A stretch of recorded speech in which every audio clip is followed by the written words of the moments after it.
Welcome back, my family.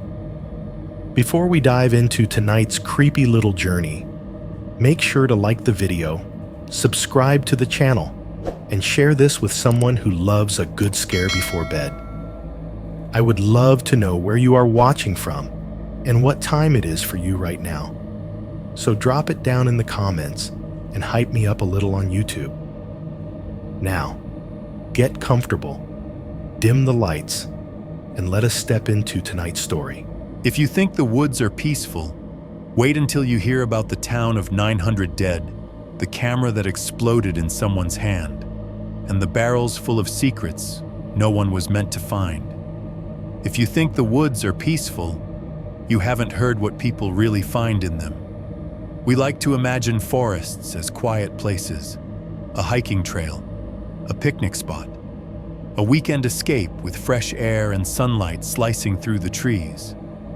But once the sun drops and the paths empty out, those same trees become something else. A wall of black, a living thing that swallows sound and keeps secrets better than any human ever could. Tonight, I'm going to tell you about 3 of those secrets.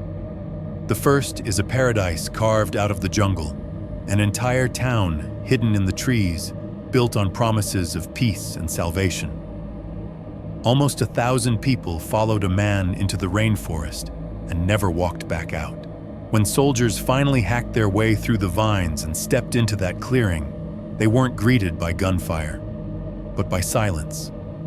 No birds, no children. Just the soft storm of flies over nearly 900 bodies and plastic cups scattered in the dirt like someone had just called a party to an end. The second secret wasn't a town. It was something small, harmless, something you've probably seen before hanging from a tree on a hiking trail, a trail camera. One man in Kentucky thought he was taking home a lost gadget from the woods, maybe to fix it, maybe to check for funny wildlife photos. He took it into the fluorescent glare of a gas station break room, and when he clipped a battery onto the wires inside the camera, answered him with a flash and a blast that tore his life apart in less than a second. The woods around his town weren't just hiding animals.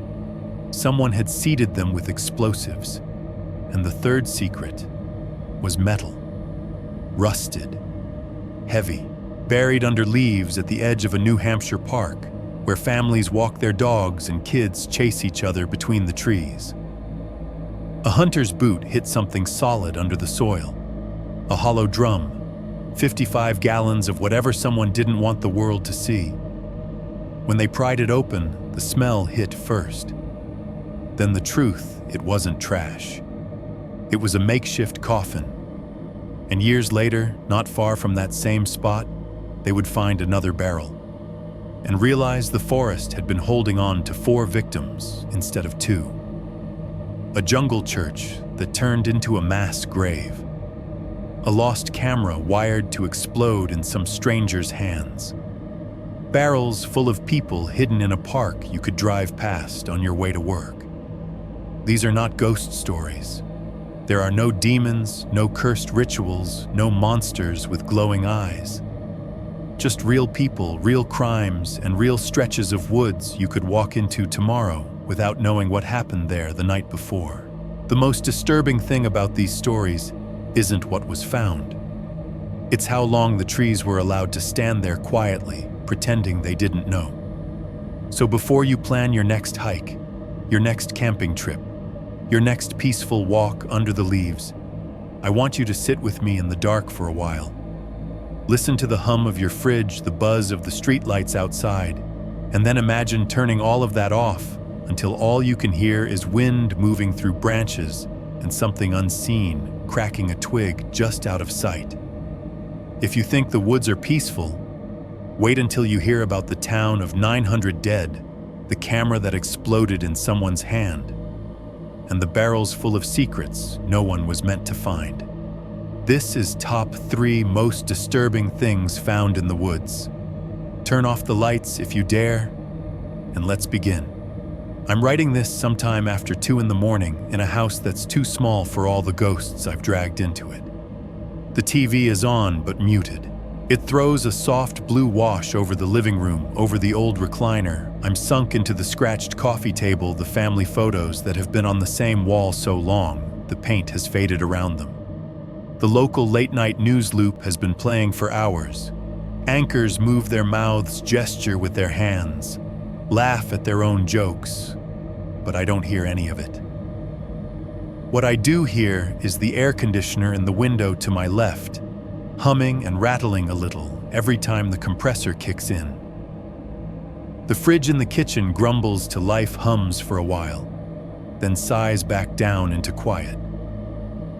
Outside, beyond these thin Florida walls, the highway whispers and growls, tires on asphalt, an occasional big rig downshifting, that low, distant roar that never really stops. This part of North Florida isn't special. Single-story houses, vinyl siding, patchy yards lit by tired porch lights. Mine is just one more sitting close to the tree line, like a dog that wandered too far from town and decided to lie down. I keep my own porch light on every night. After enough years in uniform, you learn it's better to see who's coming before they see you. Sleep doesn't stick anymore. My knees ache, my back protests. My brain likes to replay old footage on a loop the second I close my eyes. So instead, I sit here until dawn, most nights, remote in one hand, phone in the other, letting other people's noise drown out my own. Click, scroll, click, scroll. A cooking video with knives moving too fast. A fishing channel that spends 12 minutes tying one knot. Some wide-smiling preacher promising peace through the screen. Basketball highlights, cat videos, the usual anesthesia for people who can't stand the sound of their own head. Then a thumbnail makes my thumb stop dead. Black background, white text, true horror stories sent by viewers. Forest edition. There's a picture of a tree line, the kind where the path disappears into shadow too early, like the sun decided not to bother going in there. Underneath, in smaller text, I found a cabin deep in the woods, and I wasn't alone. My first reaction is to snort. Clickbait, I think.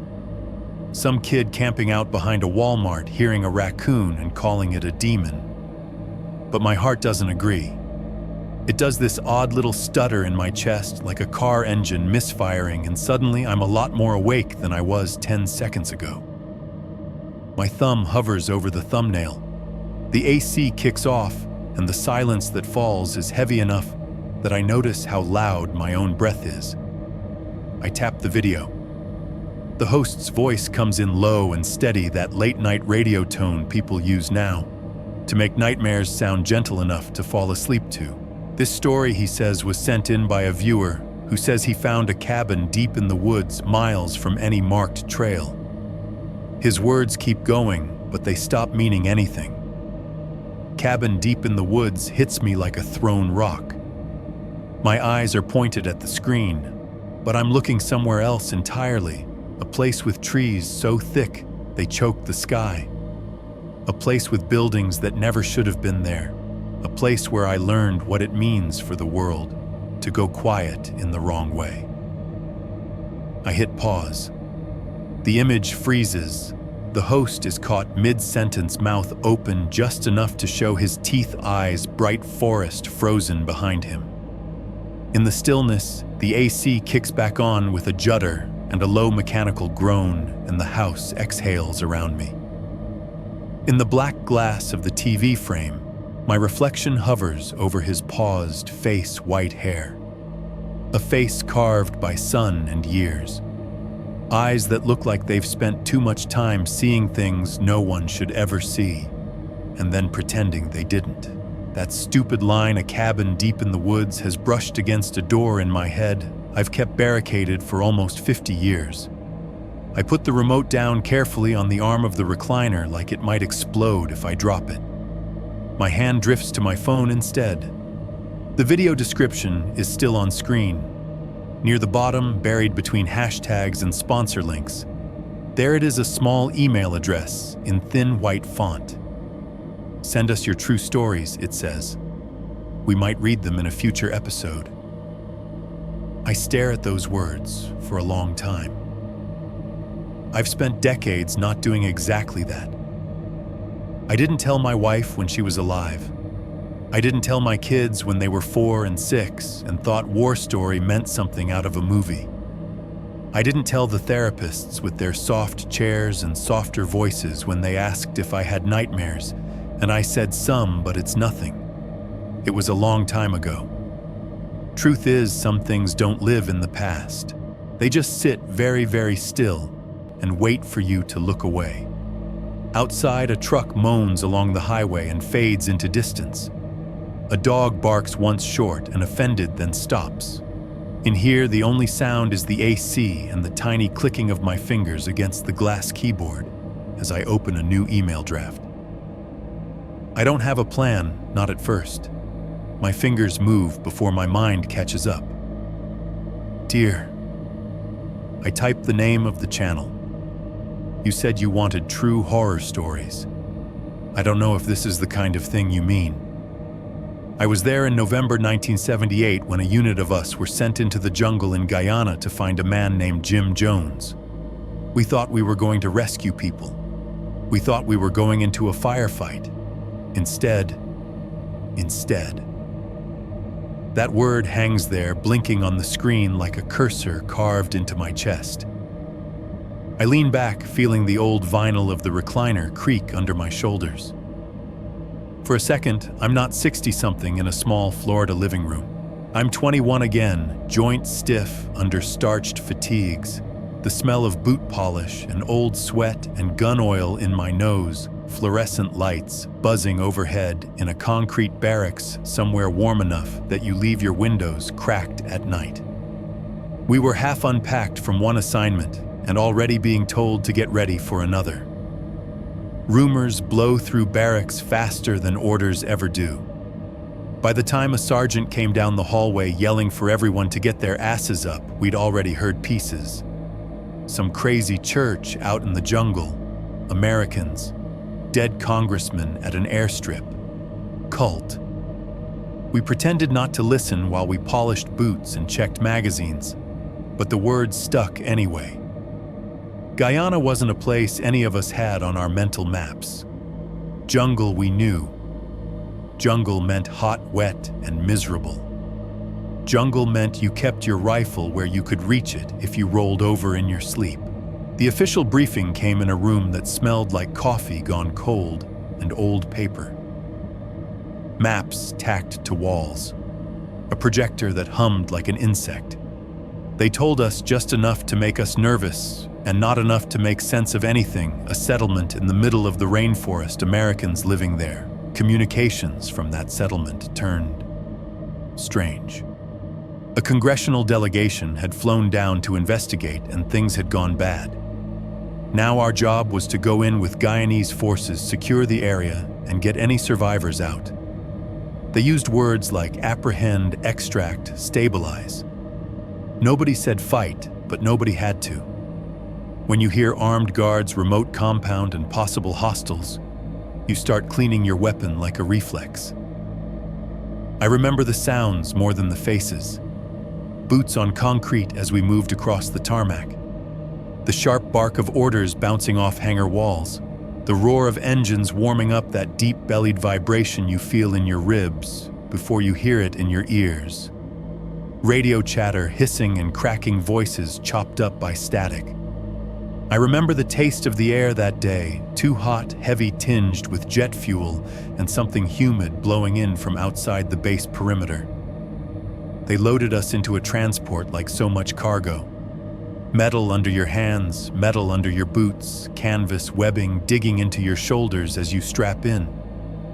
Once those engines started for real conversation, dropped to hand signals and raised eyebrows. The noise swallowed everything. Inside, the world narrowed down to the drone of turbines and the hard bench under you. Red emergency lights bled into the space from somewhere overhead, turning everyone into shadow with eyes. The vibrations came up through the soles of our boots, up through our spines, until it felt like our own bones were humming with the plane. Someone passed around lukewarm coffee in foam cups. I took one more for something to do with my hands than because I wanted it. Across from me, a guy named Morales tried to light a cigarette until a sergeant slapped it out of his mouth and reminded him what happens when you mix open flame and pressurized air. We laughed, but it was the kind of short, stiff laughter that dies fast. No one talked much about where we were going. When someone did, it was in the language soldiers use when they want to keep fear from getting too comfortable, dark jokes. "Heard this preacher promised 'em paradise," one guy said. "Guess we're the welcoming committee." "Yeah," another replied. "Then why does it feel like we're the ones heading straight into hell?" Somewhere over the water, the plane hit a patch of turbulence. It wasn't much, just a sudden drop, and then a sharp bump back up. But in the metal coffin of that fuselage, it felt like being kicked by God. My coffee jumped out of the cup and splashed hot across my hand and onto my buddy's sleeve. Someone's helmet not buckled down, right fell off the rack and hit the floor with a loud, startling clang that made half the men jerk like they'd been shot. Everyone laughed again, louder this time, too loud, like they were shouting down a thought that had just occurred to all of us at once. This could go bad. Really bad. I remember thinking the trees we were flying toward could be full of men with guns, that every shadow between those trunks could hold a muzzle flash, that every path would be a kill zone. We braced ourselves for a jungle that was going to shoot back. We thought the trees would be shooting at us. We had no idea the trees would just stand there and watch. The ramp dropped, and the jungle hit us in the face. Up in the bird, the air had been recycled and cold, full of metal and engine stink. On the tarmac in Guyana, it felt like we'd stepped straight into someone's open mouth. Heat wrapped around my head, and shoulders crawled down my spine, slid into my boots. I could feel sweat starting before my second breath, beating under my helmet strap, rolling down my ribs under the vest. My uniform went from standard issue to wet animal hide in about 30 seconds. The first thing I really noticed was the sound. Engines idled along the strip trucks and jeeps, coughing clouds of diesel exhaust that hung low in the thick air. Rotor blades chopped somewhere off to the side, the thump, thump, thump vibrating in my chest more than in my ears. But underneath all the machinery, there was this other noise, high and thin and constant insects. A million tiny electric whines braided together like somebody had wired the sky. We formed up by habit, rows of men in too much gear boots, scuffing hot concrete. The smell of fuel, hot rubber, and human sweat mashed together into something you couldn't get away from. A smear of oil on the tarmac caught the sun and flashed in my eyes when I looked down. When I looked up, the horizon was just green, a wall of trees. It felt like standing on the edge of an ocean I'd never learned to swim in. They gathered us around a jeep that had a map spread over its hood, the corners pinned down with a radio, a can of oil, somebody's helmet. The officer doing the talking had that particular tired look, like sleep was something that happened to other people. "Settlement's called Jonestown," he said, tapping a point in the middle of a huge wedge of green like he was choosing a spot on a blank page. "Religious community. Mostly American citizens. Several hundred of them. Established a few years back. The name didn't mean anything to us yet. It would sooner than we wanted. Contact has been compromised," he went on. "Congressman Ryan and members of his party were attacked yesterday at an airstrip not far from here. Some killed, some wounded. No reliable comms from the settlement since. We are to move in with local forces, secure the site, and evacuate any survivors. Be prepared for anything." He said that last part, like it was just another line on the checklist. But I watched his fingers. They didn't leave the map. He kept rubbing the paper in one spot, thumb going back and forth over a crease until the ink there had gone faint. Behind him stood a small knot of Guyanese officers. Their uniforms were different shades of green, their boots mud-stained, their faces carved into something harder than the concrete under our feet. They'd been closer to this than we had. They knew more than they were saying. One of them lit a cigarette with hands that were perfectly steady, but he wouldn't look any of us in the eye. His gaze stayed fixed on the jungle like he was watching it listen. Off to the side, away from the idling engines, and muttered English. The native sounds bled through birds calling in bursts that didn't sound like anything back home, cicadas buzzing in long, elastic waves. Something rustling in the tree line just far enough away that you couldn't tell how big it was. A hot breeze pushed across the airstrip and brought with it the smell of wet leaves and earth sour and sweet at the same time. When the briefing broke, no one cracked jokes. We loaded into trucks that looked older than most of us, paint-peeling beds rattling as we climbed in. I found a spot on the right side near the open back, so I could at least see the world we were driving into. As we left the airstrip behind, the concrete gave way to packed dirt, then to something that only technically qualified as a road rut's carving through red-brown mud puddles, reflecting ragged pieces of sky. The jungle closed in as we went. At first, it was just trees along the side, tall and thin, a line you could pretend you weren't afraid of crossing. Then the trees got thicker, broader, their trunks banded with creeping vines and moss the color of old bruises. Branches reached over the road and interlaced above us, turning the sunlight into a patchwork of glare and shadow.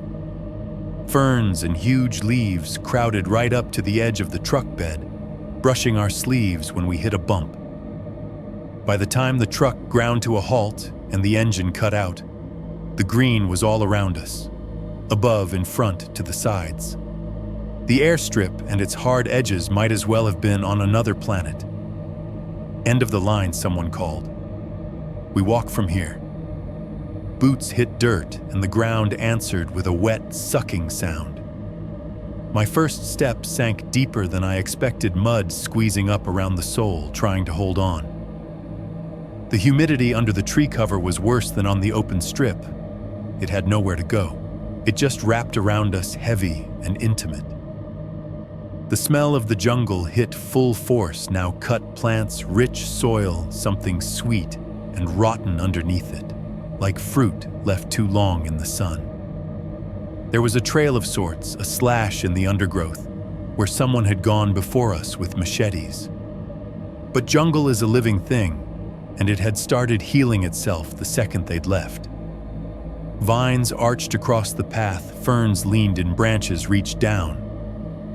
Our point man took the lead and began the work of slicing it open again.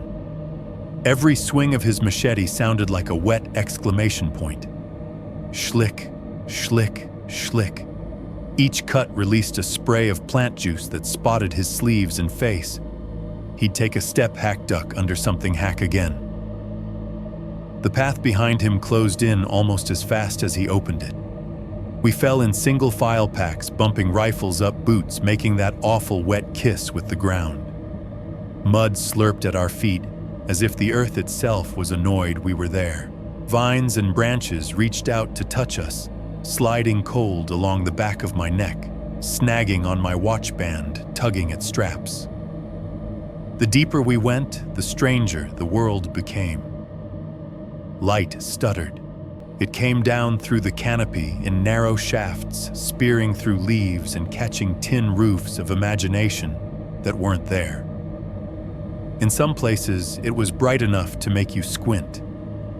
3 steps later, it was dim like late evening shadows, thick and green. Time stopped feeling like hours and started feeling like humidity and heartbeats. The sound of our own movement took on this unnatural weight.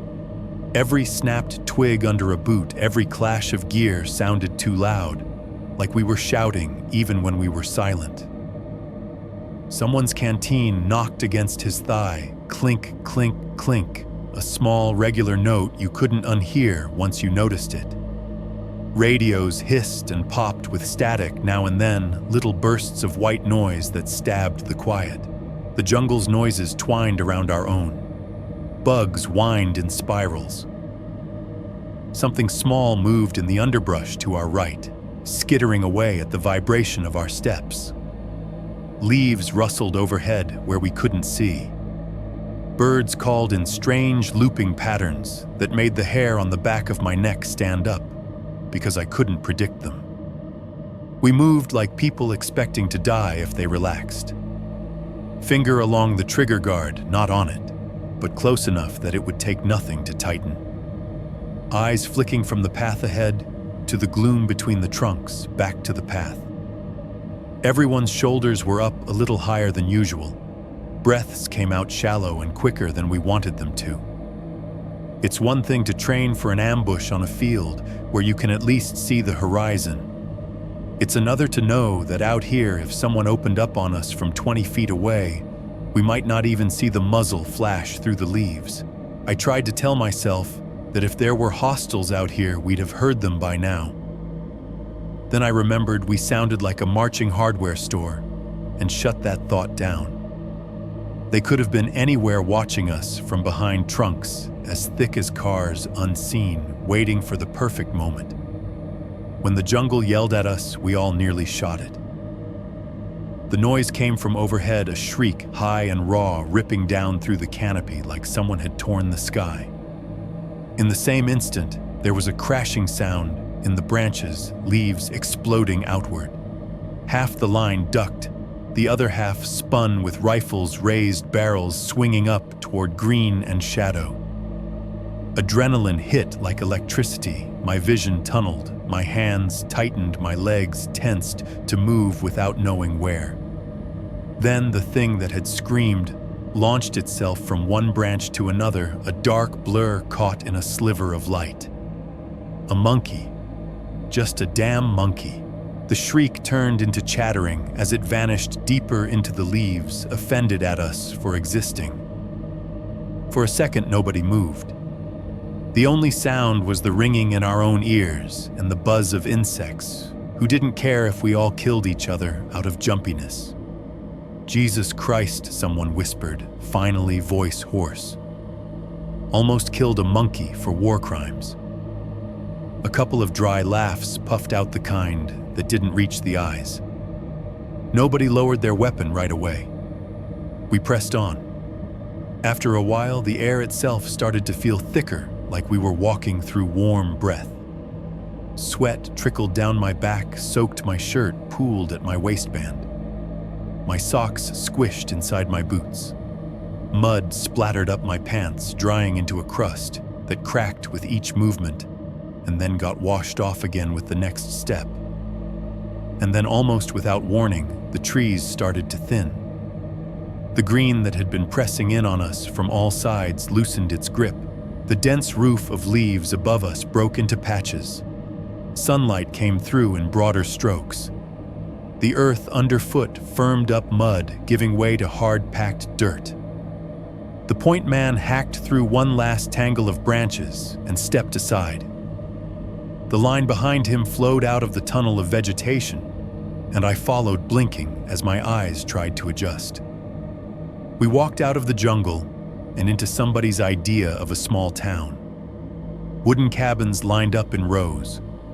A bigger building with a tin roof near the center. Later, I'd learned that was the pavilion. Hand-painted signs on posts, their paint peeling, and weather-faded slogans about unity and work and love. Garden plots turned over on one side of the clearing, straight furrows carved into the dirt, neat in a way the jungle could never be. A tractor parked askew as if someone had just hopped off and forgotten to come back. For a heartbeat, my brain tripped. The human part of me wanted to fill in the missing pieces. Automatically, the sound of kids laughing, feet running on the hard-packed ground, a dog barking at strangers, pots clanging a radio, playing someone's favorite song, the low rumble of a generator somewhere behind a building, water splashing in buckets, voices layered over voices. None of that was there. We took a few wary steps into the open, and the quiet came down over us like a dropped blanket. No shouting, no engines, no barking, no clatter, no tink, no slam, nothing. Just the brush of wind through leaves at the edge of the clearing and the brittle tap of something loose on a rooftop tapping in lazy rhythm, and a sound that started soft and kept getting louder. At first I thought it was more of the ever-present insects, just another layer of buzzing, but this was different, denser, less scattered. It didn't come from everywhere, it came from ahead. It thickened with every step we took toward the center of town. The hair rose on my arms under my sleeves. The small of my back went cold sweat or no sweat. The jungle had been loud and alive. This place was quiet and full. We moved forward in formation because that's what you do when you don't know what else to do and you've been trained not to show it. Between cabins, past open doors that showed glimpses of chairs and beds and pots and clothes hanging on nails, but no people. A tricycle laying on its side in the dirt, one wheel slowly turning. A plate on a stoop with something dried and unidentifiable on it. A pair of shoes neatly placed outside a doorway. The buzzing grew teeth. Finally, we stepped fully into the main clearing where the big pavilion stood. Open sides, posts thick as small trees. Benches underneath long tables, a raised platform at one end. And around it, like a tide that had come in and never gone out, was a dark, uneven mass that stretched out from the pavilion's edges across the ground. For one long second, my mind refused to label what I was seeing. It broke it into pieces, instead patches of color, that shouldn't be on dirt shapes that lay wrong angles that bodies don't take unless something very bad has happened.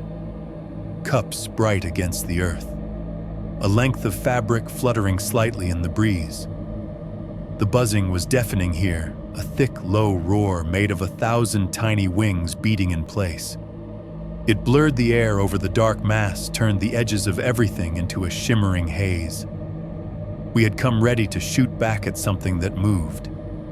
There was no enemy here, no movement. Just an unnatural stillness draped across an entire community. And under the hot Guyana sun in the clearing, hacked out of the jungle, the only thing truly alive was the soft storm of flies. Up close, Jonestown looked more and more like a movie set, where someone had called cut and nobody ever came back. We didn't go straight to the pavilion, not at first. Training overrode horror. You don't walk into an unknown center without clearing what's around it, not if you want to live. So we peeled off in 2s and 3s, moving between the cabins with rifles up, eyes scanning windows and doorways that yawned dark in the daylight. The first building I stepped into had a porch with 2 mismatched chairs and a plastic Pepsi bottle lying on its side between them. The label was half peeled, sun-faded, but still bright enough to look wrong out here, a little slice of American grocery store trash in the middle of the jungle. Someone had left it there as casually as dropping their keys when they came home. Inside, the air was close, warm, and stale. It smelled like bodies, but not yet the way the pavilion did.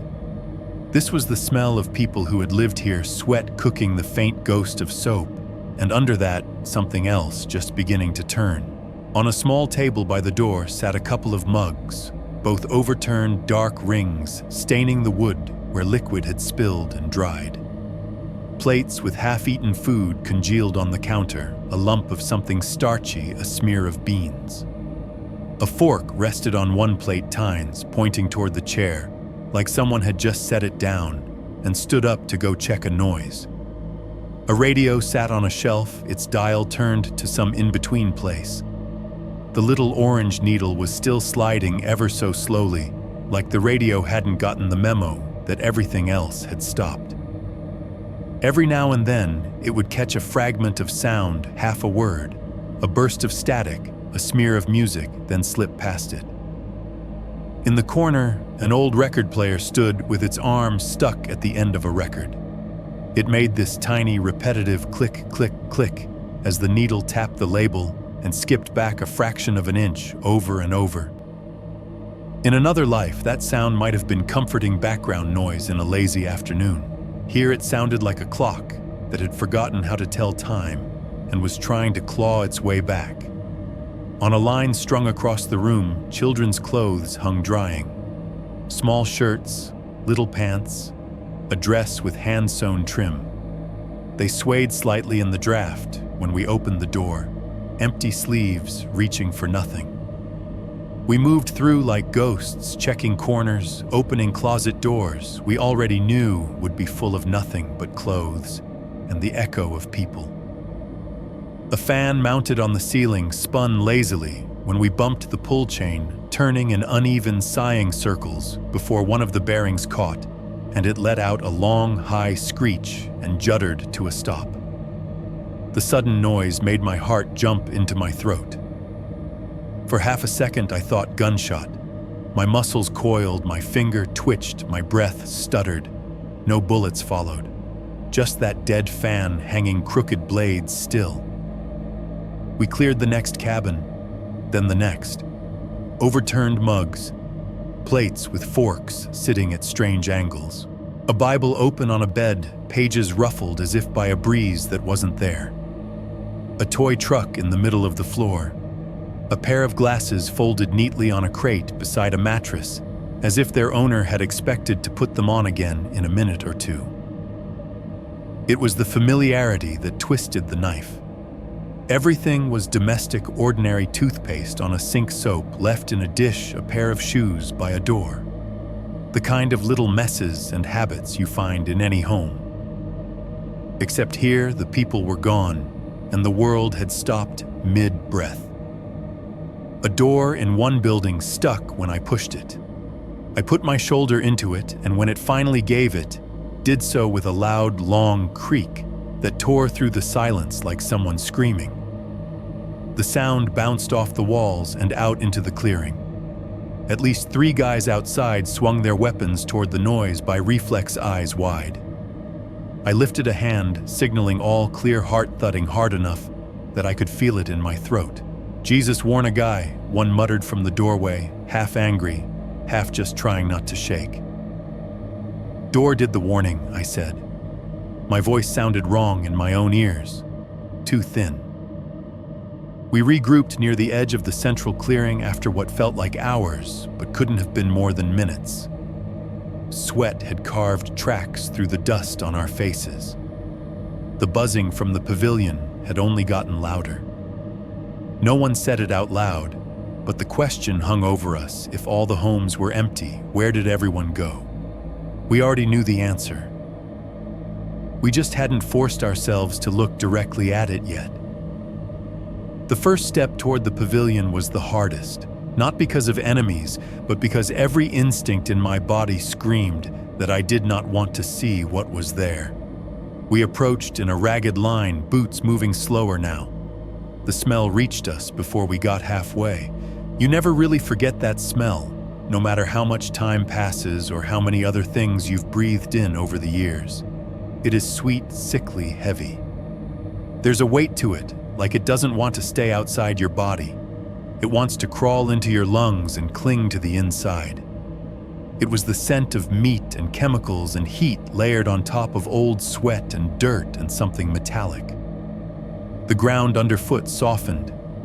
Each step made a muffled, almost spongy sound, mud, and something else absorbing our weight. Flies moved in visible clouds, now rising and settling, riding currents we couldn't see. I tried not to look at first. I focused on details: the posts of the pavilion, the edge of the platform, the way the sunlight filtered through the slats in the roof. Anything but the dark mass at its base. But you can't walk into a place like that and keep your eyes on the horizon. Eventually, they're dragged down. There, around the pavilion, the world had collapsed in on itself. They were everywhere, shapes on the ground, lying at angles that no resting person would ever choose. Arms flung out, legs tucked under, heads tilted back. Some sprawled together in tangled clusters, others alone a little distance from the rest, as if they had tried to move and not gotten far. shoes still on feet, sandals twisted, bare soles caked with dirt. Cups were scattered like confetti from a carnival that had gone very, very wrong. White paper ones, some still upright, most crushed or on their sides stained with color that had seeped into the earth.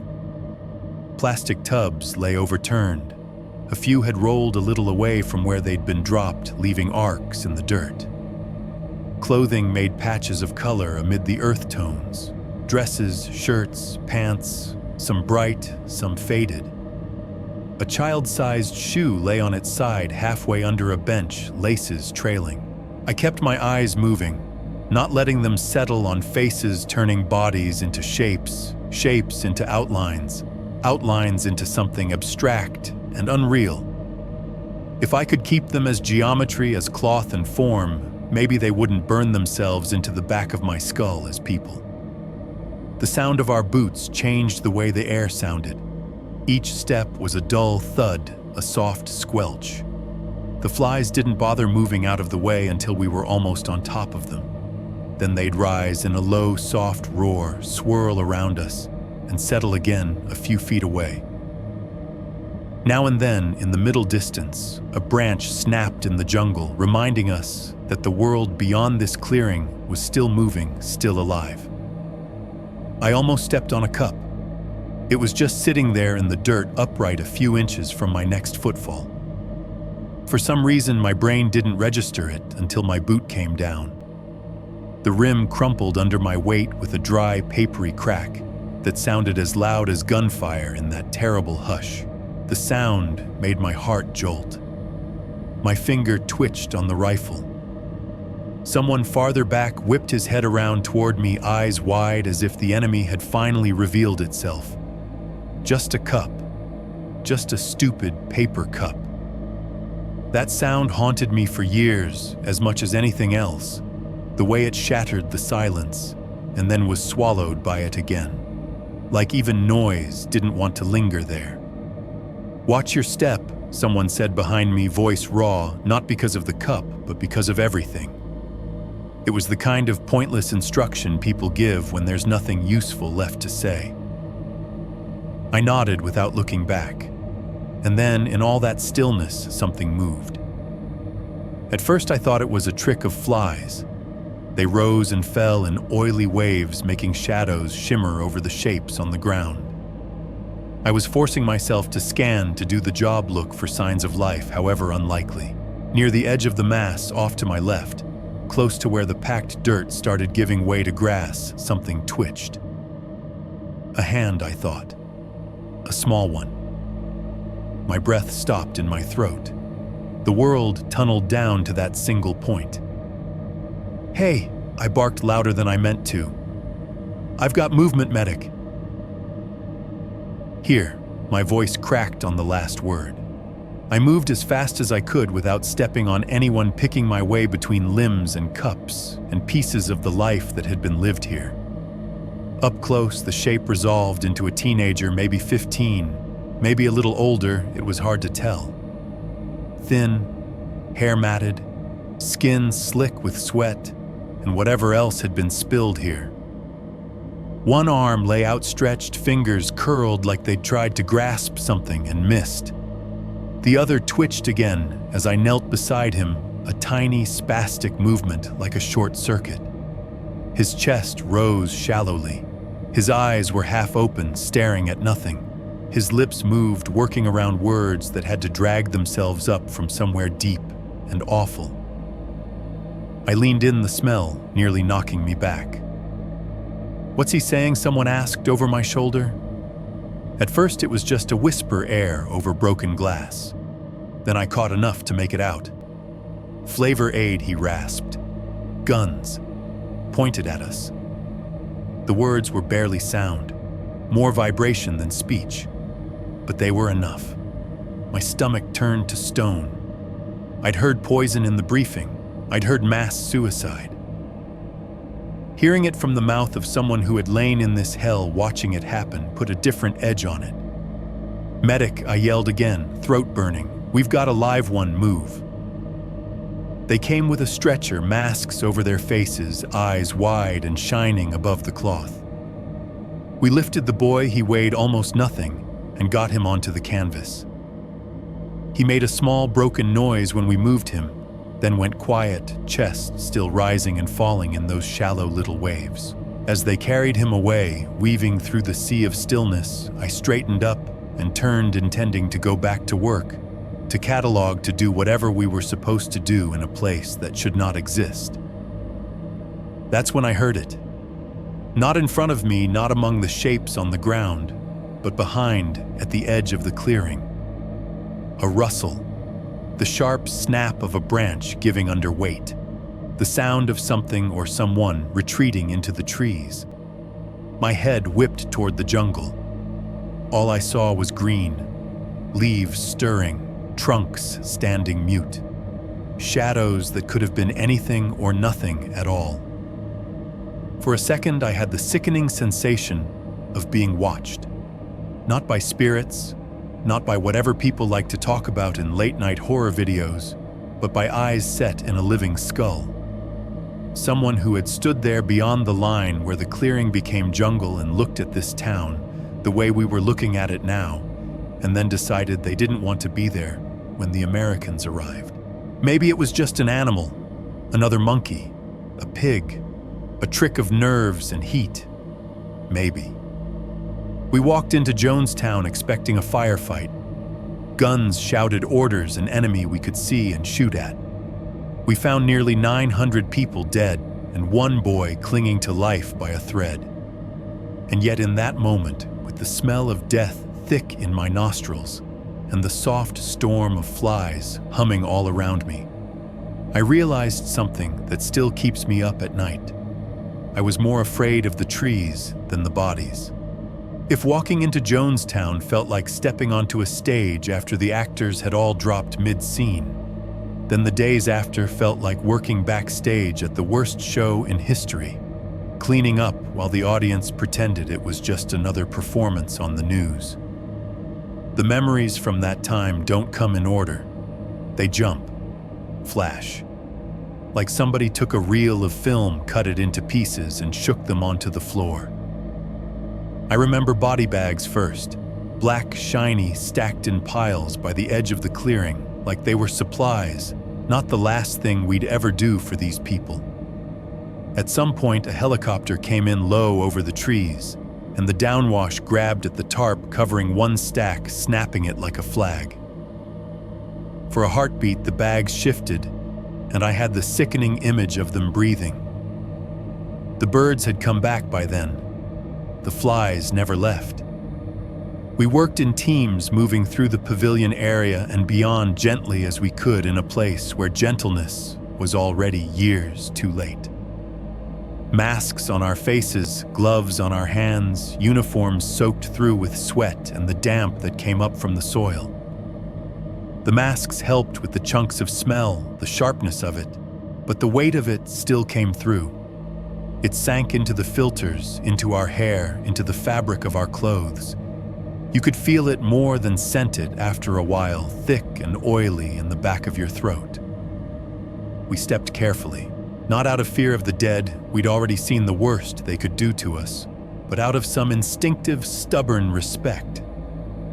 Shoes were still on feet, sandals with worn straps, bare soles stained with dirt. We tried not to tread on them. Glasses stayed on faces more often than not. Crooked on noses, askew on cheeks. Some had fallen off and lay nearby in the dirt lenses, cracked frames bent like arthritic fingers. I found one pair folded neatly on top of a Bible on the ground, as if their owner had taken them off to listen better and never put them back on. Children's toys were everywhere if you let yourself look, embedded in mud, half buried where small hands had dropped them. A plastic truck, its wheels clogged with dirt so it wouldn't roll anymore. A doll with its hair matted, one eye stuck half open, staring up at nothing. A ball that had rolled away from the rest, resting up against the base of a post under the pavilion. We moved them. We bagged them. We carried them to the staging area where someone with a clipboard tried to turn an ocean of loss into rows and numbers. Helicopters came and went. Their blades chopped the humid air into pieces, making the treetops bow and sway. The sound of them became the percussion track for everything we did. You'd hear the rising thump, thump, thump, and know another load was coming in or going out. Stretchers clacked as they were unfolded and refolded. Metal frames vibrated against each other when stacked in a hurry. Men gagged behind their masks. You could see it in the way their shoulders jerked, the way they'd pause for half a second, back to the rest of us to swallow hard and keep moving. The ones who actually vomited did it quietly, usually with one hand resting on the trunk of a tree, as if asking the jungle itself for permission. Names were shouted, not the victims, ours. Johnson over here, need another bag, watch your footing. Mine too, sometimes cutting through the buzz and the engine noise and the thudding in my own ears. I'd turn answer, keep going. There's a strange numbness that settles in on work like that, a mechanical part of you taking over bend, lift, carry lower. Don't think too hard about the weight in your arms or the way it has no tension left of its own. One afternoon, I walked past a small structure someone told me had been a nursery. Outside, a tiny shoe sat on the step toe pointing toward the jungle.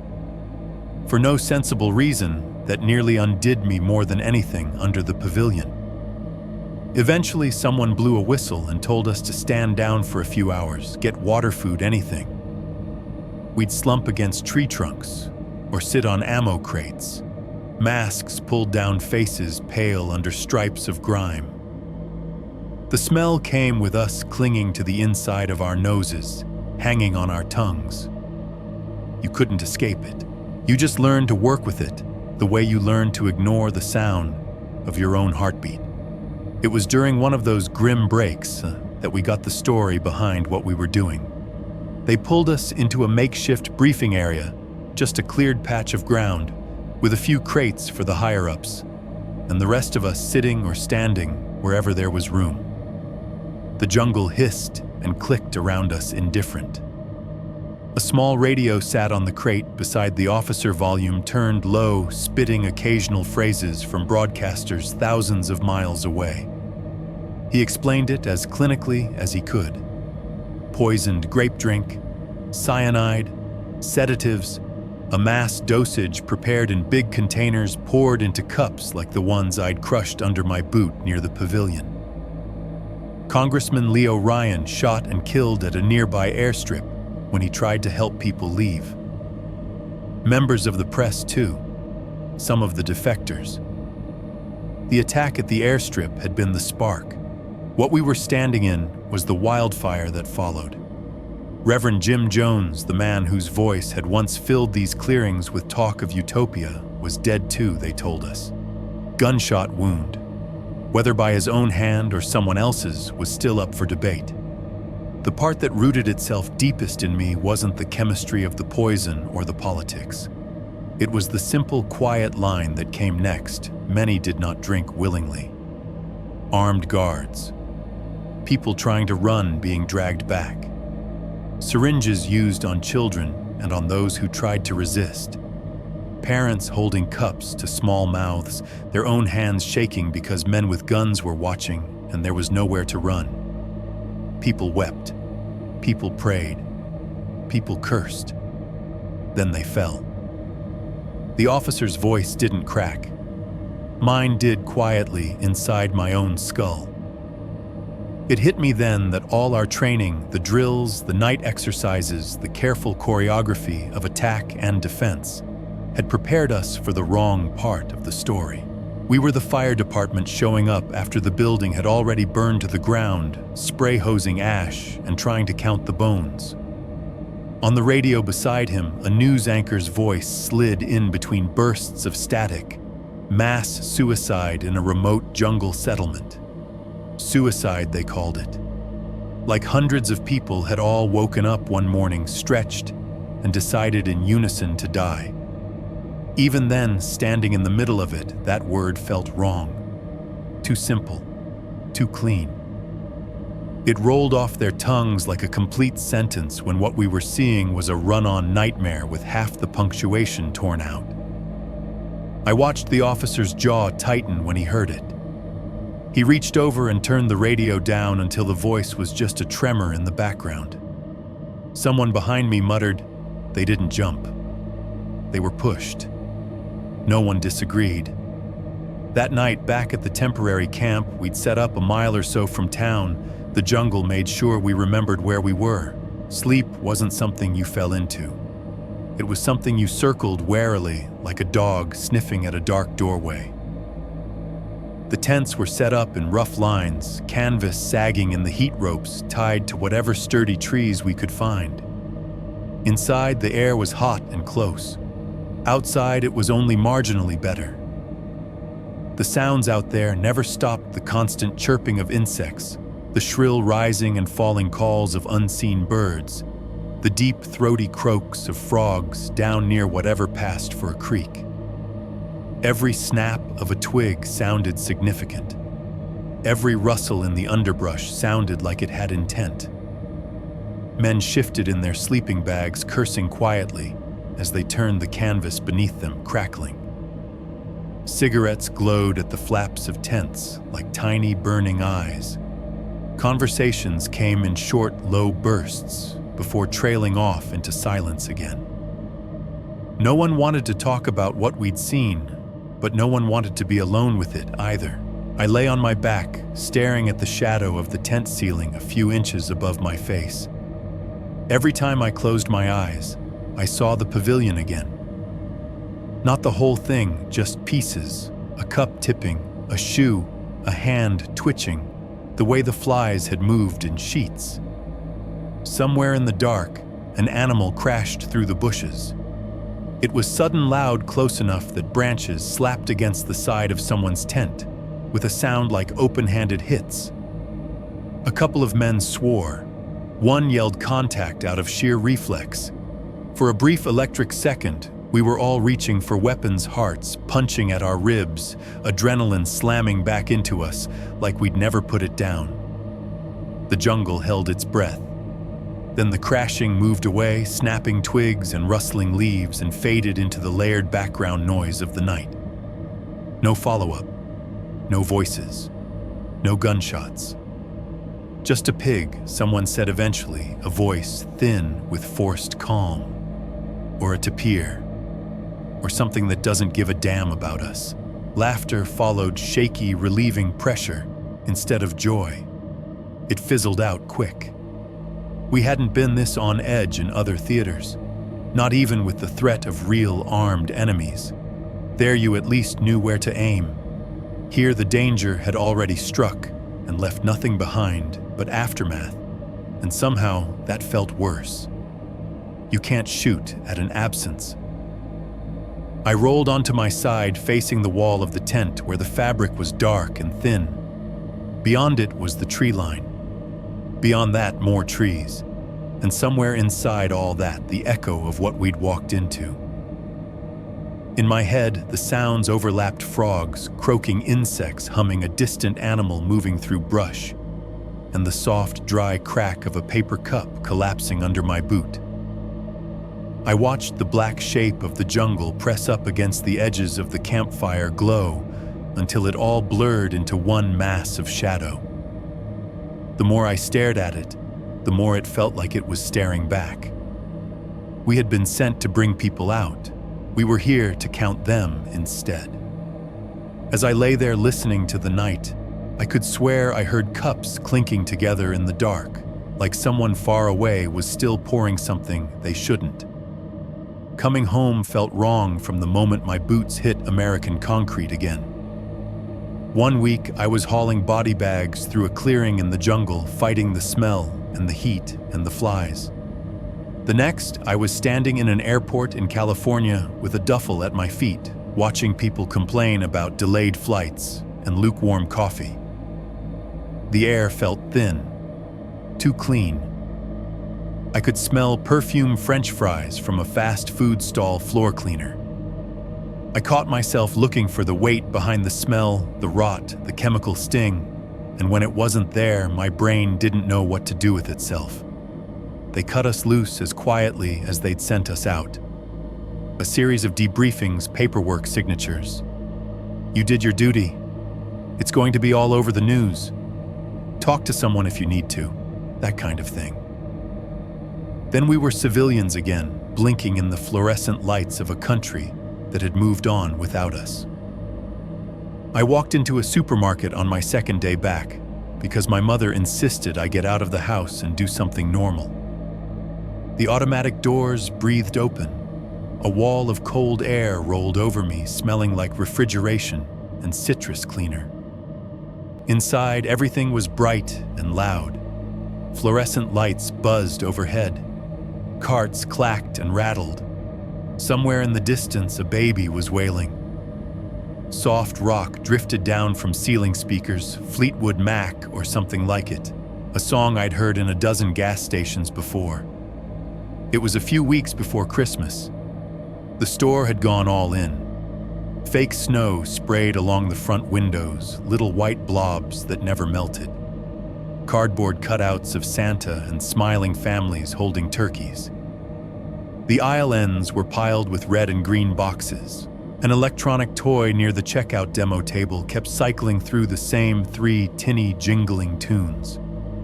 Every time it reset, a chorus of bells exploded out of it, like someone shaking coins in a metal bucket.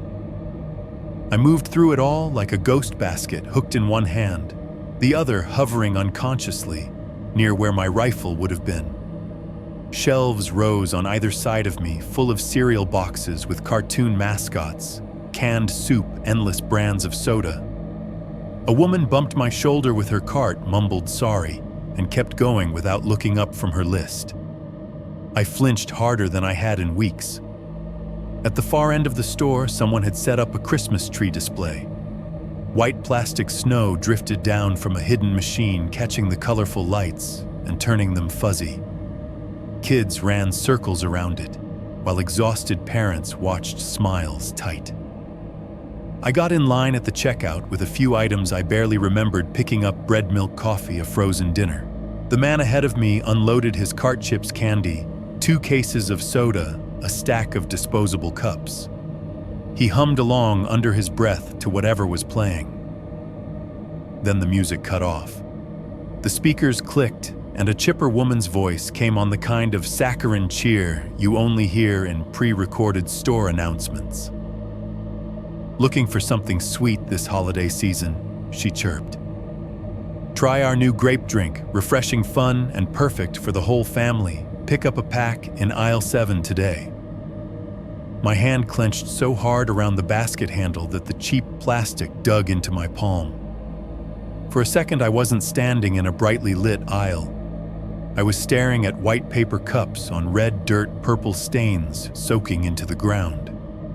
I could hear a boy's voice whispering ragged flavor aid. Guns pointed at us. The basket slipped in my sweaty grip. I almost dropped it. "Sir," the cashier said, blinking at me from her little island, surrounded by candy and tabloid magazines. "You okay?" I realized I'd stepped forward out of turn, half my stuff still in the basket, half on the conveyor belt. Behind me, someone cleared their throat impatiently. "Yeah," I said. My voice sounded wrong in my own ears. Too far away. "Yeah, just forgot something." I left the basket there and walked straight out of the store without buying any of it. The cold air of the automatic doors hit me again. This time it felt like waking up from a nightmare into another kind of nightmare where everybody else was still asleep. They were all living on the surface. What I'd seen in the jungle was the underside. Once you've seen that, it's hard to pretend there isn't something creeping just below the linoleum and Christmas music. Back home, the media circus was already in full swing. Every channel had its own angle on Jonestown.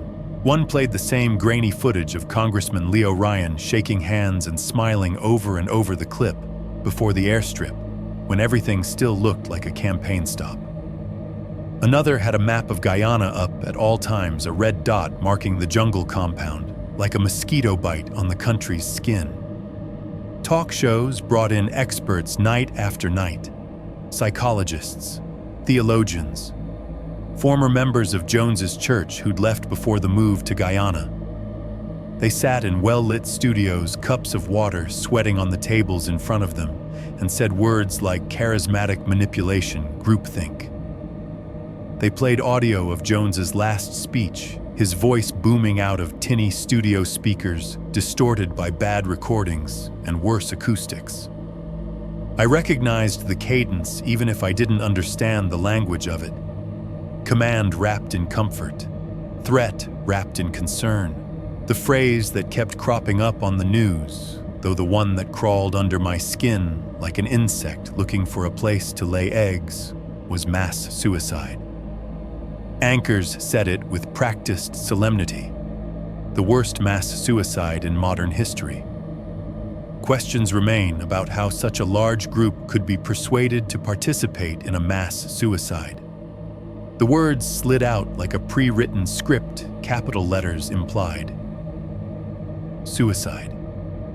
Like they all just lined up and jumped together. I sat on my mother's couch, the plastic cover crinkling under me, remote in hand, and felt something knot tighter in my chest every time they said it. I thought about the note passed to Leo Ryan by people desperate enough to risk everything. Please help us get out of Jonestown. I thought about the bullet holes at the airstrip, the blood on the tarmac there.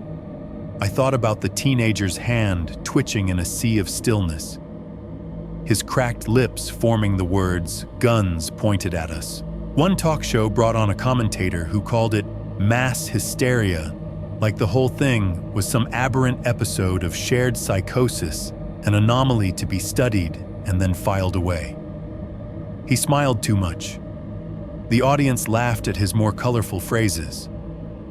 Don't drink the Kool-Aid, he joked, and the phrase stuck, became a saying turned into something people at office parties tossed around when someone made a bad decision. They made a punchline out of poison. That was the night I threw the remote. I didn't plan it. My hand just moved. The remote left my fingers black plastic spinning through the air for a heartbeat before it smacked into the TV with a dull thud. The screen went wild, colors smeared, then collapsed into a thin white line before the whole thing shut off with a soft pop. My mother shouted my name from the kitchen. I sat there breathing hard, staring at my reflection in the dead screen. In the silence without the TV's chatter, I could hear something else, helicopter blades, flies, a paper cup cracking. I got up and unplugged the TV entirely. It stayed that way for a long time. Years bled together after that the way they do when you don't mark them with anything more significant than changing jobs and paying bills. I didn't talk about Jonestown much. When people asked about my service, I gave them sanitized pieces, the heat, the bugs, the idea of a jungle that tried to swallow you. I didn't tell them about the town built in a clearing or how quiet it was. Then one day, much later, after I was married, after my kids had grown into teenagers who rolled their eyes at everything, I got a letter. It came in a plain envelope with no return address, just my name and city scrawled in a hand I didn't recognize. For a second, I thought it was a bill or some new variation on junk mail. I almost tossed it.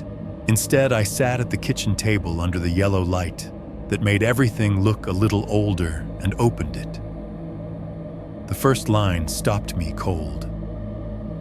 You don't know me, but I saw you in Jonestown. The handwriting was shaky but deliberate. The sentences were short, like the writer didn't trust their breath to last for anything longer. They said they had been one of Jones's followers. They'd left the settlement shortly before the end, taken a chance at defecting when the congressman came or in a hidden moment before everything collapsed. They'd seen us arrive from a distance, watched the helicopters, the uniforms, the way we moved into the trees, with weapons at the ready. when we heard the helicopters and saw the soldiers marching in. The letter said some of the people still alive with me thought he was right. The government really is coming to kill us. That's what he'd told us for years, that they'd rather see us dead than free. My throat tightened as I read. I know you came to help.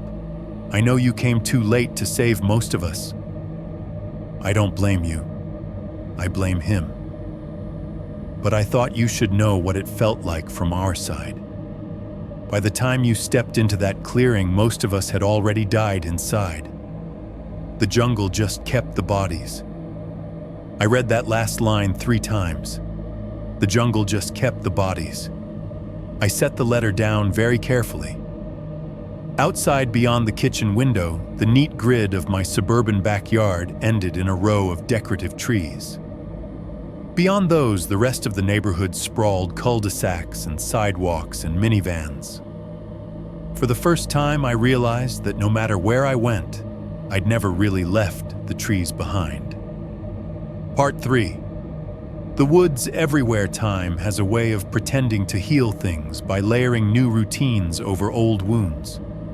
I got married, had kids, worked jobs that had nothing to do with jungles or guns.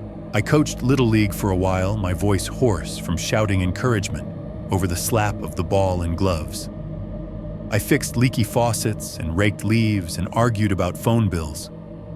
On the surface, it looked like any other life. Underneath, the film never stopped rolling. Decades later, when my knees finally had enough and my hands started to forget their younger strength, I retired. The pension wasn't great, but it was enough if I lived small. My wife liked the idea of somewhere quieter, cheaper. We found a little house on the edge of a town no one pays attention to unless they're lost. The real estate agent called it woodsy. What that meant was the backyard ended in a ragged line of trees instead of a fence. Beyond that, more trees. A thin strip of forest running between developments left there so people could say they lived near nature. It wasn't a jungle. No monkeys, no vines thick as your arm. But at night, when the wind slid through the branches just right, I could close my eyes and be back in Guyana in a heartbeat. A typical night before my wife got sick went like this. She'd fall asleep on the couch halfway through a baseball game, a blanket pulled up to her chin, her breathing soft and steady. I'd mute the TV once she started snoring, the play-by-play still scrolling across the bottom of the screen, graphics flashing silently. The only sound then would be the hum of the AC, the occasional pop from the house settling the distant whoosh of a car passing on the road out front. And sometimes layered under all that things only I seemed to hear. Not voices, not words, just echoes of old sounds. A faint whoop, whoop, whoop that could have been helicopter blades somewhere far away, except no helicopter sounded that close without rattling the windows. A soft, dry crackle like paper cups being squeezed. The phantom buzz of flies when a commercial for something sweet came on the screen even with the sound off. If something fell in the kitchen, a spoon sliding off a counter, a glass tipping and clinking in the sink, I'd jerk like a shot had gone off. My heart would sprint, then stagger, then trip over itself as it tried to remember where it was. I stopped going on camping trips. When the kids were small and wanted to go sleep in a tent in the backyard, I obliged. But I spent the whole night lying awake, staring at the nylon above my face, listening to every twig that snapped outside like it had an agenda. Once my son asked why I never took them to the big state park an hour away, where their friends' families went almost every summer.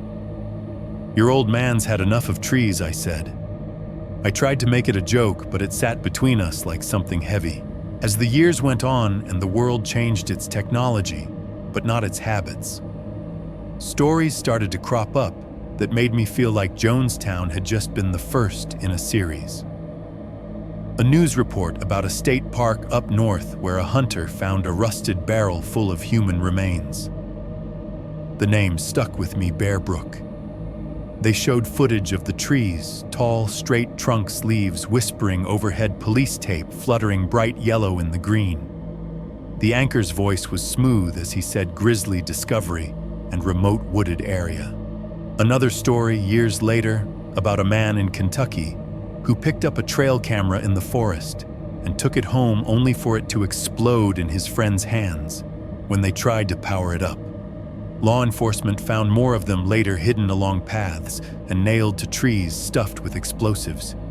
The words "booby-trapped" and "for hikers" got thrown around. The camera on the news zoomed in on the tree line behind the sheriff as he gave his press conference like it half expected something else to slink out and join him at the microphone. Missing hikers. Unmarked graves uncovered when someone decided to build a new road. Illegal dumps turned out to be body sites. Each time a reporter said dense forest or remote wooded area or state park, the room around me seemed to dim a fraction, like the light was being sucked out by all the trees I'd seen misused. The soundscapes in those stories blended with my own memories. TV anchors, polished voices talking over footage of crime scene tape and search parties, while in my head, I heard the snap of branches, the slap of boots in mud, the click of a record player arm hitting the end of a disc.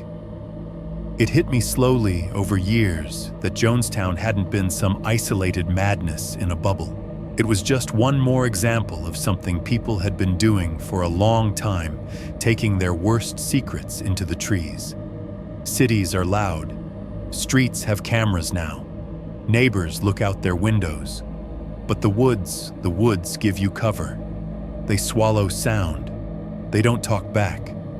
You can build a compound there and keep outsiders away. You can bury things.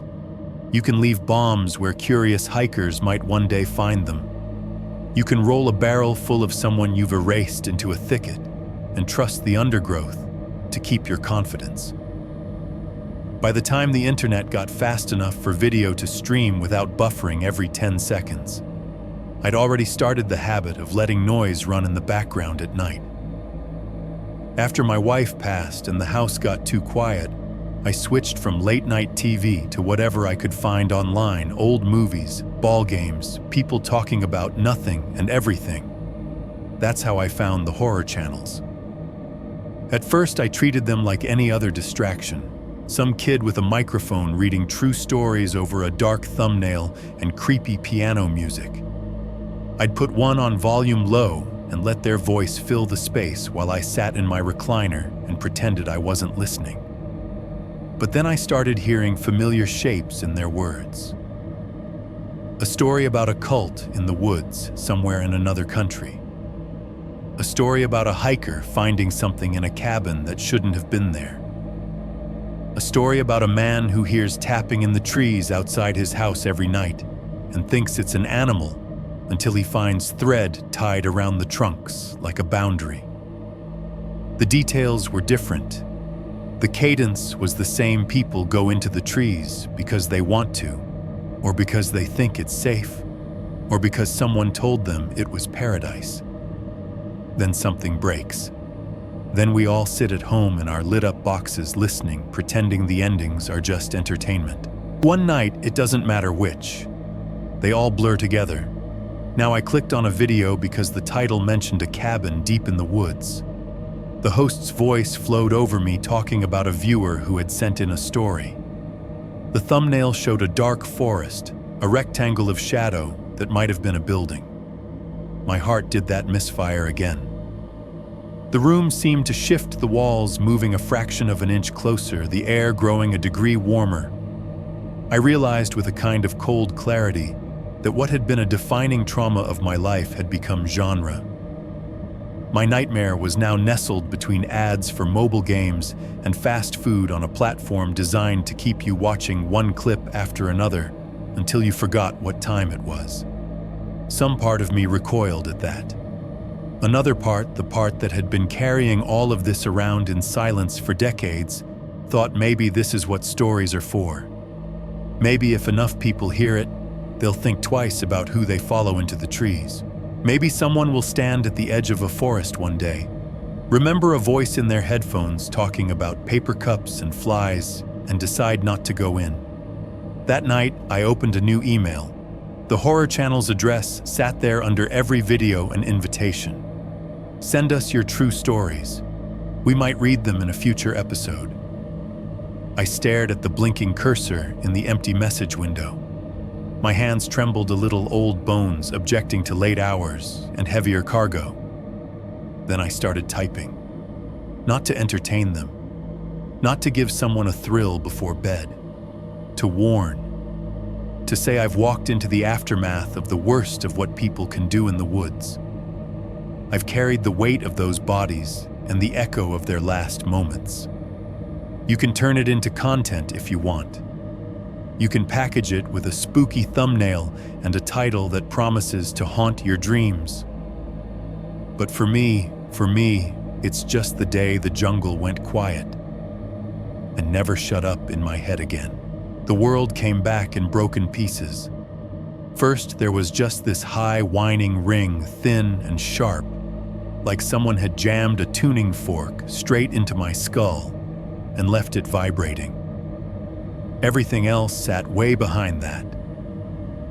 I could tell people were shouting, but their voices sounded like they were underwater, all muffled and distant.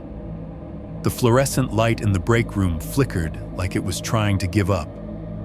One tube buzzed, sputtered, then steadied into a dim, ugly glow. Dust drifted through the air. There was a haze of smoke and something else, this grayish fog that made it hard to see where anything ended. I was on the floor. I knew that much.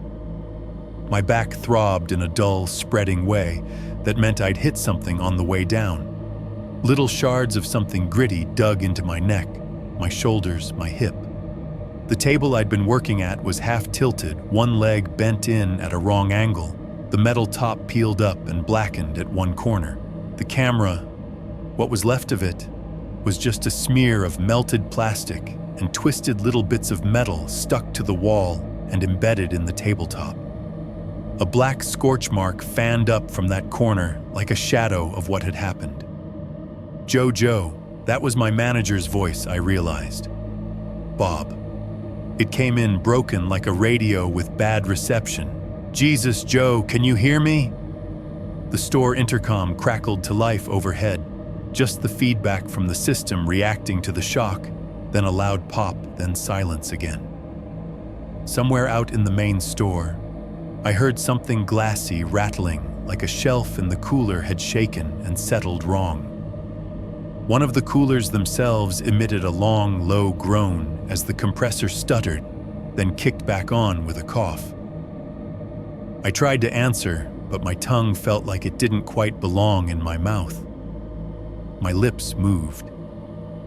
I think I said, "Yeah," or maybe it was just air. Then I made the mistake of looking at my hand.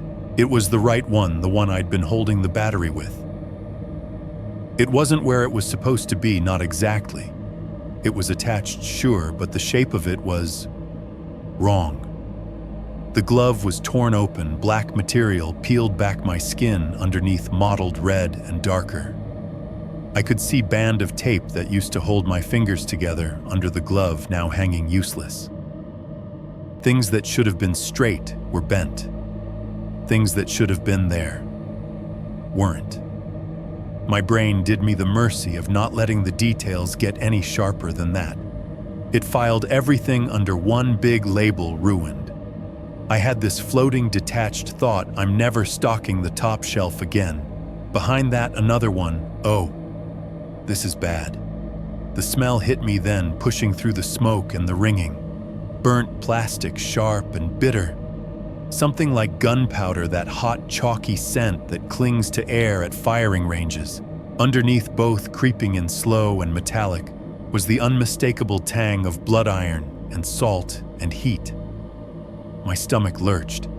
My body tried to curl in on itself in response, but my back screamed a protest, and I let out a noise that absolutely was not as tough as I wanted it to be.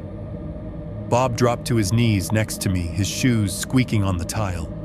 His face floated into my field of vision, all pale and wide-eyed, his store polo smeared with dust. Don't move, he said, like I was about to hop up and do a cartwheel. His voice shook. Jesus, Joe, what did you do? What happened? I managed.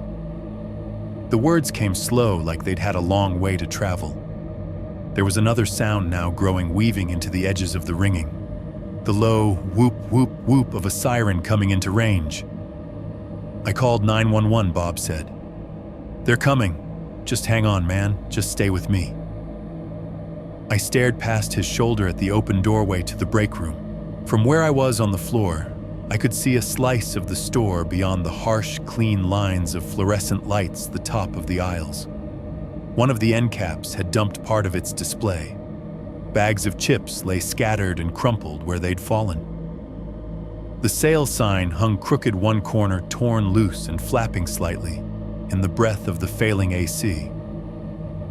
It looked like a regular Tuesday night if you didn't look too close at the smoke curling in the air or the way the wall behind the break room table had been blackened and pitted. Somewhere near the front, the door chime dinged over and over like someone kept walking in and out. It took me a second to realize it was just swinging freely, the blast having thrown it off kilter. The next few minutes folded over each other. Sirens got louder until they were right on top of us, then cut off with an almost physical jerk. Doors banged open. Heavy boots slapped across tile. People shouted words I couldn't quite disentangle. Medic back here, watch the debris. They clustered around me in a blur of navy and fluorescent yellow. Someone slid a pair of scissors up my sleeve and started cutting fabric, tearing away from skin with quick, businesslike snips. Another set of hands hovered near my head, steadying me as they shifted something under my shoulders. Hey buddy, can you tell me your name? A woman's voice close, too bright for the room. I turned my head slightly and caught a flash of paramedic blue, a badge, a face framed by a ponytail tucked up under a cap. Joe, I said. It came out like static. Joe. Carter. Okay, Joe, I'm Lisa. You're at the gas station on 119 and we're gonna get you out of here all right. Can you tell me what day it is? I had to think. The effort sent a little wave of nausea rolling through me. Behind her, one of her co-workers moved my mangled hand into some kind of splint, and even with the shock doing its best to dull things, a hot white pain flared up my arm. Friday, I ground out, I think. That's good, she said. That's real good. They shifted me onto a backboard, straps sliding under my shoulders, clicking into place across my chest and hips. The world tilted as they lifted my vision, stuttering. Somewhere in the store, glass rattled again. The intercom crackled once more like it wanted to make an announcement, and decided against it. As they carried me through the doorway into the main part of the store, I caught my first full look at it. The front windows were crazed with fine cracks, spiderweb patterns glinting in the light. A couple of display racks had toppled, merchandise spilled out in careless waves. Dust and bits of ceiling tile speckled the floor. The candy rack near the register had jumped. A waterfall of individually wrapped bars and gum packs lay scattered in front of it. Beyond that mess, through the glass doors, red and blue lights strobed across the dark parking lot. It painted stripes over the pumps, the empty spaces, the face of a man standing behind the police tape that was already going up around the entrance. Police tape. Yellow bands stretched across the door, one end clamped to the handle, the other wrapped around the metal railing. It fluttered slightly in the night breeze. I'd seen it on TV 100 times around other people's disasters. Seeing it around my normal, boring gas station hit like a punch. They pushed through, ducking under the tape with practiced movements, and the night air slapped me full in the face, cooler than the break room, carrying the smell of gasoline and asphalt and the faint, sour scent of spilled beer from the trash can near the pumps. "Watch the IV line," someone said, "his pressure's dropping." The ambulance waited with its back doors, yawned wide interior lit up in harsh white. They slid me in the gurney wheels, clattering against the metal lip. Doors shut behind us with a double thump, and the outside world shrank to a rectangle of tinted glass and smeared color. Inside, everything was motion and sound and intent. A monitor beeped steadily somewhere near my shoulder. The rhythm was wrong, too fast, then stumbling, then catching itself. Plastic rustled as the paramedic adjusted something. An oxygen mask descended over my mouth and nose. Cool air rushed in, tinged with that faint hospital smell of rubber and disinfectant. "How's your pain?" Joe Lisa's voice asked from somewhere above my left ear. I said, eloquent as ever. "Yeah." On a scale of 1 to 10, she prompted, gently shining a penlight into one eye, then the other. The light stabbed into my skull, turned my vision white for a second. 11, I muttered. "Okay," she said. "We're gonna give you something for that. You might feel a little woozy. That's normal. Just keep talking to me." The ambulance lurched into motion, pushing me back into the mattress. Sirens wound up again, the sound warping inside the small compartment, both too loud and oddly distant. I felt the vibration of the road more than I heard it, the rumble over the joints in the highway, the sway as we took a turn. What happened? I asked, words slurring a little now, as whatever she'd pushed into my IV started to curl through me. "You tell me," she said. "You were working on something in the back when there was an explosion, right?" "Camera," I said. "Trail camera. My buddy brought it in. Thought it was busted. No battery, no card, just wires." She exchanged a quick look with the EMT across from her. I caught it even through the haze, not panic, something sharper, interest. "Okay," she said, voice carefully neutral. "You just rest. We're almost to the hospital." I let my head roll to the side, away from the two bright lights, toward the rear windows. Through the tinted glass, I could see the world smear by streetlights, stretching into lines, other cars, dutifully pulling over storefronts, flashing past in streaks of neon and brick. For a moment, as we passed the gas station, again looping back toward the highway, I caught a slanted glimpse of it out the back.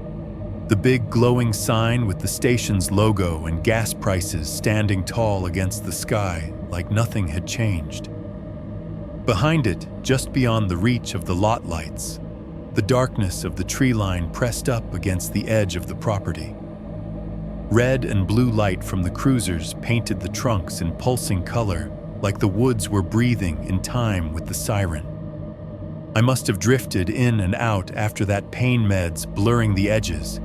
Voices rose and fell, nurses, doctors, the squeak of gurney wheels on tile, the squeal of swinging doors. The ceiling of the ER streaked by over my face, all white panels and fluorescent rectangles. Someone asked me to confirm my name again. Someone else mentioned hand surgeon and OR on standby. As they parked me in a curtained-off bay and the shapes of people moved around me, I heard a new voice off to the side. Lower, rougher, not medical. "This looks like a bomb," it said quietly. Another voice responded just as low. "We'll need to get the state boys out there. And ATF, that thing was wired to go the second he gave it juice. Bomb. Wired." The words floated in the morphine fog like ink in water, spreading slow but staining everything they touched. It hadn't been an accident. Not a faulty gadget, not a freak electrical short. Somebody had built that camera with the express purpose of making it do exactly what it did to my hand. A wave of fresh nausea rolled through me that had nothing to do with the drugs. Someone must have noticed something on the monitor, because they leaned over and turned a valve, pushed something else into the line. The world got fuzzier edges, softening sounds, stretching and slowing, like a tape somewhere was being dragged. The last thing I remember before the gray closed in completely was that image out the back of the ambulance, the gas station sign glowing calm and ordinary against the night, and beyond it, the dark wall of woods standing there, like they'd been watching the whole time. Most people who live in Harlan don't really think of the gas station on Route 119 as a place where anything happens. It's just there. A box of buzzing lights on the side of the road halfway between town and wherever else you're going. A place to get gas, cigarettes, coffee thick enough to strip paint, and maybe a stale donut if you're desperate. For 6 years, it was also my world from 4 in the afternoon till midnight. You know those places always a little too bright inside, even when the parking lot looks like an empty stage under a single flickering spotlight. The sign out front is taller than the building itself, big plastic numbers glowing above the highway, like somebody's idea of a beacon. Our neon open 24 hours sign had this constant buzz to it, a faint electrical whine that seeped into your bones if you stood under it long enough. Inside, the coolers hummed along the back wall, their glass doors fogging at the edges where the seals weren't quite right. Every so often, one of them would kick into a louder cycle, rattling just enough that the bottles of soda on the shelf clinked softly against each other. The smell in the store was always the same mix: burnt coffee, cheap hot dogs turning on metal rollers, whatever chemical they used, to mop the floor, a hint of gasoline that seeped in every time the front door opened. My shift started just before things got interesting and ended right after they stopped. 4 o'clock rush people coming off day shift at the mine, grabbing beer and smokes and gas before heading home. Early evening lull. Then the night crowd, truckers, drunks, teenagers with more time than sense, the occasional cop grabbing coffee hot enough to dissolve evidence. The counter was my territory. Registers, lottery scratch-offs, racks of gum and breath mints and last-minute candy grabs. Behind me, shelves of cigarettes in neat rows, each pack identical, until you knew them well enough to spot the brand from across the room. There was a radio on a shelf below the counter, always tuned to the same country station out of Lexington. It played the same 20 songs on repeat, sprinkled with ads for local car lots and injury lawyers who'd fight for you. Outside, the pumps sat under a low canopy that had seen better days. One of the lights overhead flickered in this slow, arrhythmic way that drove me nuts. Moths and other bugs hammered against the canopy lights, and the big windows throwing themselves at the glass over and over their wings, leaving faint, dusty smears. Now and then, a pickup would roar into the lot tires, crunching gravel, bass rattling its own chassis, headlights sweeping across the plexiglass like interrogation lamps. That night started like any other. I stacked fresh styrofoam cups by the coffee machine, listening to it gurgle and sigh as it spat out another pot. I refilled the hot dog roller, sliding limp dogs onto the turning metal bars, while the machine made that soft, greasy hiss. I rang up packs of smokes, scanned scratch-off tickets, made small talk with regulars. "Evenin', Joe," old Mr. Reynolds said, as he shuffled in, as he did most nights around 7:30. "You win the lottery yet, so you can get out of here." "If I won the lottery, I wouldn't tell you," I said like I always did. "You'd be asking for a loan." He cackled, slid his money across the counter, and left smelling faintly of motor oil and cheap cologne. The bell above the door chimed as he went out, a sound so familiar I barely heard it anymore. Sunset came and went outside without me seeing much of it. The sky over the pumps went from bright to pale to that dim, washed-out blue that never quite counts as night. The trees beyond the edge of the lot, just a dark line of trunks and leaves, merged into a single wall of shadow. The headlights from passing cars cut neat tunnels through the dark for half a second at a time. By 10:30, the traffic had thinned. A couple of cars every 5-10 minutes. The radio was on its second loop of the same songs. I'd wiped down the counter twice, restocked the chip aisle, and started flipping through the newspaper someone had left behind, pretending I'd read more than the headlines. It was one of those stretches of time where you feel more alone than you actually are. Just you, the buzz of the lights, the hum of the coolers, and the soft thud of insects throwing their bodies at the glass. That's when Kyle walked in with the camera. The bell over the door chimed, and I glanced up, expecting some random stranger. Instead, there he was, Kyle Henderson, wearing the same camo ball cap he'd had since high school boots, dusty cheeks, a little flushed from the cold outside. "Hey man," he said, letting the door swing shut behind him. The blast of chilly air he brought in smelled like wet leaves and wood smoke. "You alive, or you finally died of boredom in here?" "Barely," I said. "Thought you'd forgotten we exist out there in the wild." He grinned and stepped up to the counter. Kyle and I went way back, grade school, Little League, the kind of small-town friendship that happens because there's only so many kids your age, and you all just keep orbiting each other forever. He set something down on the counter with a dull plastic thunk. It was about the size of a paperback book, boxy and ugly, and absolutely out of place among the lottery tickets and candy bars. "What's that?" I asked. "Treasure," he said with that lopsided smile of his. "Or trash. Haven't decided yet." I picked it up. Even before I really looked at it, I felt the grit under my fingers.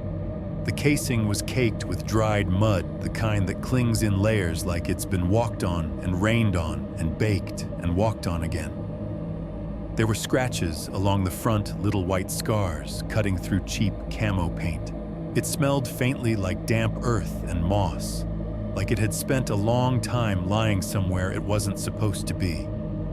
"Trail camera," I said, more to myself than to him. I'd seen them before in catalogs on YouTube videos, where guys bragged about deer they'd never managed to actually hunt. I turned it over in my hands. The plastic was cold. "Where'd you get this?" "Found it," Kyle said, leaning his elbows on the counter. "Out in the community forest. You know that loop off the old fire road? I was out hiking this afternoon, and it was just lying there a few feet off the trail. No strap, no mount, nothing.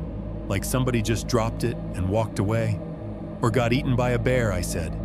"Left his gear behind. Relax, man, we don't have bears big enough to eat people." He thought about it. Probably.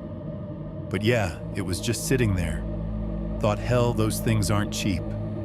Maybe I can get it working, see what's on it. Maybe catch a buck or something on camera. Or maybe somebody'll come looking for it, and I can get a case of beer out of the deal. He chuckled. I looked closer at the front of the device. The little dark square where the lens was supposed to be had a faint smear on it, like someone had wiped it with a dirty glove. There was a thin line of what might have been dried sap running down one side, hardened into a glossy streak. "You open it up yet?" I asked. "Nah," he said. "Didn't have the tools. Figured you'd be bored enough back here to mess with it. You're good with little electronics and stuff, right?" "Define good," I said. "I can change a battery without hurting myself." "Usually." "Good enough," he said. "Battery compartment's empty. No card either. Thing's dead as hell. But if you can get it powered up, maybe there's some internal memory, or we can at least see if it works." I flipped the camera over and opened the battery compartment. It was bare, no corrosion, no old batteries swollen and leaking. Just plastic slots and little metal contacts, cleaner than the outside. Looked like they had any right to be. "Huh," I said. "Like somebody gutted it before they dumped it. Or like they didn't want whoever found it to see what was on it."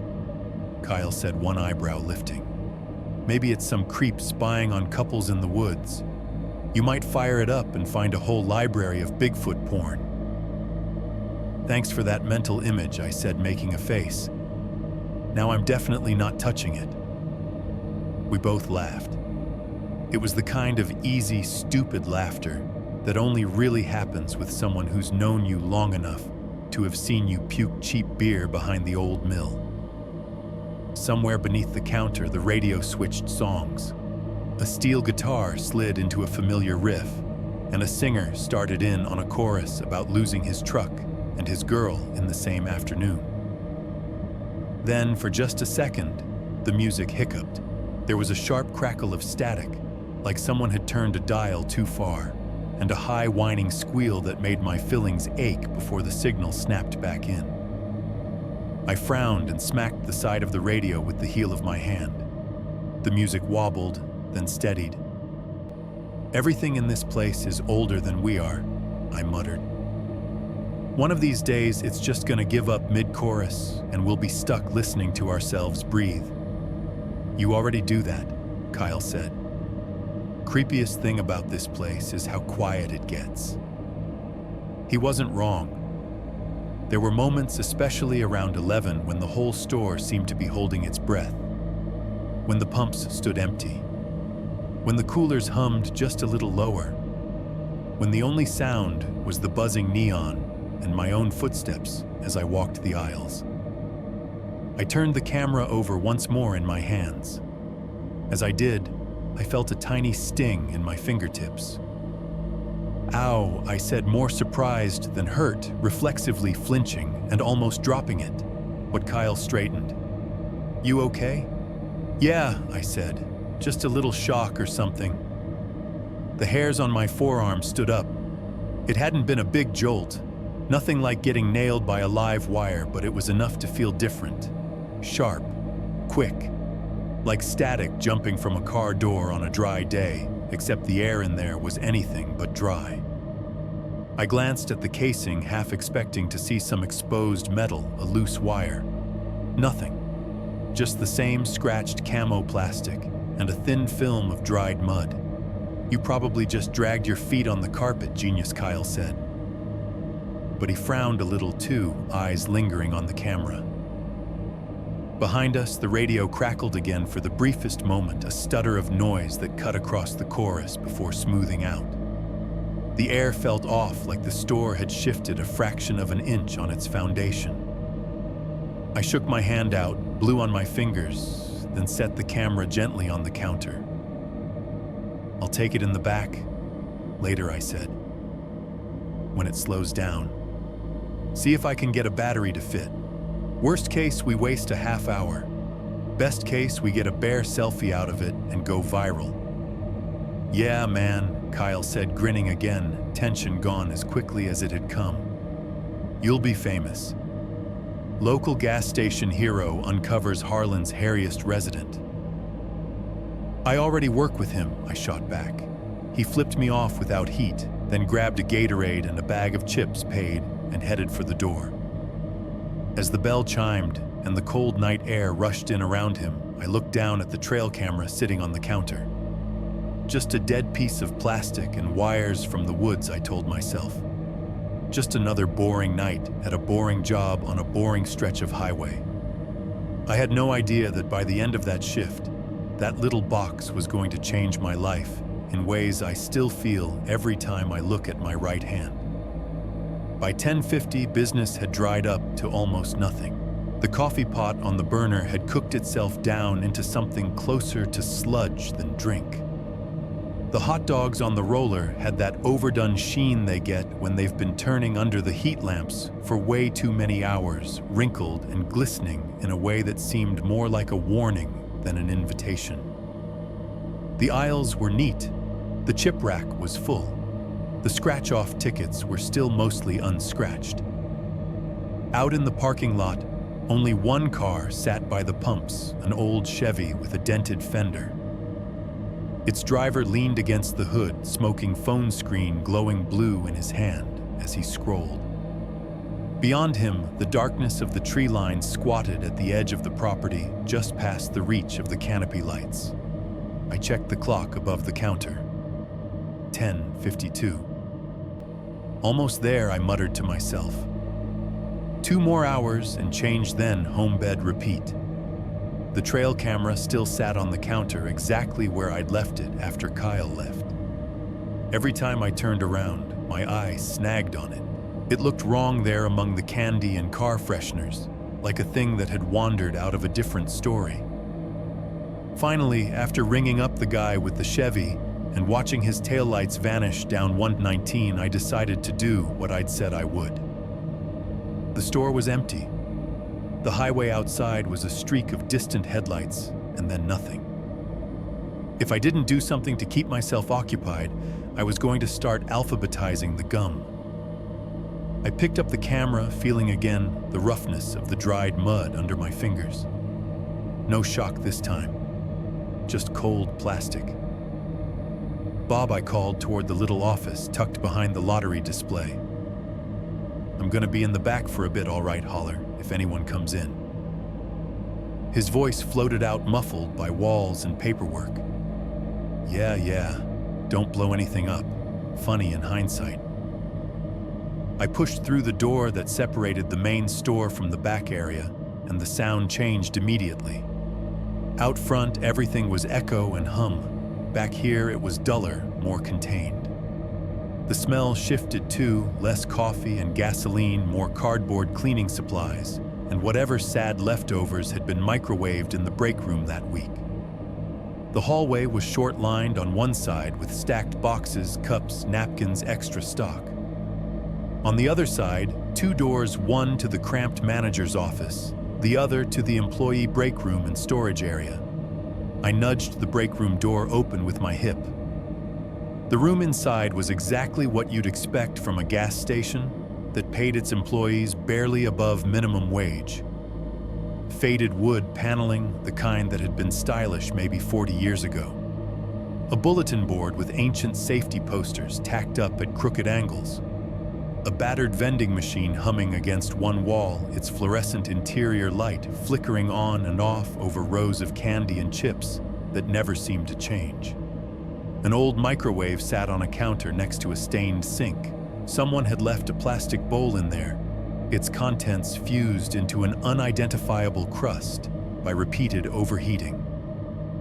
The microwave's digital clock blinked 12 hours at me because nobody ever bothered to reset it when the power flickered during storms.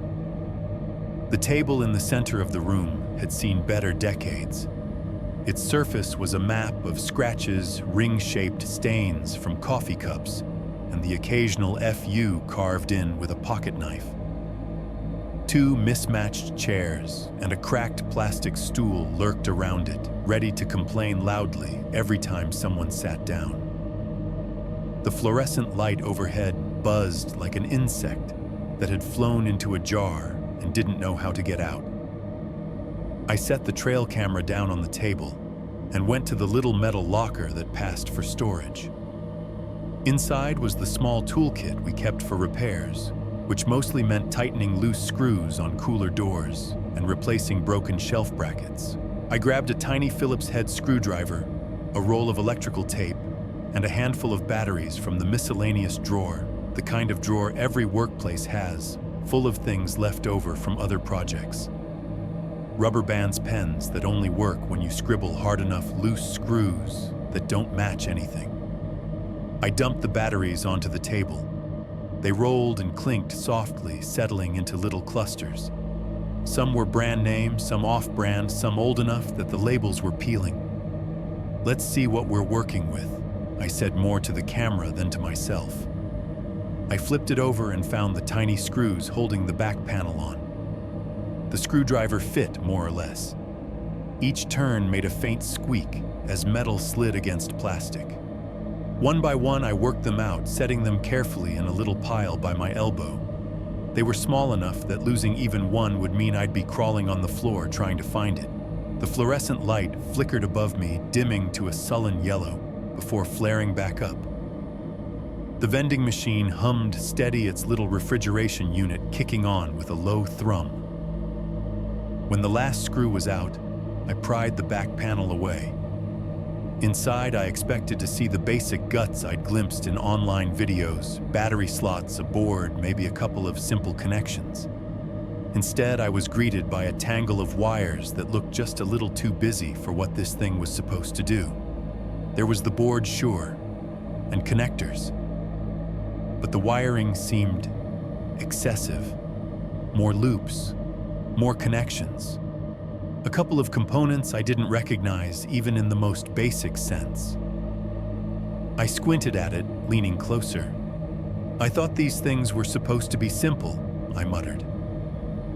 Motion sensor camera, SD card done. I wasn't an electrician. I wasn't even a hobbyist. As far as I knew, maybe this was just what the inside of a trail camera looked like when you actually paid for a good one. The thought that something might be wrong with it barely brushed against my mind before my own ignorance smoothed it over. Probably just factory stuff, I told myself. More wires means more features or something. One of the screws I'd set aside rolled a few inches, hitting another with a delicate tap. I gathered them into the groove of a crack in the table so they wouldn't wander off. I picked up one of the batteries, testing it against my palm. Still had some heft. Maybe enough juice to at least see if the thing would power on. I was just starting to maneuver it into the open compartment, trying to figure out which way the terminals were supposed to go when a loud bang echoed from the front of the store. It wasn't an explosion. Not the explosion. It was the bathroom door slamming shut hard enough to rattle its frame. The sound shot down the hallway, amplified by the bare walls.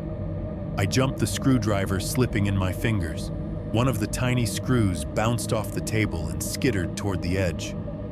I lunged, grabbing it with my non-battery hand, just before it took the plunge to the linoleum. Son of a, I started catching my breath.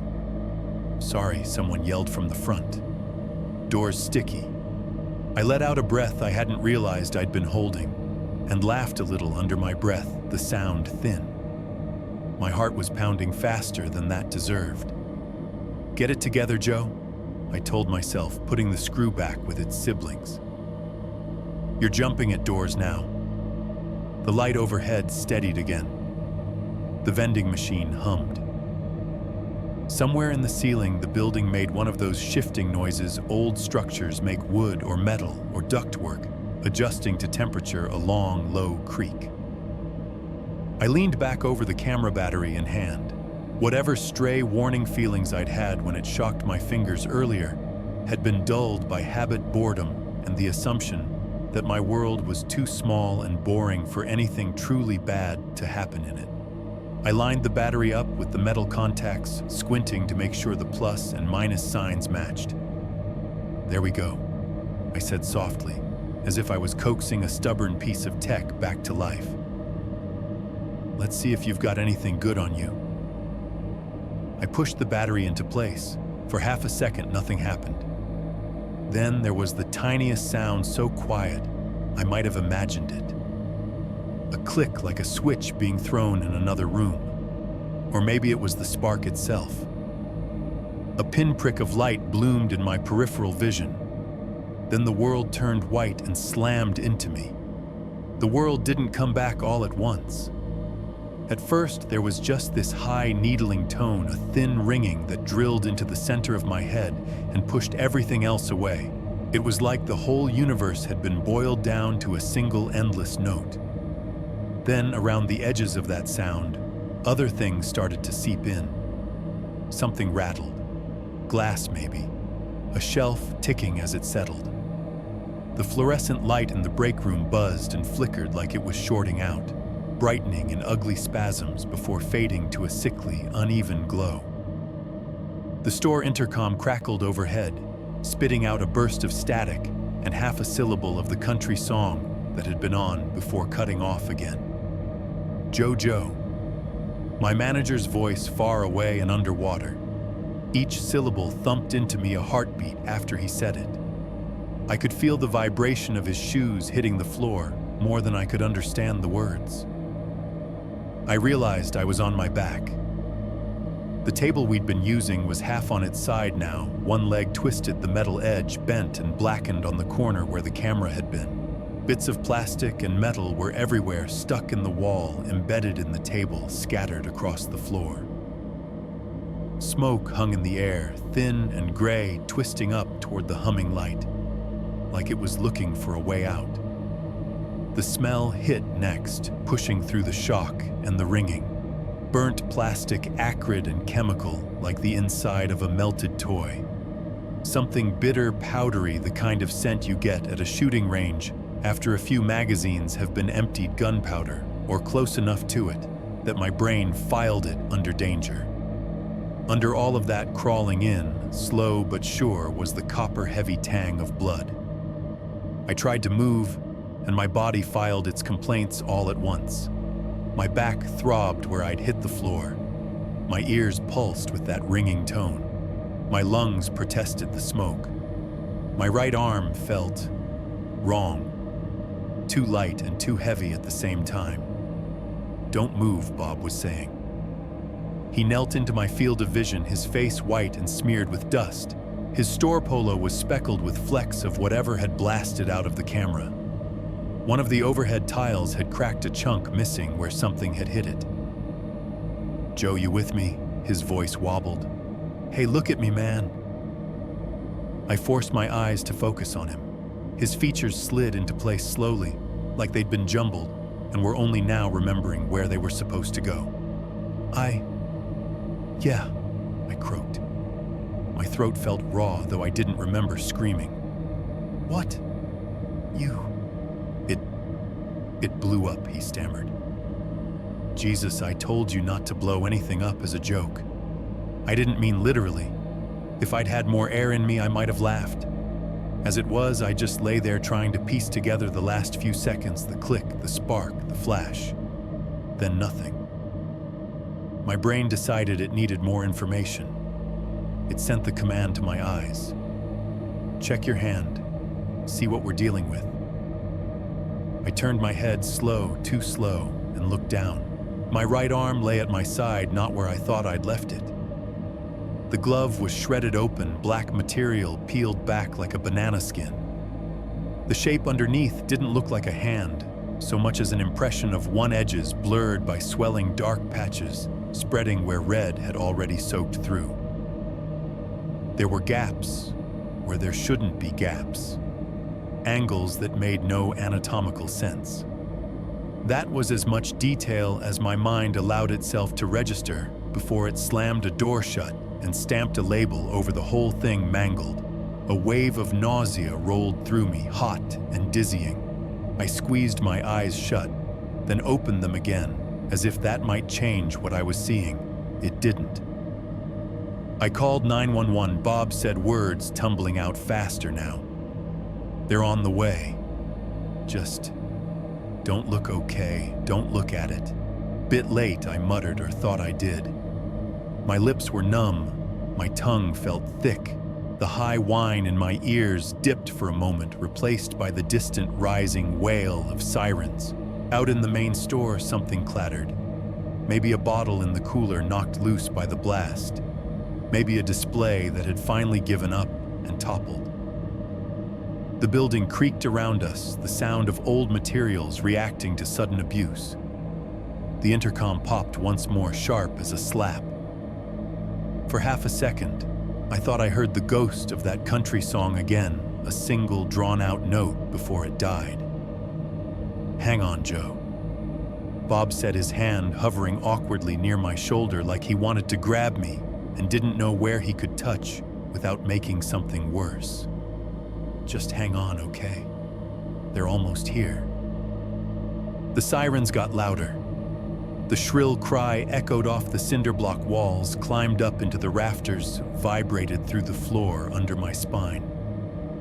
Red and blue lights strobed faintly through the tiny high window in the break room door, painting jittery colors across the smoke. Minutes got weird then. They stretched and folded, nothing happening and everything happening at once. The next thing I knew, there were more voices. Boots on tile, heavy and sure. The scrape of something metal against the frame as the door banged open all the way. "Back here, he's back here." Bob's shout sounded closer now, like he'd moved away from my head to flag them down. Faces appeared above me, strangers in uniforms, paramedics with reflective stripes, and clipped voices and movements that were quick without being hurried. Male 30s, one of them said. Blast injury to right hand. Possible shrapnel. Conscious and talking. Hey there, another voice said closer. A woman leaned into view, her blonde hair tucked under a cap, a headlamp band crossing her forehead. Her eyes were focused calm in a way that made me want to panic less just to live up to them. I'm Megan. I'm a paramedic. We're gonna take good care of you, all right? I tried to nod. It came out as more of a lull. Can you tell me your name? She asked, already reaching for my wrist with gloved fingers, feeling for the pulse there. Joe, I managed. Joe Carter. Okay, Joe, she said. On a scale of 1 to 10, how bad is your pain right now? I blinked at her.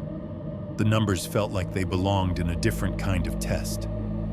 I said. High. We'll call that a 10, she said. We're gonna get you on some meds for that as soon as we get you loaded, but first we need to stabilize things. Hands moved over me, checking my neck, my ribs, my legs, efficient and impersonal in the best possible way. Someone slid a board under me. Someone else guided my ruined hand onto a padded splint, movements gentle but sending jagged flares of pain up my arm anyway. On 3, Megan said. 1, 2, 3. They lifted. The room tilted as my perspective changed, ceiling swinging into a new place overhead. The light glared down, buzzing louder now that I was closer to it. The smell of burnt plastic and blood welled up again as they shifted me. I swallowed hard against sudden saliva in my mouth. They carried me down the short hallway and through the door into the main store. From the break room, the damage had been close and personal. From out here, it looked unreal, like a picture in a newspaper. The candy racks near the counter had jumped. A shower of chocolate bars and gum packets lay scattered across the floor, like bright, expensive confetti. One aisle display had toppled bags of chips piled in a crumpled wave. The cooler doors rattled in their frames, a couple hanging slightly off-kilter. The air was hazy. The overhead lights, mostly intact, cast everything in a jaundiced glow. Through the front windows, I saw the reflection of red and blue lights swirling. As they turned me toward the door, I caught the real thing. 3 police cruisers in the lot doors, open radios crackling. Yellow tape already snaked its way around the front of the building, one officer stringing it between metal posts with practiced motions. Crime scene tape. On my gas station. For some reason, that image landed heavier than the pain in my hand. This was supposed to be a place where people bought coffee and cigarettes, not a spot cops marked off like a wound. Watch the steps, someone said, as they maneuvered me through the doorway down the small lip at the threshold. Cold air slapped my face. The night outside smelled like gasoline damp pavement and the faint, sour rank of the dumpster by the side of the building. Somewhere a dog barked. The siren that had brought them here had cut off. Its echo lingered in my ears anyway. They slid me into the back of the ambulance. The gurney locked in with a solid metallic clunk. The doors shut behind us, shutting out the chaos of the lot and replacing it with a new, tighter chaos. Inside was all white and chrome and beeping. A monitor near my head chirped steadily, each tone representing something important about the way my heart was beating that I didn't have the bandwidth to decipher. Plastic rustled as Megan adjusted equipment. An oxygen mask descended toward my face.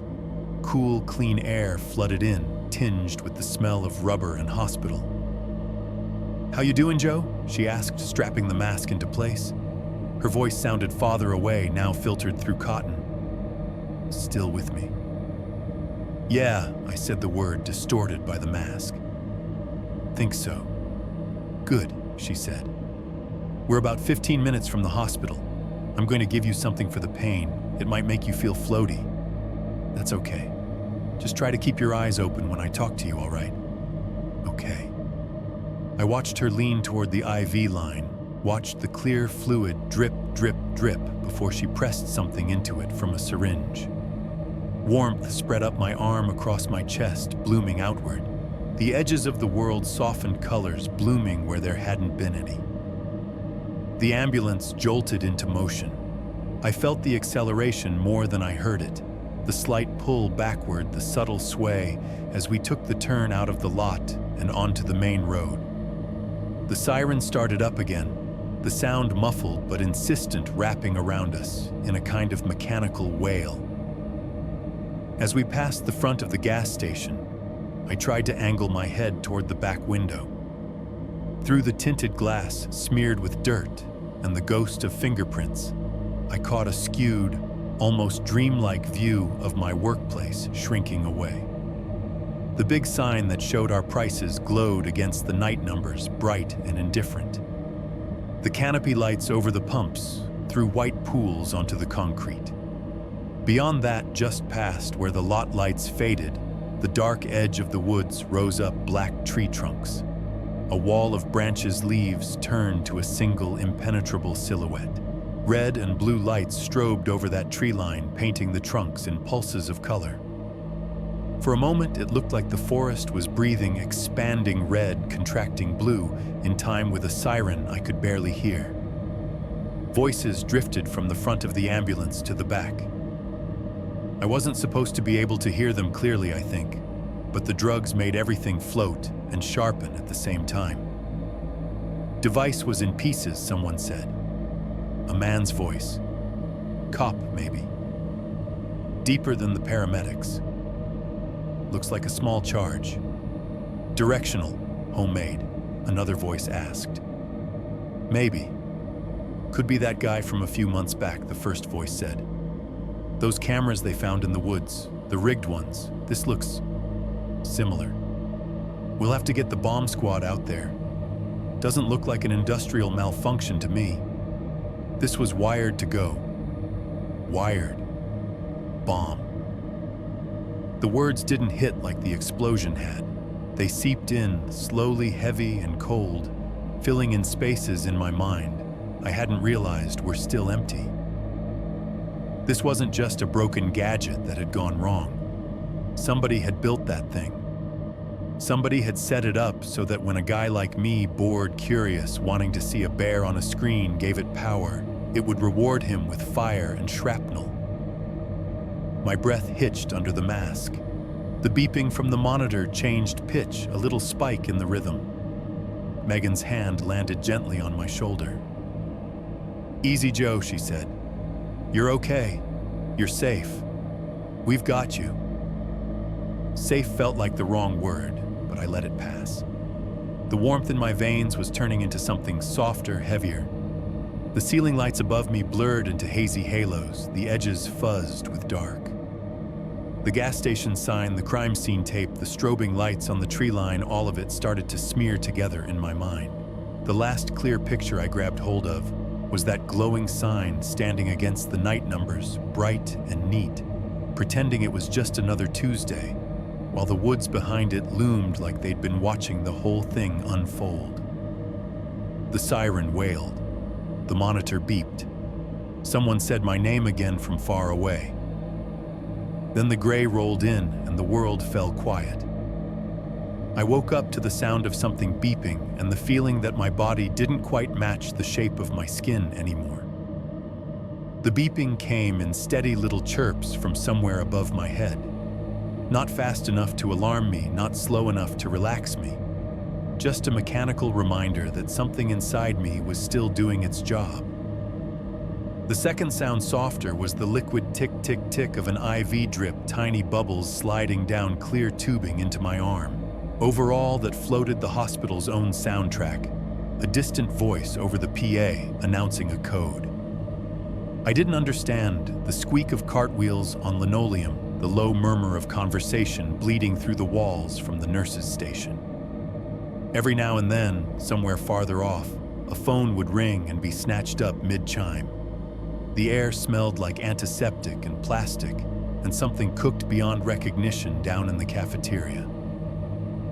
I stared at the ceiling first.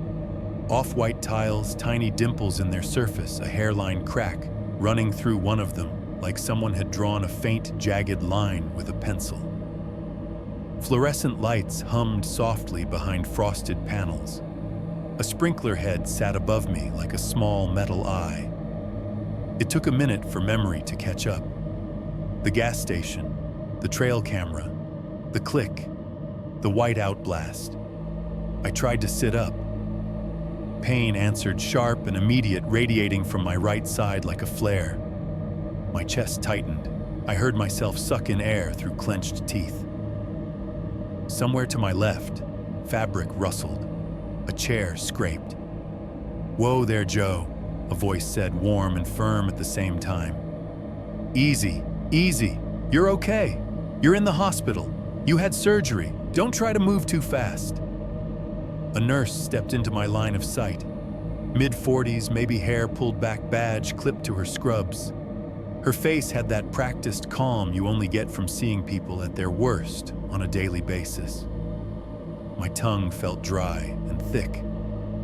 "How long?" I managed. "Couple days since the surgery," she said.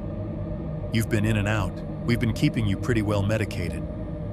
"I'm Karen. I've got you tonight." My eyes drifted down past the IV line taped to my left arm over the rise and fall of the thin hospital blanket. My right hand, what was left of it, rested on top of the sheet wrapped in so much gauze it looked like a cartoon boxing glove.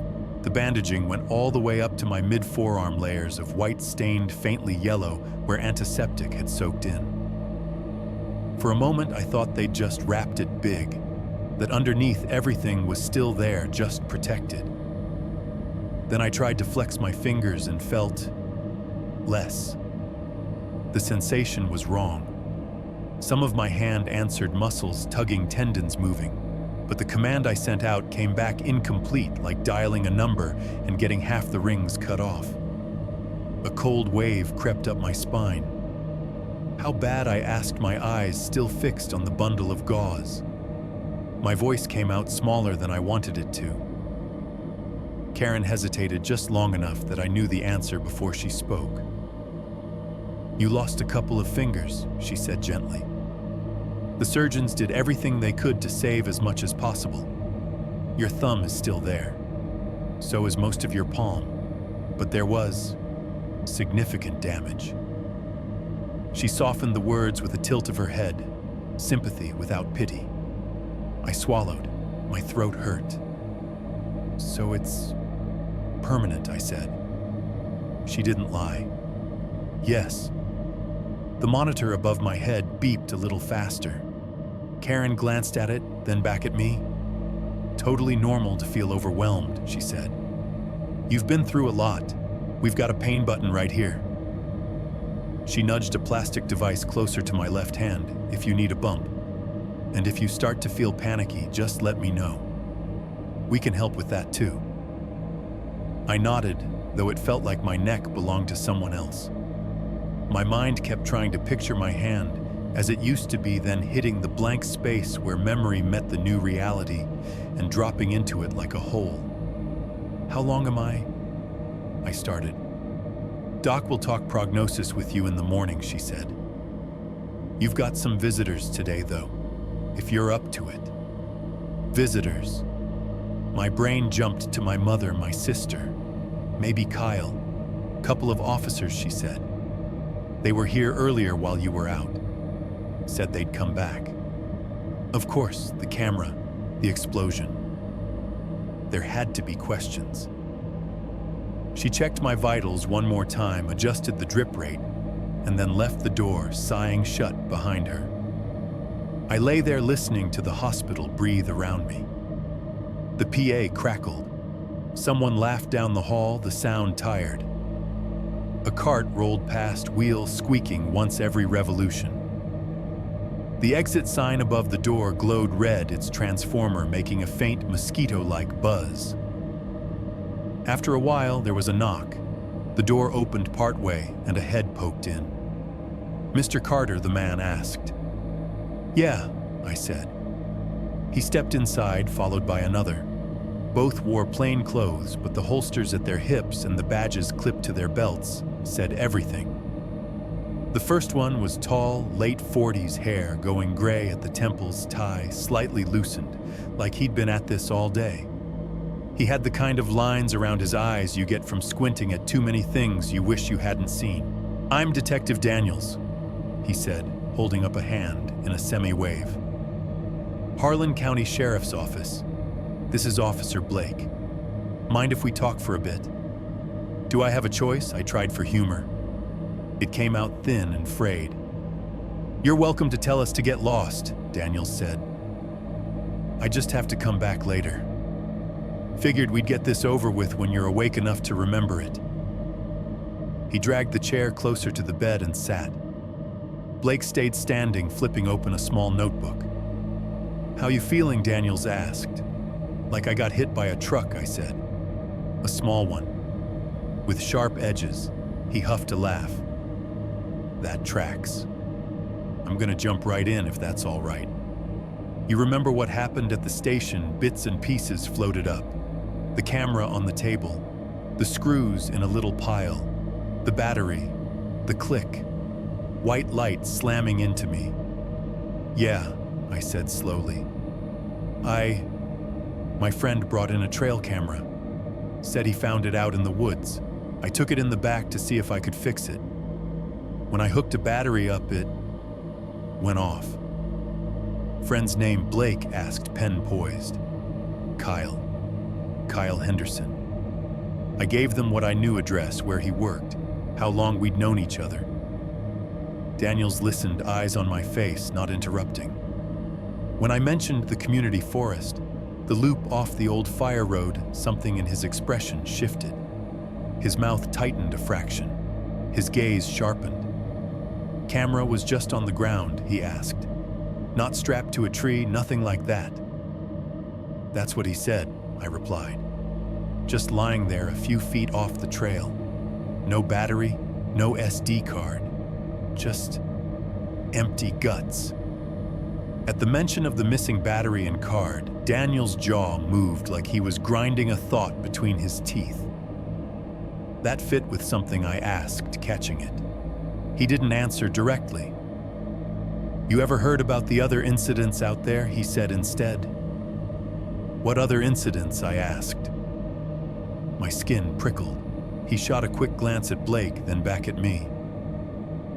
"We've had a couple of events in the last year," he said. "Folks finding trail cameras in the woods where they shouldn't be. One blew up on a guy a while back out in the forest itself. Not as bad as yours, but bad enough. We've recovered a few more that were rigged, all gutted, no batteries, no cards. Wired so they'd go boom when someone tried to power them up." The room felt a degree colder. "So mine," I said. "Looks the same," he said. "Same kind of setup, same kind of craftsmanship, if you want to call it that. Whoever's building these knows what they're doing." I stared at the ceiling tile crack again, following its jagged path. "So you're telling me," I said slowly, "somebody's been scattering booby-trapped cameras out in the woods like Easter eggs, just waiting for some idiot like me to pick one up and try to fix it?" "Well, Daniels said I wouldn't call you an idiot. Curiosity's not a crime. For this guy, it's more like bait." The word sat heavy between us. Bait. He asked more questions. What time Kyle had come in, how long I'd had the camera in the store, whether anyone else had touched it. I answered as best I could, my thoughts swimming in slow circles. The neon exit sign above the door buzzed steadily, its red glow bleeding into the corner of my vision. At one point, the hospital PA crackled to life code blue ICU room 312. The disembodied voice made the hairs on my arms stand up. Life and death announcements sounding so calm. By the time Daniels closed his notebook, my chest felt tight with more than just pain. "We'll need to talk again," he said, standing. "But that's enough for now. You concentrate on healing. Let us worry about the son of a he caught himself. The person who did this. Do you know who they are?" I asked. He paused at the end of the bed. Shadows under his eyes looked deeper up close. "Not yet," he said, "but we've got more pieces than we did a week ago. Your piece just happens to hurt more." After they left, Karen came back, checked my vitals, and clicked the TV on with the remote, leaving the volume low. "Some background noise," she said. "Helps some people rest." I wasn't sure which group I belonged to, but I didn't argue. For a while, it was just daytime talk shows and soap operas, two bright sets, canned laughter, people crying dramatically in well-lit hospitals that looked nothing like the one I was in. I wasn't really watching. My eyes were on my bandaged hand, my mind on the idea of cameras hidden in the trees like mines. Then the local news hour started. The anchor's voice was smooth, the kind trained to make everything from school board decisions to fatal car accidents sound equally digestible. A graphic flashed up in the corner, potential explosive device found in Harlan Community Forest. I froze. They cut to shaky footage filmed from a distance, somebody's zoomed-in phone video of officers in the woods, carrying something carefully between them. It looked like another trail camera, this one cradled in a bomb tech's gloved hands, like a poisonous animal. Authorities say the device appears to be similar to the one that injured gas station employee Joseph Carter earlier this week, the reporter said, standing at the edge of a familiar-looking trailhead. Police tape fluttered behind her, tied between two trees. Officials confirmed that it was booby-trapped and designed to explode when powered up. Booby-trapped. Designed. The words scraped along my nerves. The reporter kept talking, her voice smooth, almost excited. Sources say this may not be the only such device in the area. I turned the volume down with shaking fingers until her voice became a distant buzz, and the images on screen moved in silence. Lying there in that too bright bed, I saw drip, ticking monitor, beeping. I realized two things at once. One, I hadn't been the target. Not really. The device hadn't been built for me. It had been built for anyone. Some hunter, some kid, some bored hiker. My face inside its blast radius was just bad luck. To the woods I'd driven past my whole life, the same ones I'd cut through as a teenager to get to a party, the same ones where Kyle went when he needed air, had been seeded like a minefield by someone who liked the idea of strangers picking up death disguised as curiosity. The forest itself had been turned into a trap. I looked past the TV toward the small window on the far wall of my room. Through it, I could see a slice of gray sky and the tops of a few bare-branched trees on the hospital grounds, swaying gently in the wind. For the first time, they didn't look like part of the scenery. They looked like accomplices. They sent me home with a bag of pills, a stack of pamphlets about adjusting to limb loss, and a hand that didn't look like mine anymore. Everything moved slower after that. Getting out of bed, buttoning a shirt, learning how to hold a coffee mug in my left hand without sloshing it everywhere. Pain came in waves, sharp in the morning, dull and nagging by afternoon, a mean ache at night when the house got quiet, and there was nothing to distract me from the ghost sensations buzzing where fingers used to be. Word gets around in a town like Harlan. Before I was even cleared to drive again, the gas station explosion had gone from breaking news to local legend, the kind of story people fold into the town's ongoing gossip thread.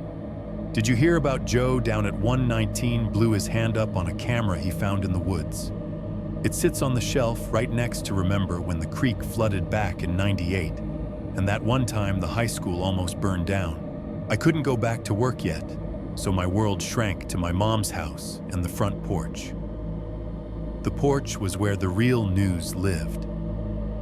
In the evenings, I'd sit out there in an old rocking chair, right hand bandaged and propped on a pillow, left hand wrapped around a sweating glass of sweet tea.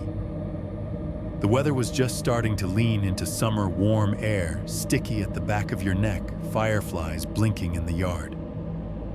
Crickets started up as soon as the sun dipped, sawing their legs together in a chorus that rose and fell like breathing. Somewhere down the block, someone's radio played low, the bass line barely a thump through the trees. Porch lights clicked on up and down the street. Neighbors drifted out with their own chairs, their own drinks, their own stories. In Harlan, you don't have to go looking for conversation. It ambles over to you. You hear they're looking at that Mark fella Mrs. Collins from 2 houses over, said one night, fanning herself with a church bulletin. You know, the one in the blue house with all the junk in the yard? I knew the place. Everyone did. Overgrown lawn, rusted out car sitting on blocks. Curtains always a little too drawn. A house that looked like it didn't want company. What about him? I asked. She leaned in a little, lowering her voice, even though there was no one close enough to overhear. Sherry's boy dates a girl whose aunt lives across from him. Says they've been seeing cops parked out there, questions and all. Nosy, they call her, but this time she might be right to look.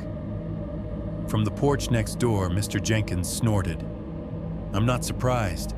Heard a boom out that way a few months back. Whole damn house shook. Figured it was some idiot playing with fireworks. Should have called it in. He took a sip of his beer, the bottle clinking softly against his teeth. Didn't though. You never think it's going to be more than some fool in a M80. More nights, more pieces.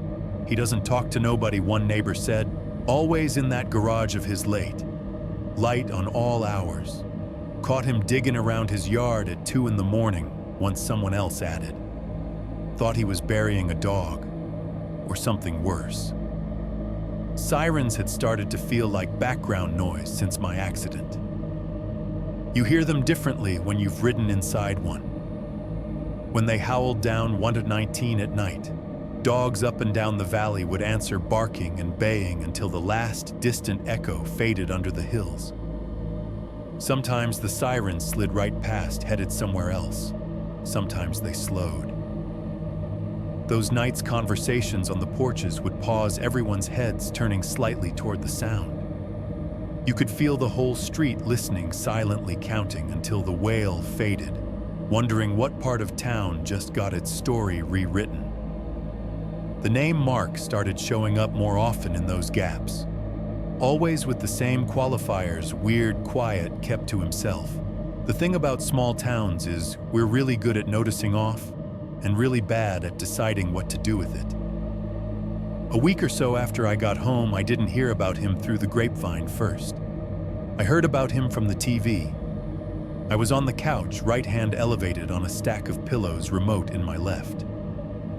The midday news was on the anchor in his crisp suit, trying to make everything from weather to crime stats sound like part of the same calmly unfolding story. They cut to a live shot outside a house I recognized, even before they put the address on the screen. Blue siding, junk in the yard. Police tape wrapped around the porch railing like caution-colored tinsel. The camera zoomed in on officers going in and out the front door. Some carried clear plastic bags full of wires, little metal pieces, boxes of nails. Others came out with orange Home Depot buckets, the kind you buy when you've got a project you shouldn't be working on after midnight. Authorities executed a search warrant at the home of 39-year-old Mark S. The reporter said, standing at the edge of the driveway. Inside, they found what they describe as extensive bomb-making materials. They cut to a recorded snippet from the sheriff's press conference. Daniels stood behind a row of microphones, looking like he'd aged 10 years in the week since he'd sat by my hospital bed. Based on evidence recovered at the scene, he said, "We believe the explosive device that injured Mr. Carter is connected to a series of similarly rigged trail cameras found in the Harlan Community Forest. back to the reporter. Her voice dropped a little, slipping into that tone they save for the juiciest detail. Among the items recovered, she said investigators found a handwritten note reading, quote, "Broken camera for a broken soul." They put the words on the screen in big white letters over slow-motion footage of an evidence tech carrying a box out of the house. "Broken camera for a broken soul." The anchor repeated it when they cut back to the studio. "Broken camera for a broken soul," he said, eyebrows drawn together just enough to signal the appropriate level of concern. They said it again in the evening edition, and the next day in print. It stuck like people love when monsters give themselves a tagline. I stared at the TV, at the words, at the grainy photo they'd found of Mark from some old ID eyes, pale hair, unkempt. The kind of face people would have forgotten if he'd stayed out of the news. Broken soul. I thought about my hand, about the teenager in Jonestown whose words I'd heard through the ex-soldier's story in that YouTube video months later. About people who follow voices into the dark and people who plant traps there. What kind of broken sits alone in a blue house on a Harlan street and decides the best outlet for that fracture is to turn curiosity into a weapon, to hide bombs in the woods, wrap them in plastic shells that look like gadgets, and wait for strangers to pick them up. Not for revenge, not for money, just because. The TV kept looping the same footage, officers going in, officers coming out, boxes and buckets, and that one shot of a notebook being sealed into an evidence bag. They blurred the writing, but everyone knew what it said. Broken camera for a broken soul. I turned the volume down until the anchor's voice was just a shape moving on screen, the words muted, but still legible in the crawl at the bottom. My living room felt smaller, suddenly the walls closer. Outside, a pickup rumbled past on the street, its tires hissing on the pavement. Somewhere, a chained dog barked twice and then went silent. They arrested him not long after that. The way I heard it, Mark didn't put up much of a fight when they came to his door. No standoff, no barricade. Just a man let out in handcuffs, head down, shoulders hunched, as the neighbors watched from behind curtains and over hedges. They put him in the back of a cruiser, and for a minute everybody in Harlan could tell themselves that was that. The weird neighbor with the booms at night was the bad guy. The world made sense again. Except cops don't just arrest a bomber and call it a day. They have to find everything he left behind. A few mornings later, I turned on the TV and landed right in the middle of a breaking news segment. The red banner flashed at the bottom of the screen, "Suspect killed during device recovery." The reporter stood at the edge of the woods, this time tall trees behind her, their trunks close together, leaves making a dense canopy overhead. Police tape marked a rough perimeter. Beyond it, I could see figures in uniforms moving through the trees. Some in regular patrol clothes, others in the heavier gear I'd come to recognize as bomb squad. Authorities say that while assisting law enforcement in locating additional devices in the Harlan Community Forest, the reporter said the suspect attempted to seize an officer's firearm. In the ensuing struggle, shots were fired. The suspect was pronounced dead at the scene. They replayed that line 3 times in the next hour. Each time the camera lingered on a particular patch of woods, just a bunch of trunks and undergrowth, the ground covered in dead leaves. Nothing to really see. Everything important had already happened there. I tried to picture it anyway. Mark walking through the same trees where Kyle had found the camera. Officers on either side of him watching his hands, watching the ground where he pointed. The smell of wet earth and leaf rot. The buzz of insects. Maybe the distant sound of a highway faint through the branches. I imagined him stopping, saying, "There's one here." Men in heavy vests and helmets moving forward carefully, eyes trained on the undergrowth. Instructions clipped and careful the way they'd been in my ambulance. Then something snapping in his head. A lunge. Fingers closing where they shouldn't. A shout, a struggle. Gunshots ripping through a space that had been quiet seconds before ricocheting off trunks, sending birds exploding out of the canopy like shrapnel made of feathers. I pictured him on the ground, among the roots and dead leaves, staring up at the same sort of tree line that had watched me through the gas station windows all those nights. Dirt under his fingernails. Maybe a camera hidden in the brush nearby, guts wired for harm, silent witness to the man who made it. No trial, no interrogation, no chance to look him in the eye and ask him why. The anchor used words like closure and community relief. They talked about how no one else would be hurt by his devices now, how the woods would be safe again once the last camera was found. I turned the TV off with my left hand, the room dropping into a hush thick enough that I could hear the fridge in the kitchen cycle on. Relief wasn't the right word for what I felt. It was there, sure, a knot of tension I hadn't even noticed unclenching slightly at the thought that the man who turned my curiosity into a weapon was gone. But under that was something heavier, something unfinished. He was dead. The cameras weren't. Some had been found. Others, who knew, may be buried under leaves waiting out seasons. Maybe picked up and tossed in the back of somebody's truck bed, forgotten, until a bored teenager decided to see if it still worked. And even if every single one was dug up and diffused, there was something else that wouldn't be.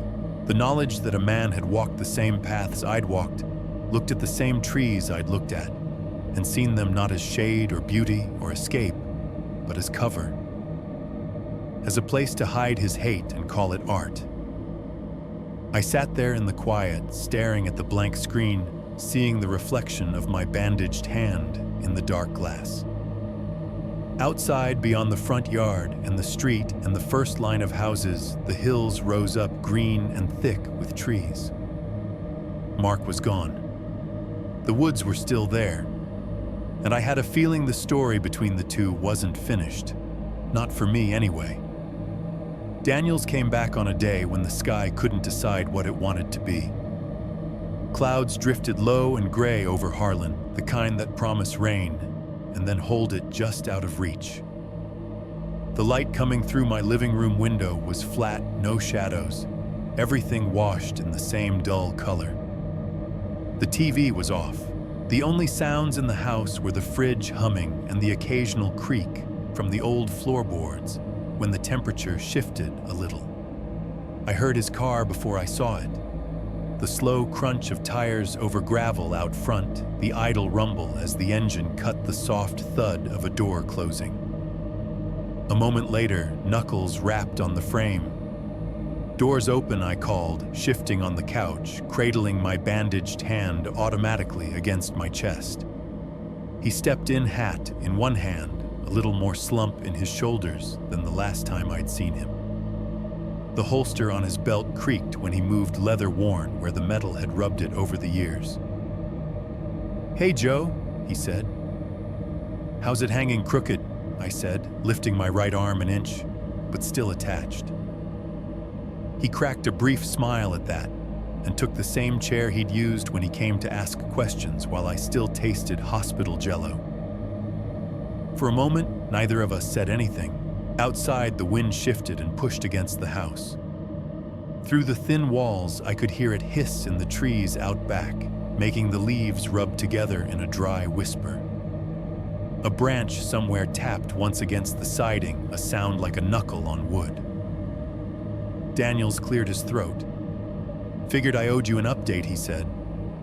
"Since, well, you're kind of the reason we closed this thing at all." "Closed it?" I asked. The word sounded too neat for what had happened.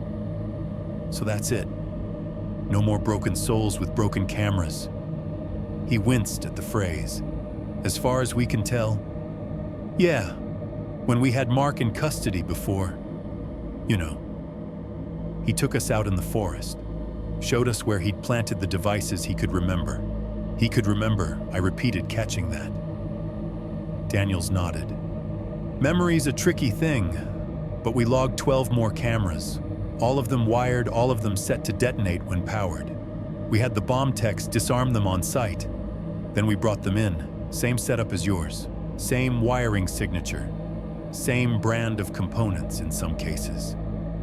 12. I pictured them spaced out along the trails and off them hidden under leaves tucked behind rocks strapped to trees that had gone on growing their bark, slowly swelling against the webbing. 12, I said, and the one that got me makes 13. Yeah, he let that sit between us. Far as we know, that's the whole batch. We mapped where they were. There was a pattern, kind of. Spots he liked. Game trails, crossroads. Places people might wander a little off the main path and think they'd found something interesting. The wind gusted outside. The trees answered with a low collective shudder. Somewhere a wind chime tinkled my neighbor's cheap aluminum tubes knocking together in a way that sounded almost like glass. But you're not 100%, I said. That you got them all. He sighed and rubbed at the bridge of his nose. I'd love to tell you yes, he said. Tie it up in a bow. We got him, we got his toys. The forest is safe for picnics and Instagram again. But we can't say that. Not honestly. We searched every trail we could, ran sweeps off the paths where we thought he might have gone, used metal detectors, ground teams, the works. 12 is what we found. 12 is what he gave us. Could he have stashed more deeper in? Could one have rolled down a hill, gotten covered by a rock slide, been carried off by a flood? Maybe. We just don't know. He looked me in the eye. Then that weary cop gaze that has seen too many families ask for reassurance no one can truthfully give. We think we got them all, he said. We're pretty sure. But I'd be lying if I said I could swear it. Through the wall, I heard the wind change direction again. It threaded through the trees differently now, making a new note higher, reedier, like breath forced through teeth. There it was again, that sense I'd had in the hospital, the woods not as scenery, but as accomplice. A place with too many nooks for secrets, too many shadows for certainty. Thank you for being straight, I said finally. I'd rather have maybe than a pretty lie. He nodded like he'd been braced for anger and didn't quite know what to do with acceptance. We talked a bit more about follow-up appointments, about victim support programs that were underfunded and overburdened, about paperwork. Then he left the door, clicking shut behind him. His engine faded down the street. The wind and the trees stayed. After that, the world didn't go back to normal. It shifted sideways just enough that things that used to be background suddenly had teeth. I started noticing trailheads the way some people notice bar signs immediately, automatically. Driving down 119, every little wooden post with a carved name and a parking lot full of Subarus jumped out at me. Before they'd been scenery. Now they looked like open mouths at the edge of the road inviting you in. Each time I went past one, my right hand pulsed. Phantom pain, the doctors called it.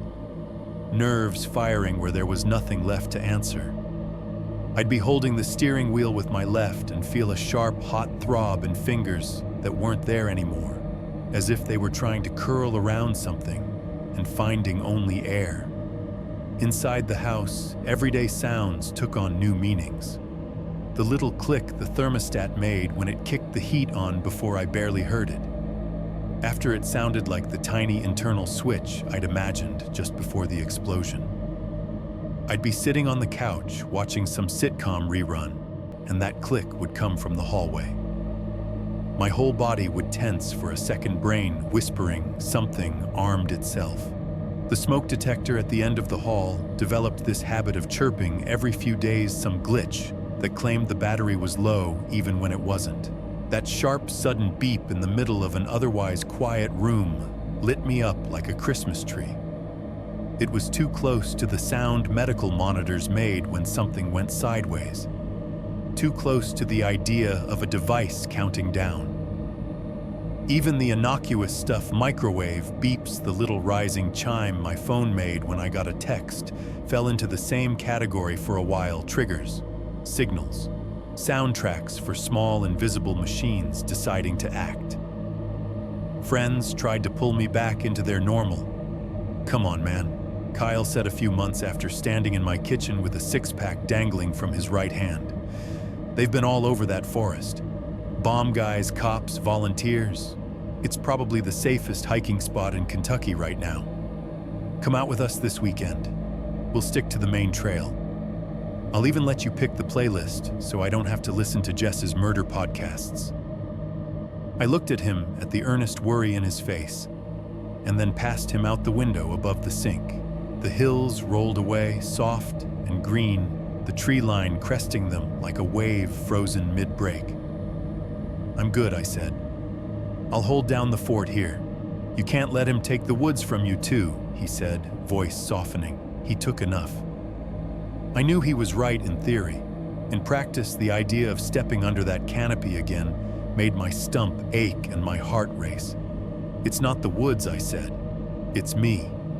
I know what's out there now, or what can be, and I know what it feels like to be wrong about what you're holding." He didn't push.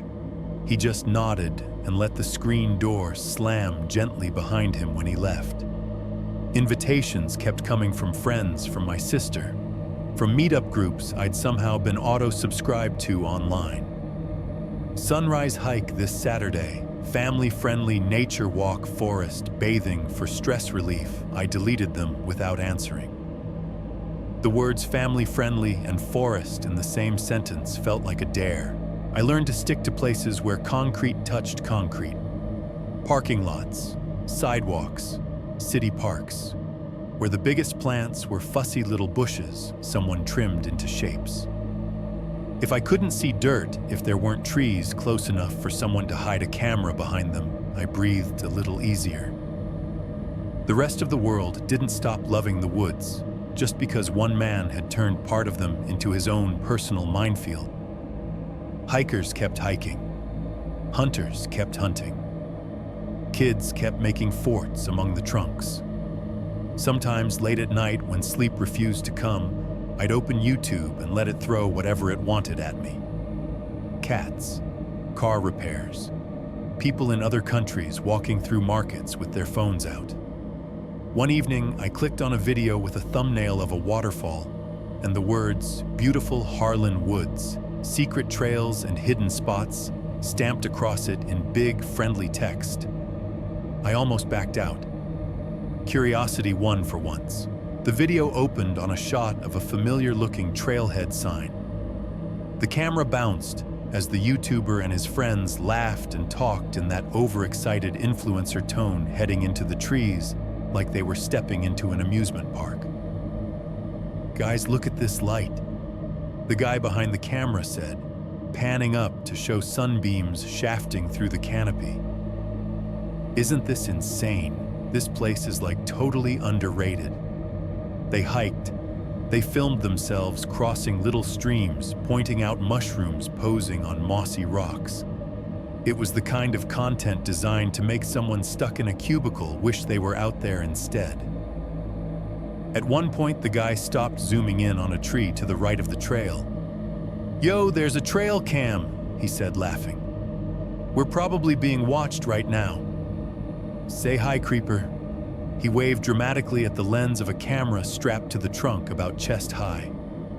It looked normal, same general shape and color as the one that had changed my life, minus the mud. Its eye stared back, unblinking. The comments below the video were what you'd expect. "Hope you waved nice, that's Bigfoot's personal security system." Imagine if those cameras were bombs, LOL, real life saw trap. The words sat on the screen, neon little jokes thrown out by people whose hands were still whole. The YouTuber's camera did a quick snap zoom for effect, punching in on the trail cam. In the video's audio, there was a tiny sound effect layered over it, a shutter click. just a little tchèque to sell the moment. As stupid as it was, as obviously fake, that sound went straight through me. My hand throbbed, a phantom ache pulsing where fingers should have flexed. The living room seemed to tighten walls, drawing in a fraction of an inch. I could hear the wind in the trees outside my own house threaded faintly through the gap under the door, hissing like static. Nobody Daniels, the bomb techs, the reporters, the commenters online could swear there weren't more devices still buried out there. Cameras that had rolled off into gullies, gotten covered in leaves, or been carried off by floods. Maybe they were dead. Maybe all their little circuits had corroded.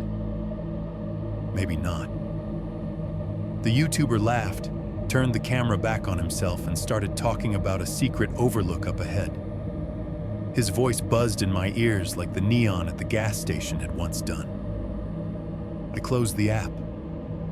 The room fell back into its familiar, quiet, fridge, humming clock, ticking faint whisper of wind in the real trees outside. My hand still pulsed in time with a sound that wasn't there anymore. On the other side of a screen, people kept walking into the woods, pointing at cameras, making jokes about bombs. On my side, I sat in the glow of a cheap lamp and listened for clicks in the walls. I still go back to Bear Brook in my head more than anywhere else I've ever lived. If you've never been there, it's not the sort of park that makes postcards. No dramatic cliffs or endless ocean, no famous overlooks with railings and little plaques. It's just New Hampshire woods, the way God and frost made them maple and birch and pine tangled together, a few old stone walls left over from when someone thought they could farm there. Trails that spider out and fade if you don't know where you're going. That November morning, the cold had that thin, sharp edge it gets before the real snow comes. The kind of cold that makes your breath look like cigarette smoke even if you quit 20 years ago. Frost crusted the grass around the parking lot, crunching under my boots as I crossed from the truck to the trailhead. Somebody's kid had drawn a smiley face with a stick in the thin film on the picnic table. The sun hadn't climbed above the tree line yet, so everything had that bluish tint that makes the world feel half awake. I'd been hunting those woods for years by then. Long enough that the park map posted at the kiosk was more decoration than anything. My map lived in my feet turn left, where the big double-trunk pine splits stay right when you see the old stone wall cut down toward the brook when you hit the rock that looks like a sleeping dog. That sort of thing. I knew where the deer liked to bed down, where they cut across the trails where you might catch one standing stupidly broadside at first light if you were quiet and lucky. I stepped off onto the packed dirt rifle slung over my shoulder, the leather strap creaking softly as it took the weight. The air smelled the way it only does up here in late fall, damp, leaf-litter cold earth and the clean, sharp resin of pine. Every breath tasted like metal and sap. The ground under the first layer of frost was a carpet of leaves, oak, maple, beech, all dried and curled, making that soft, steady crunch with each step. It wasn't loud exactly, but it was constant, a reminder that you're never as quiet as you want to be. Somewhere off to my right, I could hear water muttering over stones where the brook cut through that glassy running sound that slides between the trees even when you can't see it. Birds were just starting up. A chickadee called from somewhere above me that sweet two-note whistle. A crow answered from deeper in its voice, rough as a laugh after a long night. Somewhere far off, the faint rush of cars on the highway bled in a distant ocean noise that felt like another planet. I walked the first stretch on autopilot hands, warm in my gloves, breath puffing and vanishing in front of me. This was my church, as much as any building with a steeple. The rhythm of my boots on the trail, the weight of the rifle on my shoulder, the way the cold bit just enough to let you know you were alive. Deer sign had been thin that season. Too many people tromping around earlier in the month. Too much noise. But that morning, 100 yards past the fork, where the main trail veers toward the pond, I saw saw something that made me slow. A scrape. Fresh. On a sapling just off the trail, the bark was peeled away in a raw, bright patch about waist-high. The exposed wood underneath was clean and damp the way it gets when it hasn't had time to darken. Little shreds of bark hung off in curls like peeled paint. Below it, the ground was scuffed leaves kicked aside. Buck. I stepped closer, squatting down to touch the edges. The cambium was still wet, sticky to the gloves. That meant he'd been there recently. Last night, maybe even that morning if he'd moved before dawn. The sensible thing would have been to note it and keep to the trail circle around, like I usually did. But there's something about fresh sign that tugs at a hunter's brain, a little voice that says, if you just go a little farther, he'll be standing right there. So I stepped off the packed dirt and into the underbrush. The change was immediate. The ground went from predictable to uneven. Roots knuckled up under the leaves. Hidden sticks snapped under my boots, each break sounding to my ears as loud as a gunshot. Low branches snagged at my jacket twigs, scratching across the fabric with dry whispers. The strap of my rifle creaked louder in the cold air as I shifted it, trying not to let it catch on anything. There was a faint trail, maybe made by deer, maybe by kids looking for shortcuts. Just a slight thinning of brush, a suggestion of direction, where the leaves were more disturbed. I followed that, moving slower now, eyes scanning ahead, for movement, ears straining for anything that wasn't me. The forest changed as I went. The trees grew closer together, the light dimmer under their branches. Patches of ice clung to shaded dips, frosted over like thin glass. Here and there, a fern still clung to its green stubborn against the creeping winter. The brook's voice grew softer as I moved away from it, replaced by the occasional tick of something, a pine cone dropping a branch, settling. I was watching my surroundings, but my focus narrowed the way it does when you're tracking something. I was looking for the curve of a back, the flick of a tail, the dark line of a neck against pale trunks.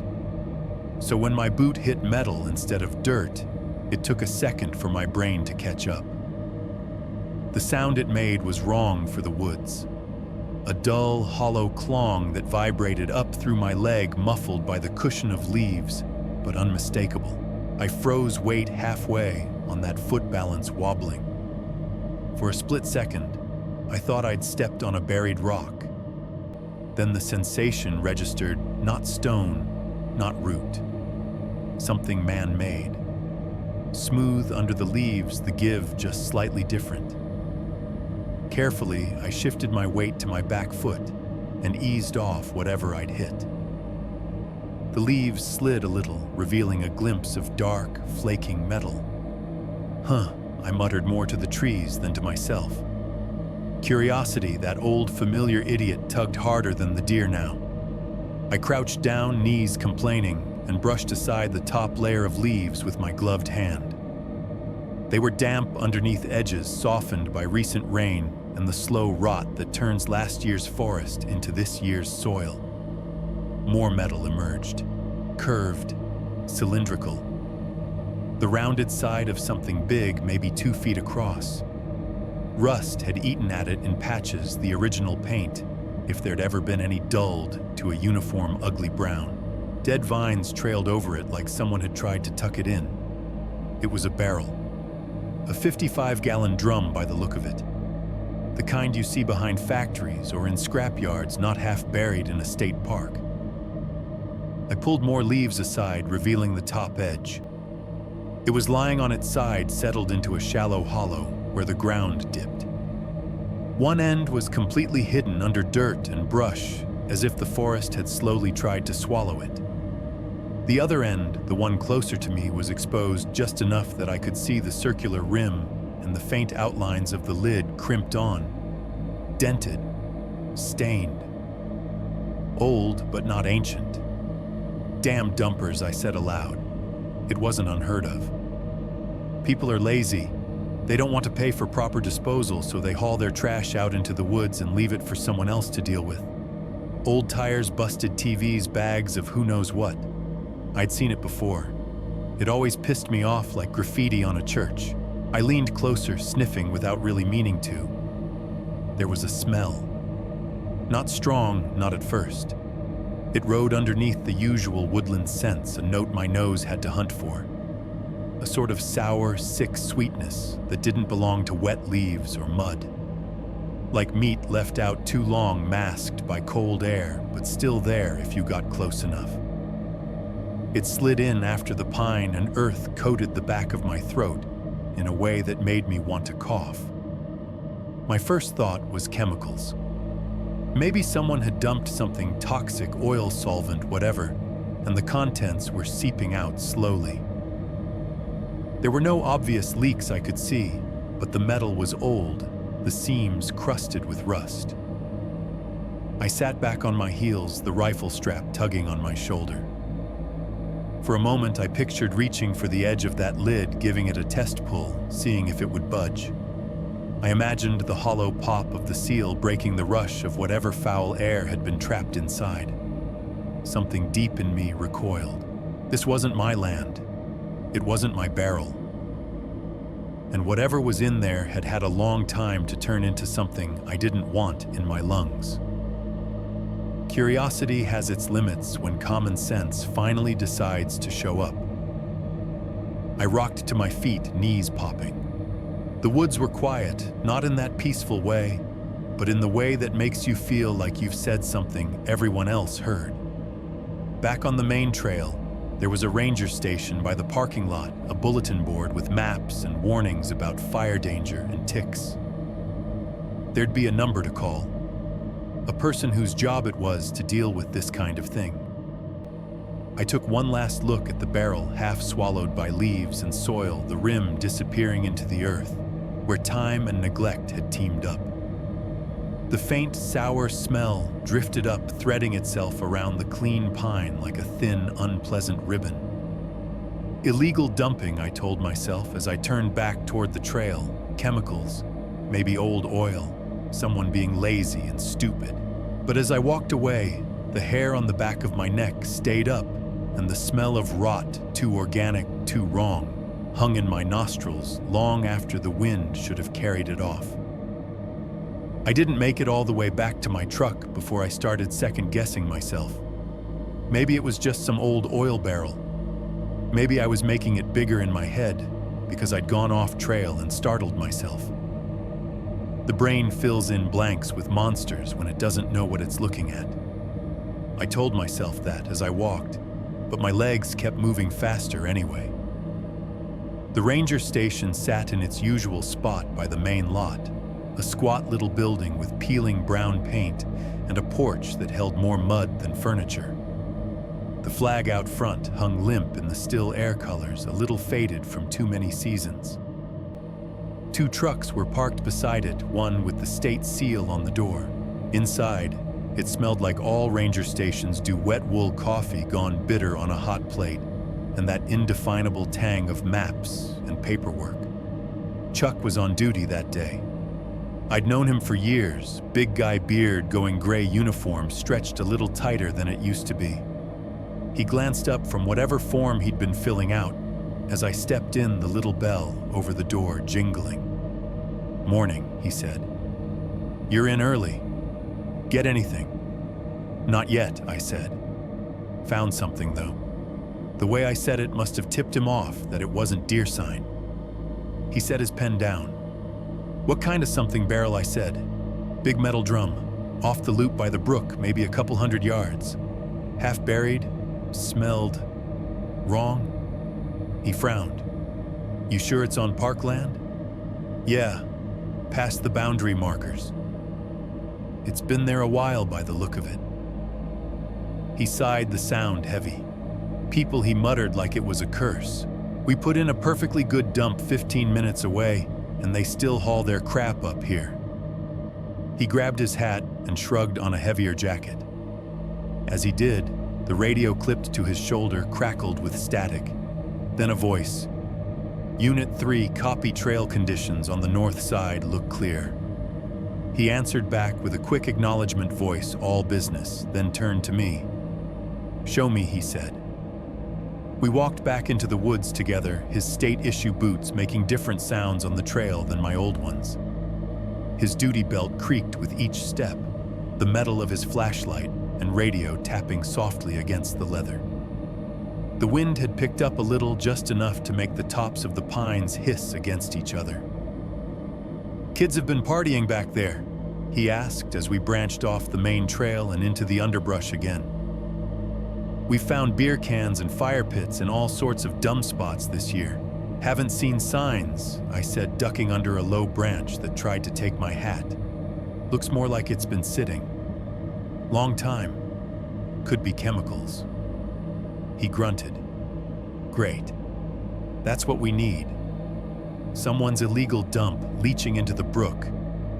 Branches scraped against our jackets as we pushed through the sound, sharp in the cold air. Somewhere in the distance, a crow complained its call, drifting between the trees like an insult. Chuck's radio crackled again, snippets of chatter I couldn't quite catch. When we got close, I recognized the sag of the land, the slight hollow where the barrel lay. My boots found the same path they'd taken before, leaves giving way underfoot. The smell hit me even before we'd brushed the cover aside, faint but distinct, that sour undertone that didn't belong to dirt or damp. There, I said, pointing. He stepped forward and kicked away some of the leaves with the toe of his boot. The curved flank of the drum emerged, rust catching the weak light. Up close, it looked even more out of place. The forest had been trying to claim it, sure, but this wasn't something that had grown here. It was something that had been brought, shoved into a spot it didn't belong, and left to sink. Chuck walked around what was visible of it, squinting. He rapped his knuckles on the metal near the exposed end. The sound it made wasn't what I expected. Hollow, yes, but not the clean ring of an empty barrel.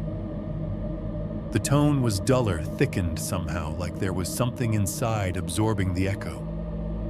It reminded me weirdly of knocking on a door when you know someone is standing just on the other side, silent. He frowned at the noise, too. Knocked again, slower. The same soft, dead response. That's not just old oil, he said quietly. A breeze pushed through the brush, stirring the leaves. The smell that seeped up when he disturbed the barrel's balance got stronger, a cloying wave that made the back of my throat prickle. You gonna open it? I asked, though the idea of him popping it right there made my stomach twist. Not me, he said. Not without backup. For all we know, it's full of something that'll burn the hair out of your nose or worse. Or it's evidence. Either way, this is above my pay grade. He stepped back, hand going to the radio. Base, this is Ranger 2, he said, pressing the button. I've got a 55-gallon drum dumped off the south loop, maybe 200 yards in. Half-buried, strong odor. Requesting law enforcement and hazmat guidance before disturbing. The reply came a moment later, buzzing faint in the cold. Copy, Ranger 2. Stand by. We'll notify state police. He clipped the radio back, eyes never leaving the drum. We're gonna head out, he said to me. You did right bringing this in. I'll have someone follow up. You don't need to come back for this part. But I did. A couple of hours later, after I'd had coffee that tasted like burnt plastic in the ranger station, and answered the same, what did you see, smell, anything, did you touch it? Questions 3 different ways, they went back in. State police had arrived by then, their cruisers parked nose to nose in the lot, lights off, but presence loud. A couple of unmarked sedans I recognized from other bad days in town sat alongside them. Men and women in heavier jackets with the unmistakable posture of people who carry authority for a living gathered around Chuck's desk while he pointed to a map. Can I started gesturing toward the woods. One of the troopers shot me a look. "You've done your part," he said. "No need to put you in the middle of this." He knows the way, Chuck said quietly, and he found it. Better he comes than we get turned around in here and spend an hour wandering like idiots. They compromised. I could walk them to within sight of the area, then hang back. The group that headed out was bigger this time. Chuck, 2 troopers, a detective in a long coat that looked too thin for the weather, and a guy in overalls carrying a crowbar and what looked like a sampling kit. Their radios chattered, occasionally bursts of code and confirmation breaking the quiet. Branches snapped under the combined weight of more boots.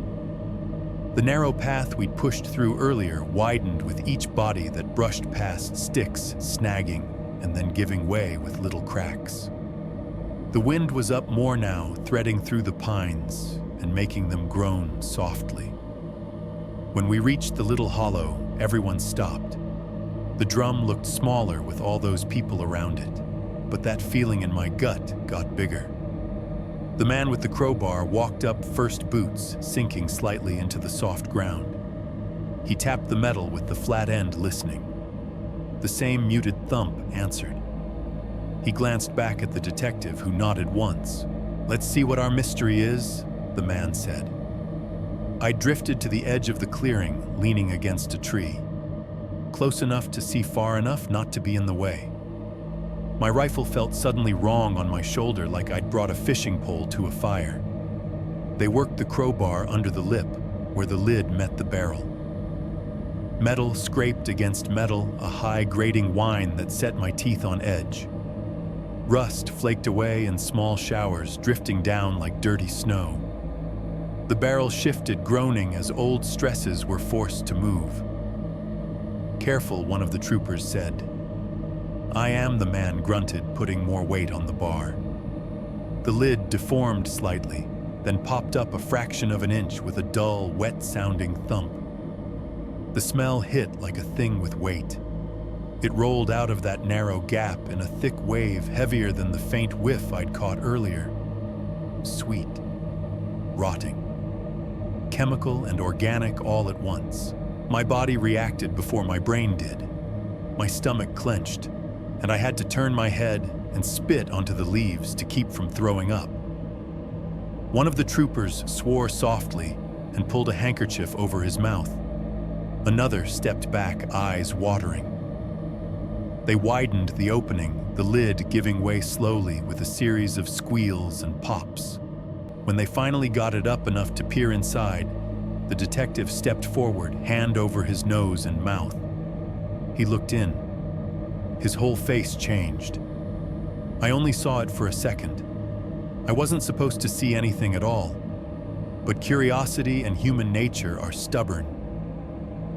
I took a half step sideways, craning my neck just enough to catch a glimpse past the detective's shoulder. There was plastic, thick, translucent, bunched and folded. Fabric, 2 darker shapes twisted among the lighter. And something that should never have been in a barrel in the woods. Something the color of old wax in the half-light. My brain tried to make it into anything else. Mannequin, animal, trash. It failed.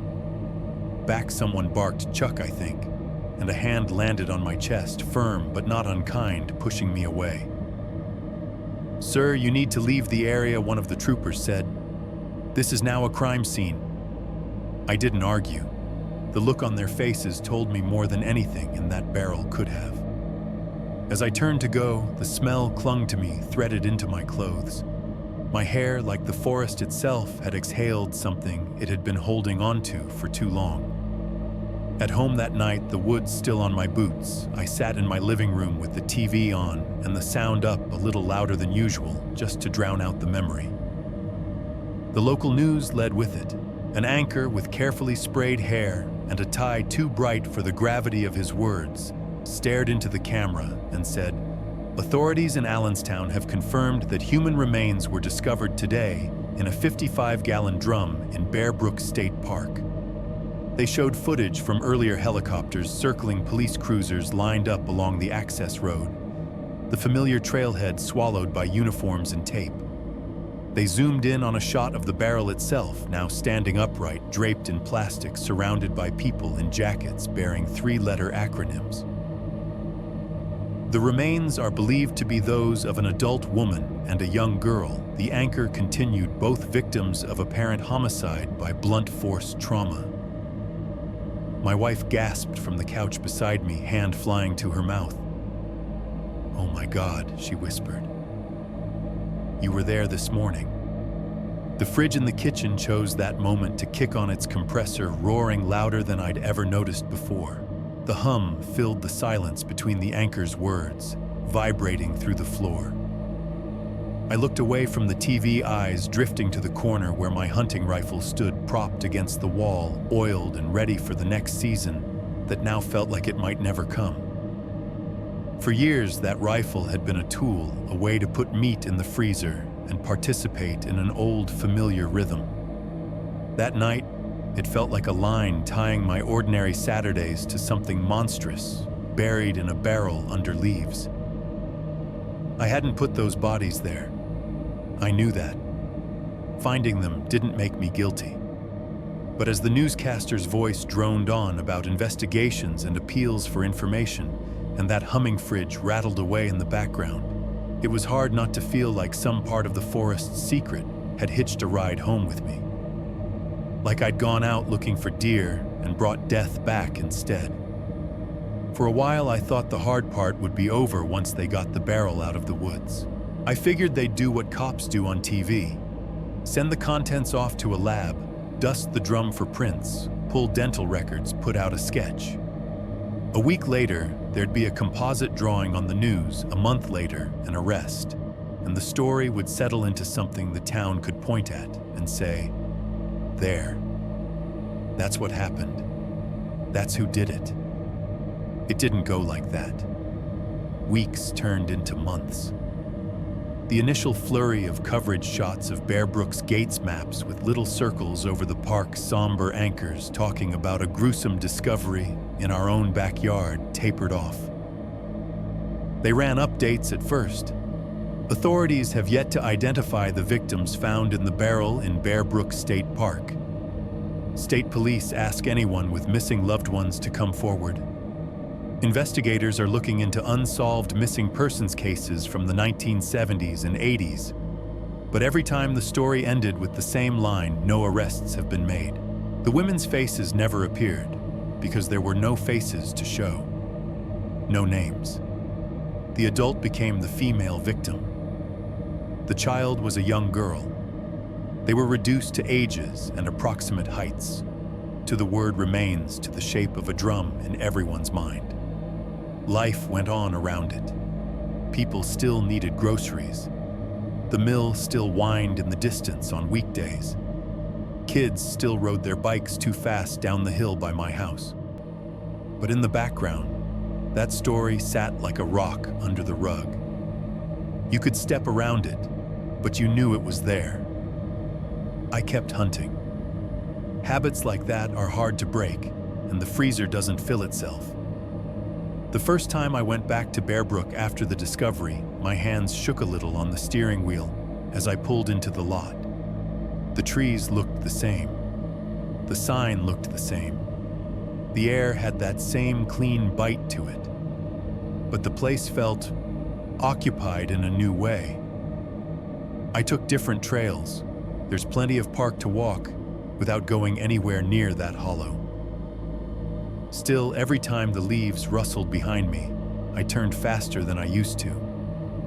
A branch creaked overhead in the wind, and my shoulders bunched.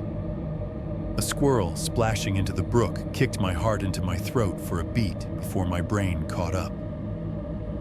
That little side path off the loop, the one that led to the barrel, I avoided for a long time. Even knowing the drum was gone, the ground scraped clean by boot prints and tire marks and whatever else the investigation had left behind, I couldn't make myself step back into that exact spot. When the wind picked up out there, branches rubbed together with long, complaining moans. It sounded to me like voices stuck in the canopy. The brook's running water, once a comfort, started to sound like something trying to talk under its breath. Every splash, every ripple was a syllable I couldn't quite catch. There were days I'd be sitting perfectly still at the base of a tree, eyes on a game trail, and I'd get that prickling sensation between my shoulder blades, the old animal feeling of being watched. I'd scan the woods, see nothing but trunks and undergrowth and dappled light, and still that feeling would linger. It wasn't the idea of someone hiding behind a tree with a gun that got to me. It was the idea of somebody who thought the woods were an extension of themselves, a place to stash things, a place to erase people. I started noticing barrels everywhere. Driving down back roads, I'd see one tipped on its side in a yard half full of rainwater collecting leaves, a rusted one behind the hardware store weeds growing up through its missing bottom, blue plastic ones on a flatbed heading who knows where. Each time my stomach tensed, memory filling them with a smell no one else around me could sense. Trash piles that once just annoyed me took on a different weight. A black garbage bag dumped in a ditch didn't just look like laziness anymore. It looked like possibility. I found myself staring too long at heaps of junk at the edge of town, wondering if some other hunter or kid or dog walker would be the one to find something they'd never forget. Little things at home shifted too. Nights got noisier in my head. I'd close my eyes and hear that muffled knock of Chuck's knuckles on the barrel, the strange, soft echo that hadn't sounded right. In dreams, it stretched out metal, vibrating like a bell underwater. Sometimes I'd hear the lid being pried open again, the crowbar squeal, the wet pop over and over with no air behind it, just that smell rolling in like fog. Other nights I heard dragging, a faint metallic scrape in the dark like something heavy being pulled through leaves. Rationally, I knew it was the furnace ticking the fridge, cycling the house settling. But in the half-awake hours, between 2 and 4 in the morning, my mind replayed the same image, a barrel leaving a trail through the understory, trailing leaves and secrets.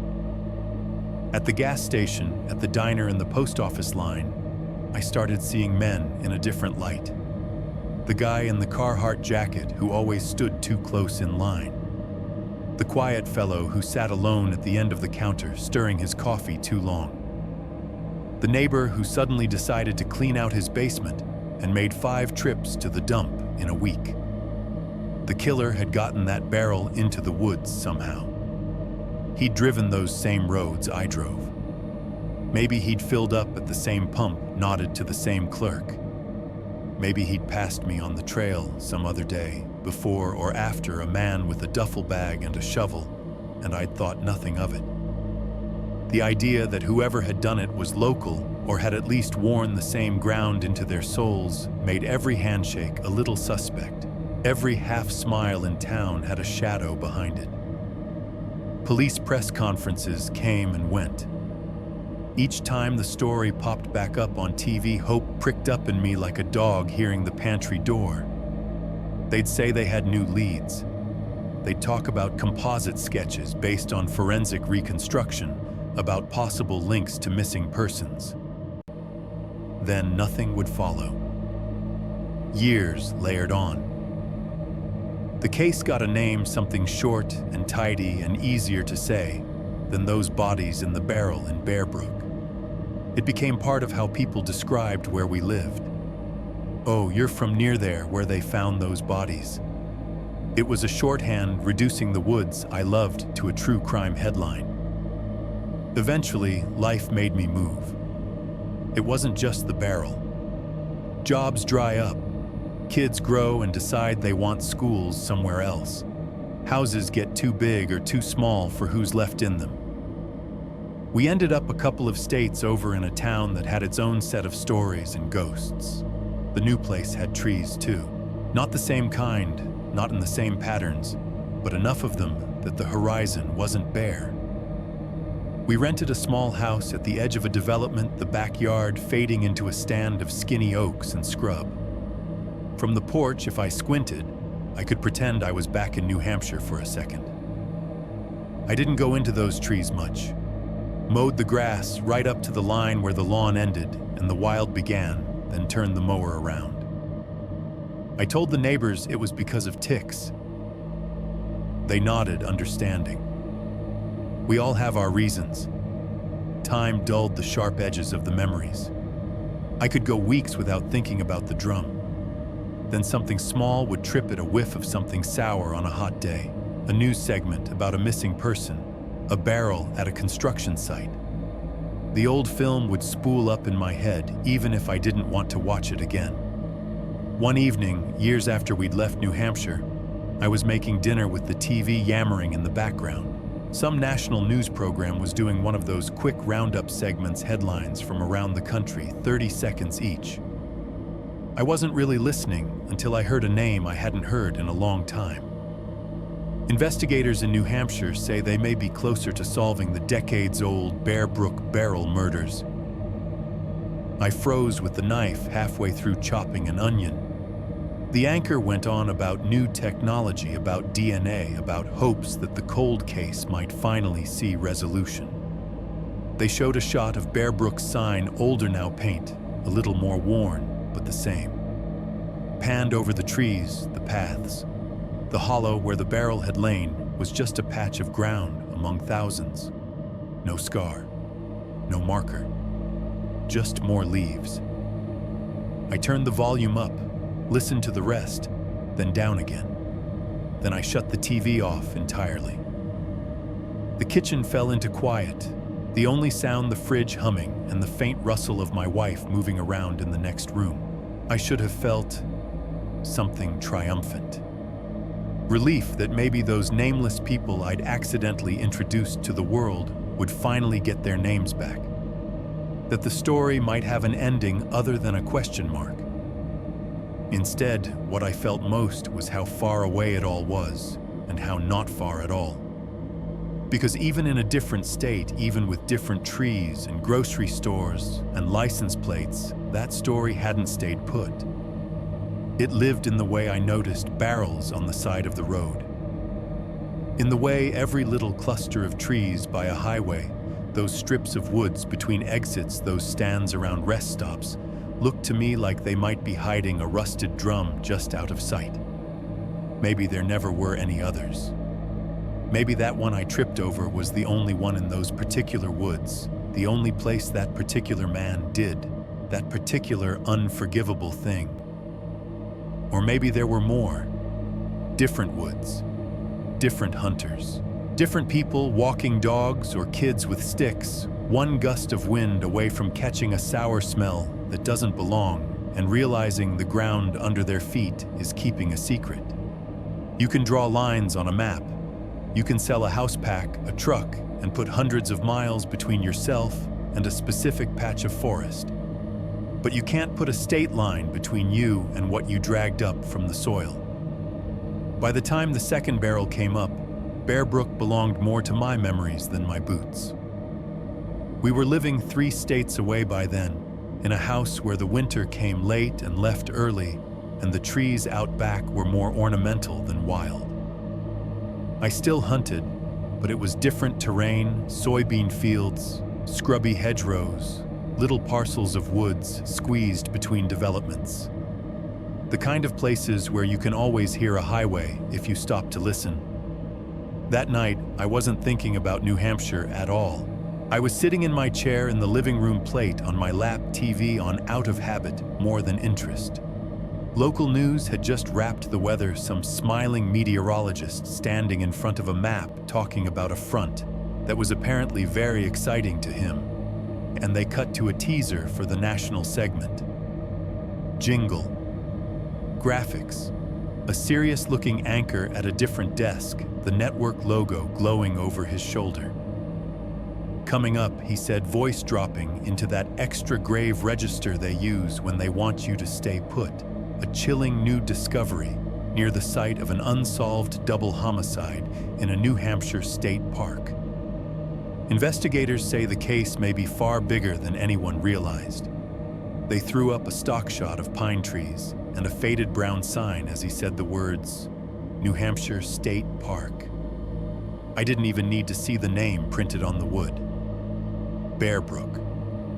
My fork froze halfway to my mouth. The bite of meatloaf hung there in the air, steam curling up, forgotten. I hadn't heard those two words together in years, not from anyone who wasn't me. They lived in my head, sure tucked into the same drawer as barrel and smell and remains. But the rest of the world had moved on. Or so I'd let myself believe. Over the anchor's voice, the jaunty bumper music for the commercial break kicked in, a little too chipper for the topic at hand. A car ad blasted across the screen, all roaring engines and promises of 0% APR. My heart thudded against my ribs, each beat loud enough that it might as well have been part of the soundtrack. "You okay?" my wife called from the kitchen where she was rinsing dishes, the faucet hissing. "Yeah," I said, though it came out thin. "Just listen to this next piece." The commercials felt longer than usual, like someone was stretching out time just to see if I'd crack. The TV chattered about all the things it thought I should be afraid of. Identity theft, cholesterol missing a sale, while what I was actually scared of sat on the other side of the break, waiting. Finally, the theme music rolled again, that polished, confident trumpet line, and they went back to the anchor. "In New Hampshire tonight," he said, a shocking development in a decades-old cold case. The words were neat. They always are. They never quite fit what's underneath. They cut to footage that made my chest hurt. The Bear Brook sign looked older, the paint more peeled, but it was the same one I'd walked past for years. Behind it, the woods were a familiar tangle of trunks and branches, the ground still wearing the same patchwork of leaves and moss and memory. Yellow crime scene tape fluttered between trees like some grotesque party decoration. A state trooper revisiting the area near the original crime scene. The reporter's voice said over the footage made a chilling discovery: a second identical 55-gallon drum just 150 yards from where the first was found 15 years earlier. The camera panned across a patch of woods I almost recognized. I couldn't say for sure that I'd walked that exact line of sight, but it looked right. The way the land dipped, the angle of the light, the density of the trees, my body believed it, even if my brain couldn't trace the exact steps. They showed the barrel itself only briefly and from a distance. It was upright now, crusted with rust, half wrapped in plastic by evidence techs. Uniforms milled around it like wary planets orbiting something they couldn't quite bring themselves to touch. Inside, the reporter continued. Investigators discovered the remains of two young girls believed to have been killed in the same time frame and in the same manner as the original victims. The original victims. The ones I'd helped pull out of the ground without meaning to. My stomach turned over. The fork clinked against the plate as my hand finally gave up and let it fall. Two young girls. I imagined that barrel sitting there while I'd been moving through those woods, crunching leaves, following deer. While families had rolled blankets out in the picnic areas a half-mile away. While kids had run along the trails, feet pounding over roots' eyes on sticks and bugs, and anything but what might be lying just past the ferns. 150 yards. You can spit that far with the right wind. You can shout and be heard at that distance. It's the difference between one side of a small clearing and the other. For 15 years, another barrel had been sitting just out of sight. The reporter kept talking words like grisly and disturbing, and linked by forensic evidence floating over images of men in jackets marked with letters, carrying boxes and tools. I heard almost none of it. My ears were full of other sounds, the dull clong my boot had made on metal that first day, the crowbar's squeal, the lid's wet pop, the soft shock of the smell. It was always 4, I said out loud, not meaning to. My wife shut off the faucet. What I realized, my hands were clenched so tight my knuckles ached. Phantom pain lit up along fingers that weren't there to grip anything. I thought it was two, I said slowly. All these years, I thought, 2 people in that barrel. Terrible as that was, I put a number on it. Something my mind could hold. But if there was another barrel that whole time, I trailed off. They cut back to the anchor, who summarized things neatly for anyone just tuning in. The victims, he said, are believed to be a woman and 3 young girls. 4.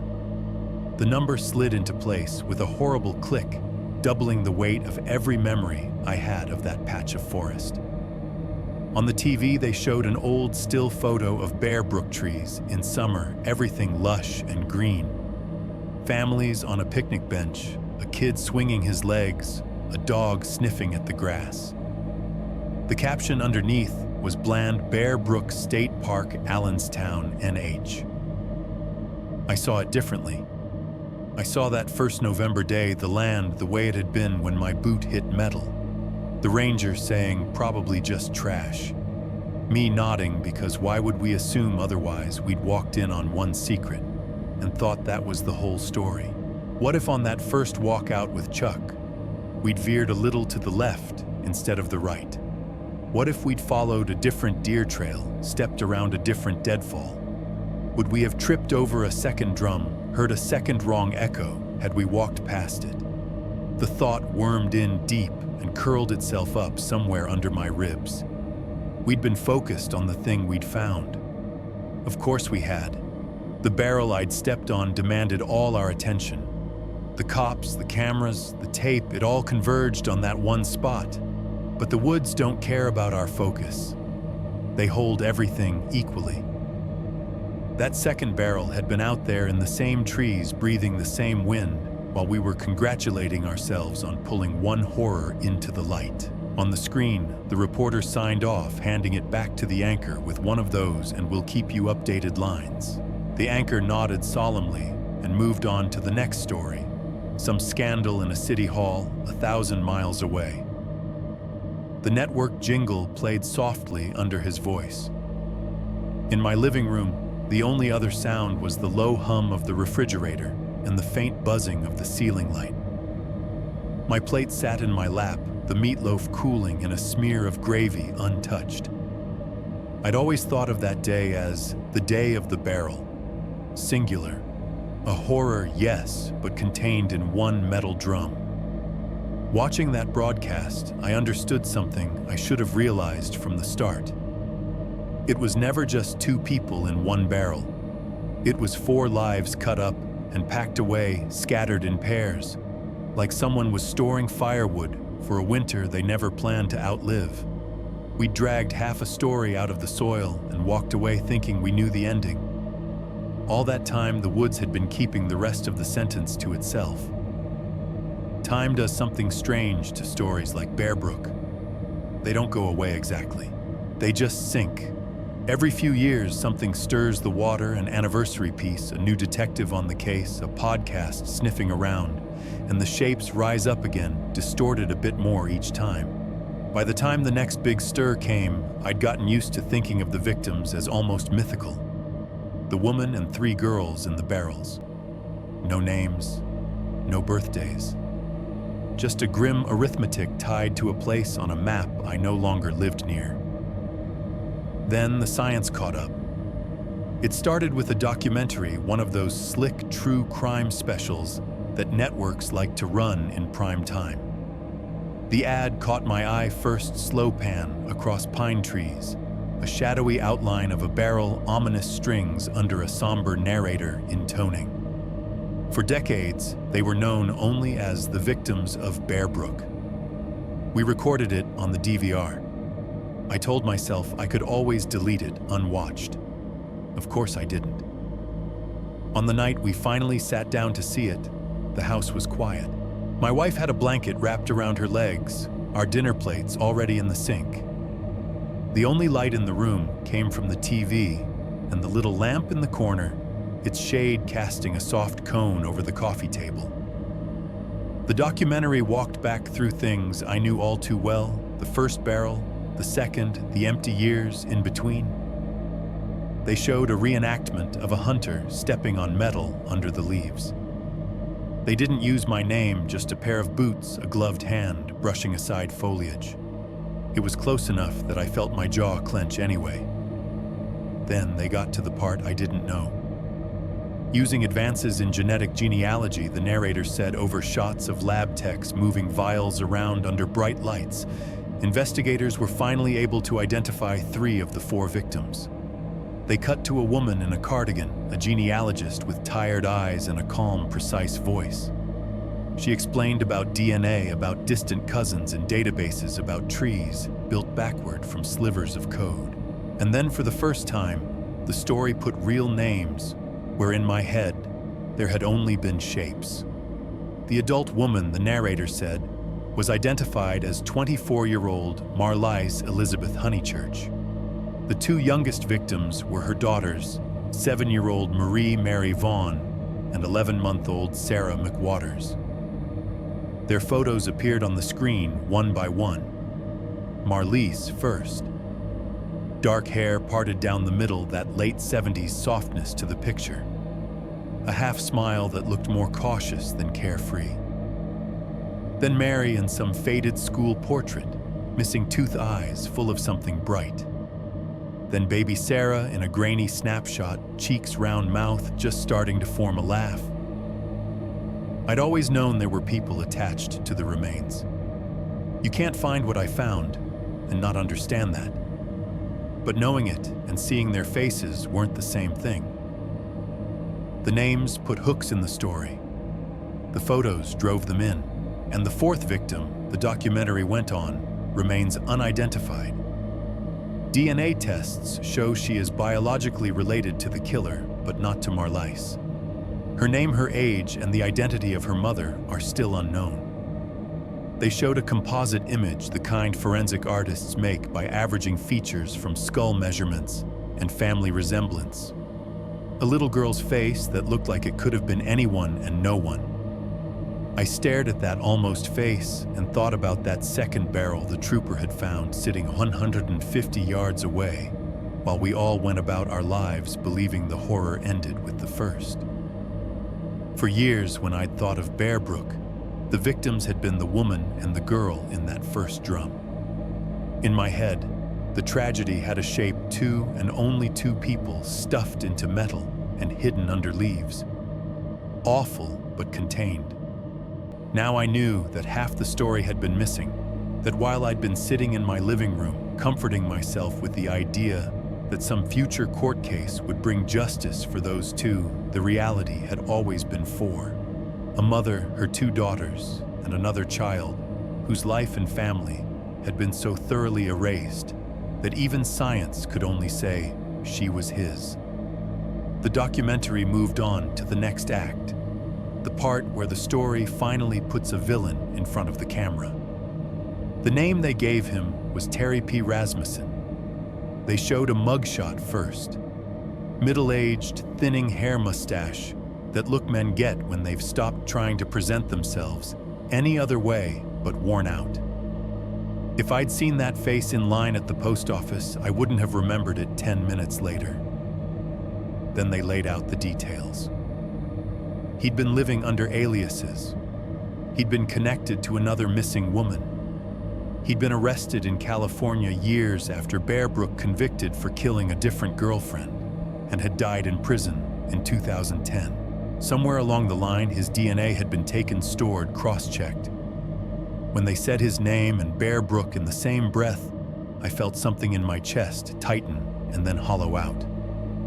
They played audio from an old interrogation tape, the kind of evidence the public usually never hears until a story like this needs atmosphere. The sound came first, low tape hiss, the background hum of an air vent or a distant hallway. Then a man's voice, the interrogator slightly muffled, as if he were sitting a bit farther from the recorder.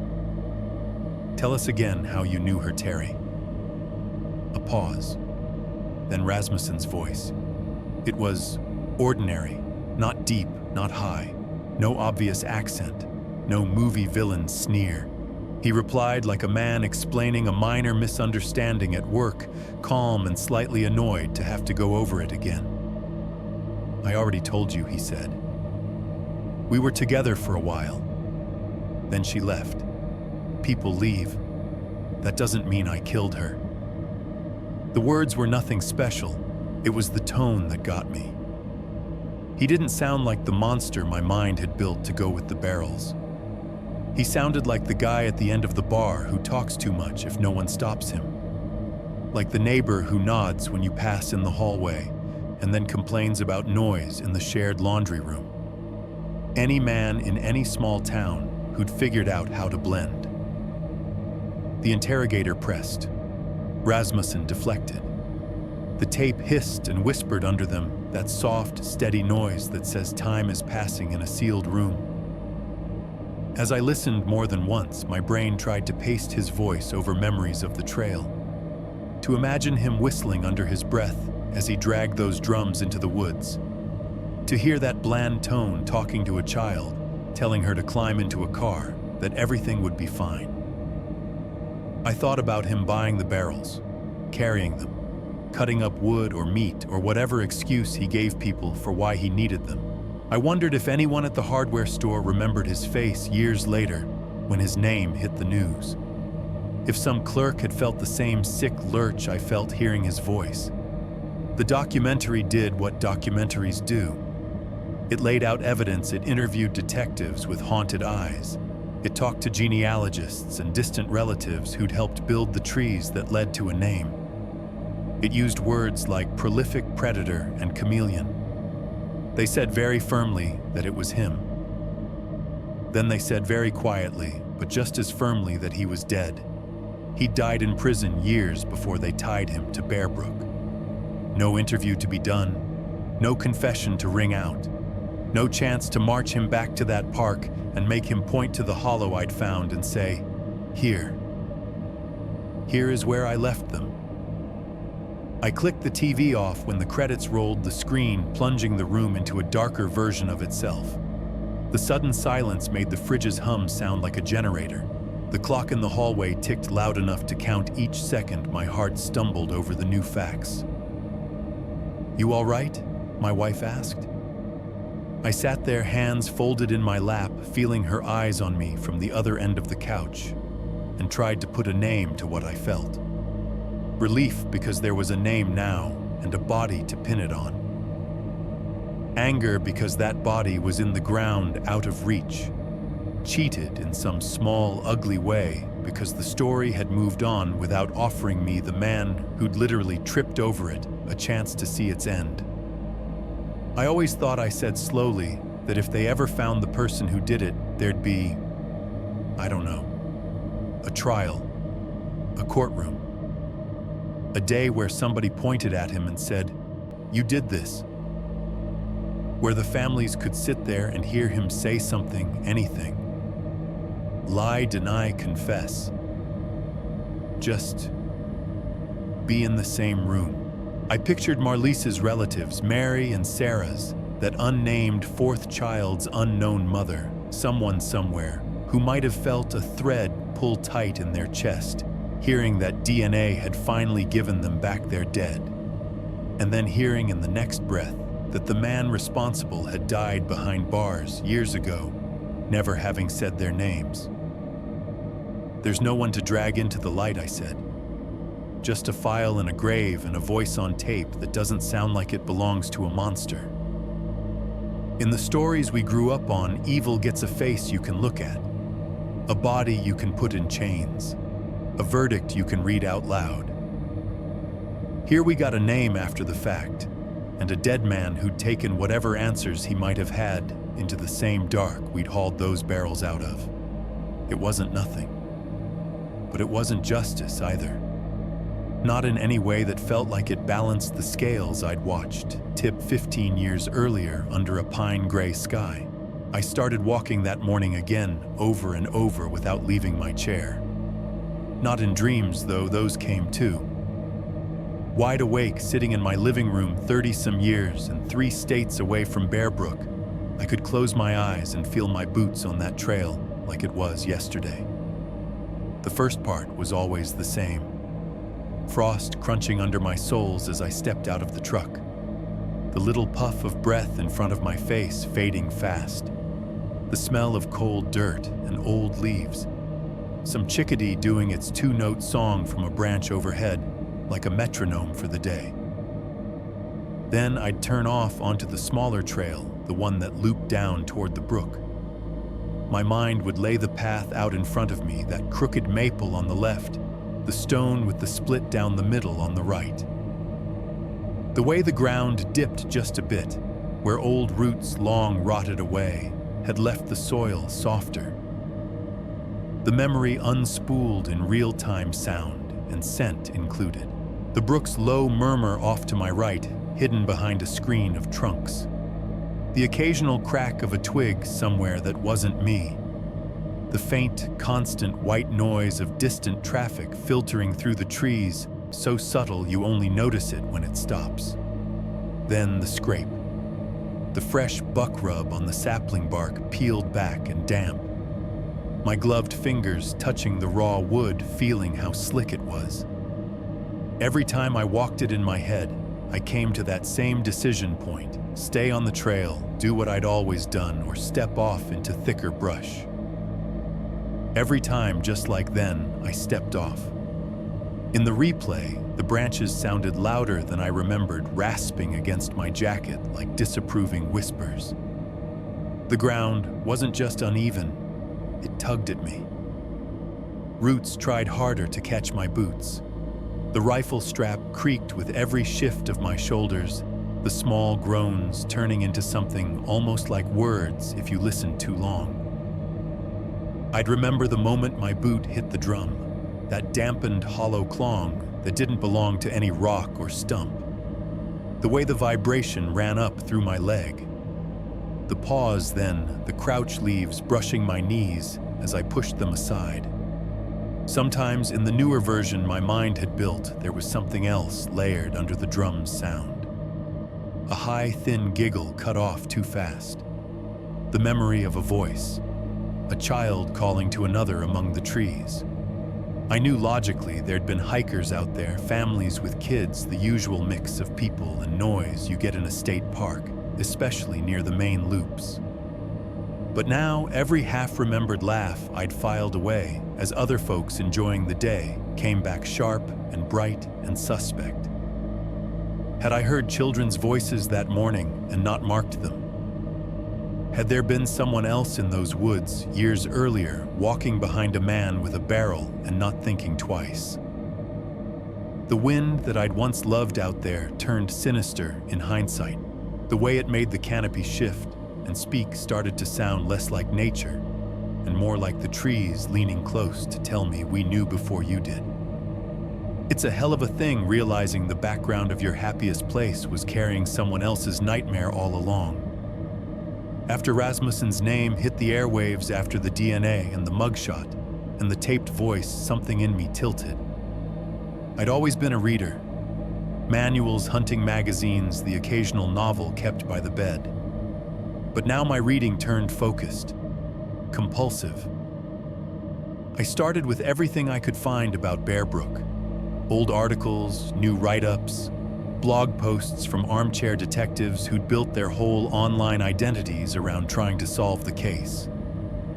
I read police timelines, family interviews, forensic breakdowns so dense with jargon I had to squint. When I'd exhausted that vein, I didn't stop. The algorithm, that hungry thing behind our screens, saw what I was doing and started feeding me more of the same. You might also, like it said, and it was wrong about almost everything except the part of me that couldn't look away. Jonestown. Some long-form article with black and white photos of a jungle clearing and rows of bodies laid out like discarded dolls. A congressman dead on a strip of dirt. A pavilion in a place the trees had watched for years suddenly turned into a stage for a different kind of worship. Harlan. A piece about some guy in Kentucky wiring trail cameras to explode, hiding them near community forests where hunters and hikers walked. A quote about someone losing part of his hand in a gas station break room. A note he'd left behind in his own house, broken camera for a broken soul. Missing hikers. Bodies found at the bases of ravines years after they'd wandered off a marked path.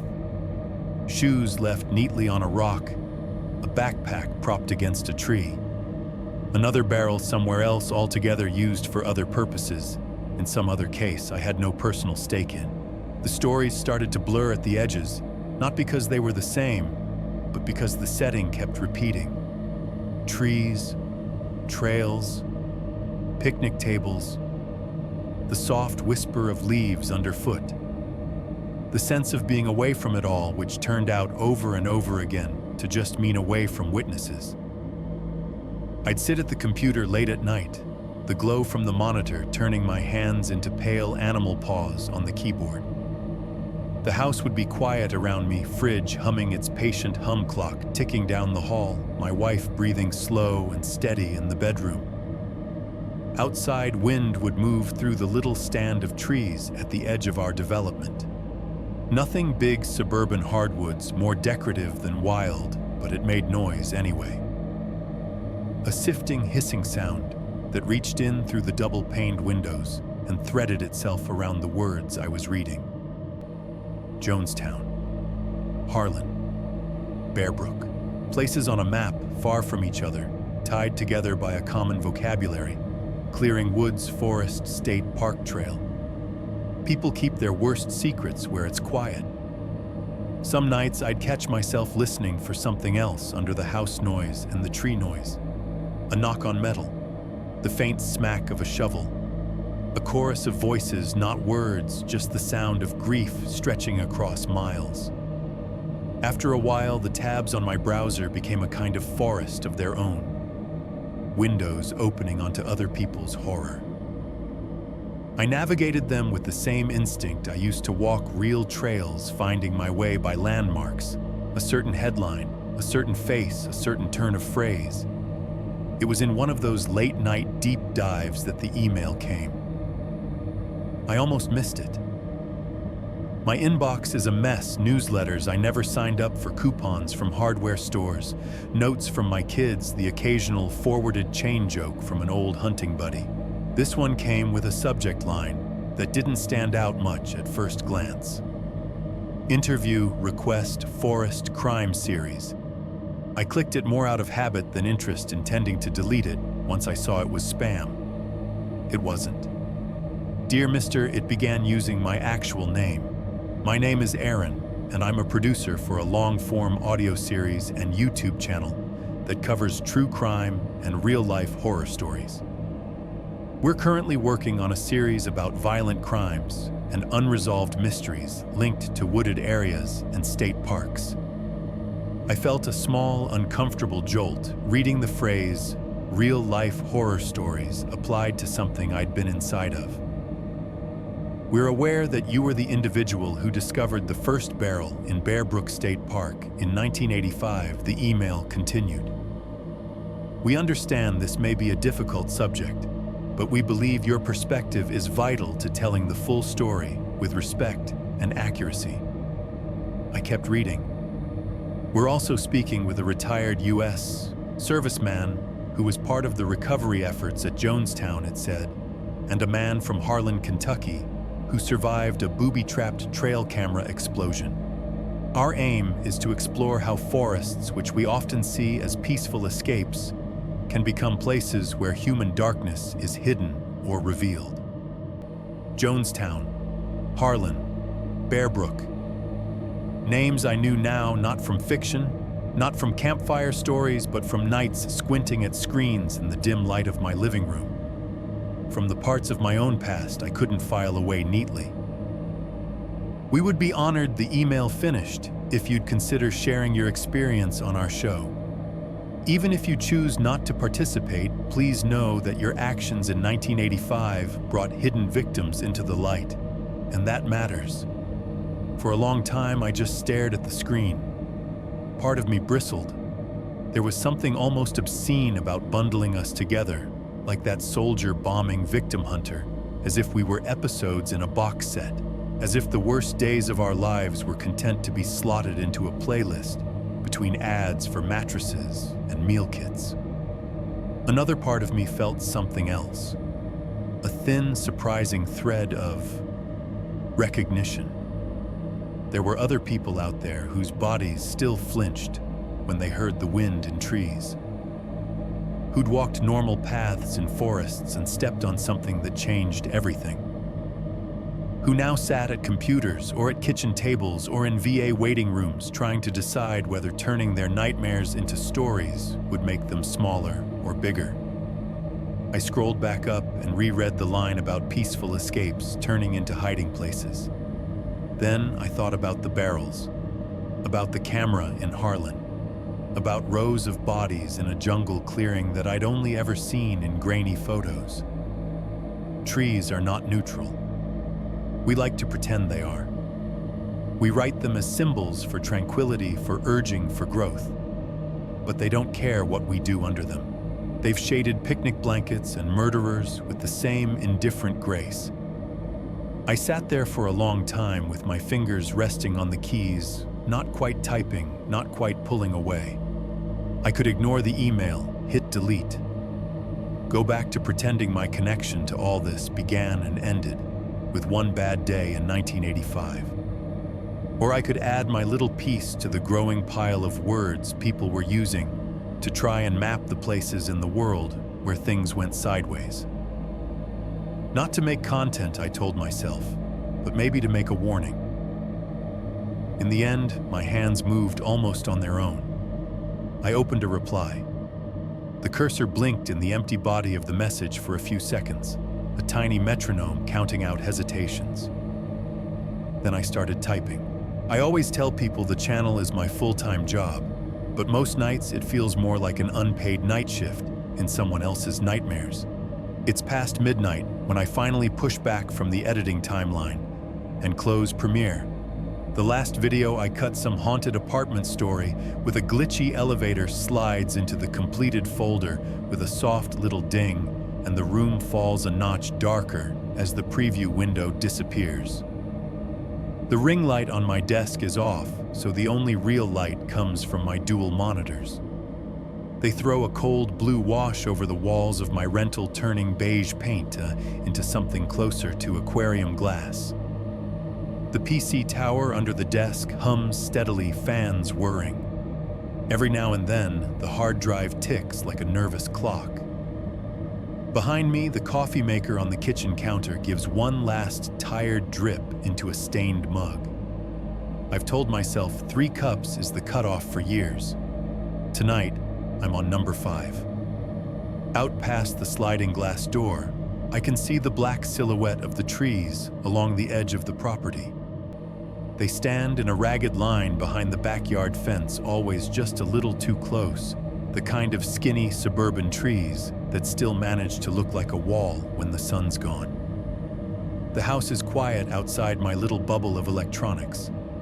The AC breathes through the vents, cycling on with a low whoomp and whispering cool air that smells faintly like dust. Somewhere far off on the other side of the woods, a car rolls through an intersection, its tires on asphalt, a soft hiss I've learned to ignore. I tell myself I'll shut everything down and actually go to bed. Instead, muscle memory nudges my hand toward the mouse. One more thing before sleep. I open my email. Channel submissions have their own folder now. I asked for that 6 months ago when the main inbox started filling up with spammy collab requests and brand deals for products that have nothing to do with horror. The true stories from viewer's address sits there like a trapdoor. Every time I click it, something new falls through. Tonight, there are 3 unread messages flagged by the filter as long form. The subject lines pop out in bold. I was there when the jungle went quiet. Jonestown, 1978. Trail camera blew up in my hands. Harlan KY, I found the first barrel at Bear Brook. I stare at them, feeling the little muscles in my neck tighten.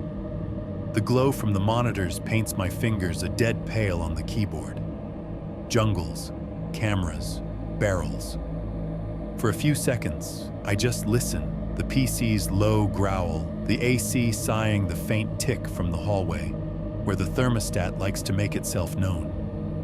Outside, the trees shift leaves rubbing together in a dry whisper I can hear, even through the glass. I click the first email. The subject line doesn't lie. It's from a man in his 70s, he says, a retired US soldier who was part of a recovery team at a place I only know from history books and grainy photos, Jonestown. He opens with an apology for how long it is. They always do that. Then he dives straight in. It's not the details about the jungle or the march that hit me first. It's the little present-day framing. He talks about his house in Florida, about watching YouTube on his couch, about stumbling across my channel at 2 a.m. when sleep won't stick. He jokes that I sound too young to be listening to this kind of thing. He says he wants to tell his story before he's gone, that he doesn't trust official history not to sand the corners off. Then the jungle swallows the words. As I read, the room around me falls away. I can hear things that aren't in my little rental. Helicopter rotors chopping hot, wet air, boots hitting mud, insects screaming in the canopy like 100 broken speakers. The way he describes the moment they finally reached Jonestown, no gunfire, no shouting, just the soft storm sound of flies, puts a physical weight on my chest. He talks about the pavilion, about cups in the dirt, about the strange horror of seeing a town with no living voices. He mentions a teenage boy still breathing words about Flavor Aid and guns and choices that weren't choices at all. He ends that part with a line that stays with me long after I click out of the email. We were trained for war, but nothing trains you to walk into a place where death already won. By the time I get to his present-day reflections, how the media turned it into mass suicide, how that phrase makes him want to throw things, my throat's dry. The AC kicks off, and the sudden silence feels too loud. I open the second email. This one's from a guy named Joe, mid-30s like me. Harlan, Kentucky. Gas station job. Night shifts and neon. Trail cameras left in the woods. His tone is rougher, younger. More swear words tucked between sentences. More sarcasm trying to plug up fear. But beneath it, there's the same shaky thread the soldier had in his. I didn't ask for any of this. He writes about the gas station like it's a character. The buzzing lights, the smell of burnt coffee and cheap hot dogs, the hum of coolers. His friend comes in one night with a mud-caked trail cam he found off a community forest path. Joe jokes about bear selfies. He takes it to the break room. He opens it up. As he describes screwing off the back panel, laying the guts out on a scratched table under flickering fluorescence, I catch myself holding my breath. The PC fans spin a little louder, as if leaning in too. The explosion when it comes in his telling is more sound than gore.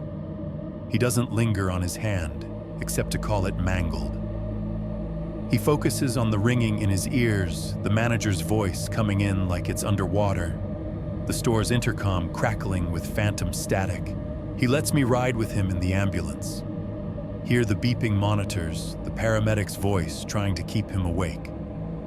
Then, lying in a hospital bed with a bandaged stump for a right hand, he sees the news about rigged cameras found throughout Harlan's woods. Broken camera for a broken soul, the bomber wrote in a note they found at his house. Joe types the phrase once then again, and finally I think about the part where he wrote broken soul more than the part where he blew my hand up. Like he was trying to turn his own damage into fertilizer and sow it where we walk our dogs. I lean back, rubbing my eyes. When I close them, I can hear the forest in his story too, branches snapping as cops search for more devices. Wind sliding through Kentucky trees, making the crime scene tape flutter. The third email waits like a last page that might change the book. The subject line is the simplest I found: the first barrel at Bear Brook. No flair, no caps, just fact. He's older now, he says. Moved away. But he still dreams about knocking on rusted metal. His voice is different from the other two, measured, almost formal at first, like he's testifying. He paints Bear Brook in 1985 in small, careful strokes. Frost on the grass, the smell of maple and pine, the sound of a brook just out of sight. He walks me down the same trail he walked that day into the same patch of off-path underbrush where his boot hit something that didn't belong. The way he describes that sound, a dull, hollow clong that didn't belong in the woods, makes my skin prickle. I can hear it in my head, muffled and wrong, echoing under the noise of my PC. He writes about the ranger, about how they assumed it was dumping at first, about the decision to wait for law enforcement. When he gets to the moment they pry the lid open, he doesn't go into detail. He doesn't have to. He describes the smell like it's a physical presence climbing into his clothes. He admits he only saw a glimpse, plastic fabric, something the color of old wax, before someone pushed him back and told him to leave. I know the rest from Wikipedia and podcasts. He lived it. I only ever heard the headlines. But reading his version from the inside out hits different. Later, he talks about years passing with no answers. Then the second barrel discovered in 2000. The DNA, the name Rasmussen. 3 of the 4 victims identified. 1 still a ghost. What gets me more than anything is his quiet guilt. Not because he did anything wrong, but because he can't stop wondering if he walked past that second barrel that first day. If his boot missed it by a few feet. If the woods let him find just enough horror for his mind to handle at once. As I scroll through that last paragraph, him admitting he moved away, that even new trees in new states look like they might be hiding rusted drums, I realize I've been listening for something other than the AC and PC hum. My own patch of woods is talking. A breeze has picked up outside. The skinny trees behind the house are brushing their branches together, making a sound like fabric being dragged over rough ground. An insect slams into the glass of the sliding door with a small, desperate thwip, then again. Somewhere a dog barks 3 times, then shuts up. I take my hands off the keyboard and let them rest in my lap. My heart's beating faster than it should for someone sitting in a swivel chair. This is the part I never talk about on the channel. The videos go out.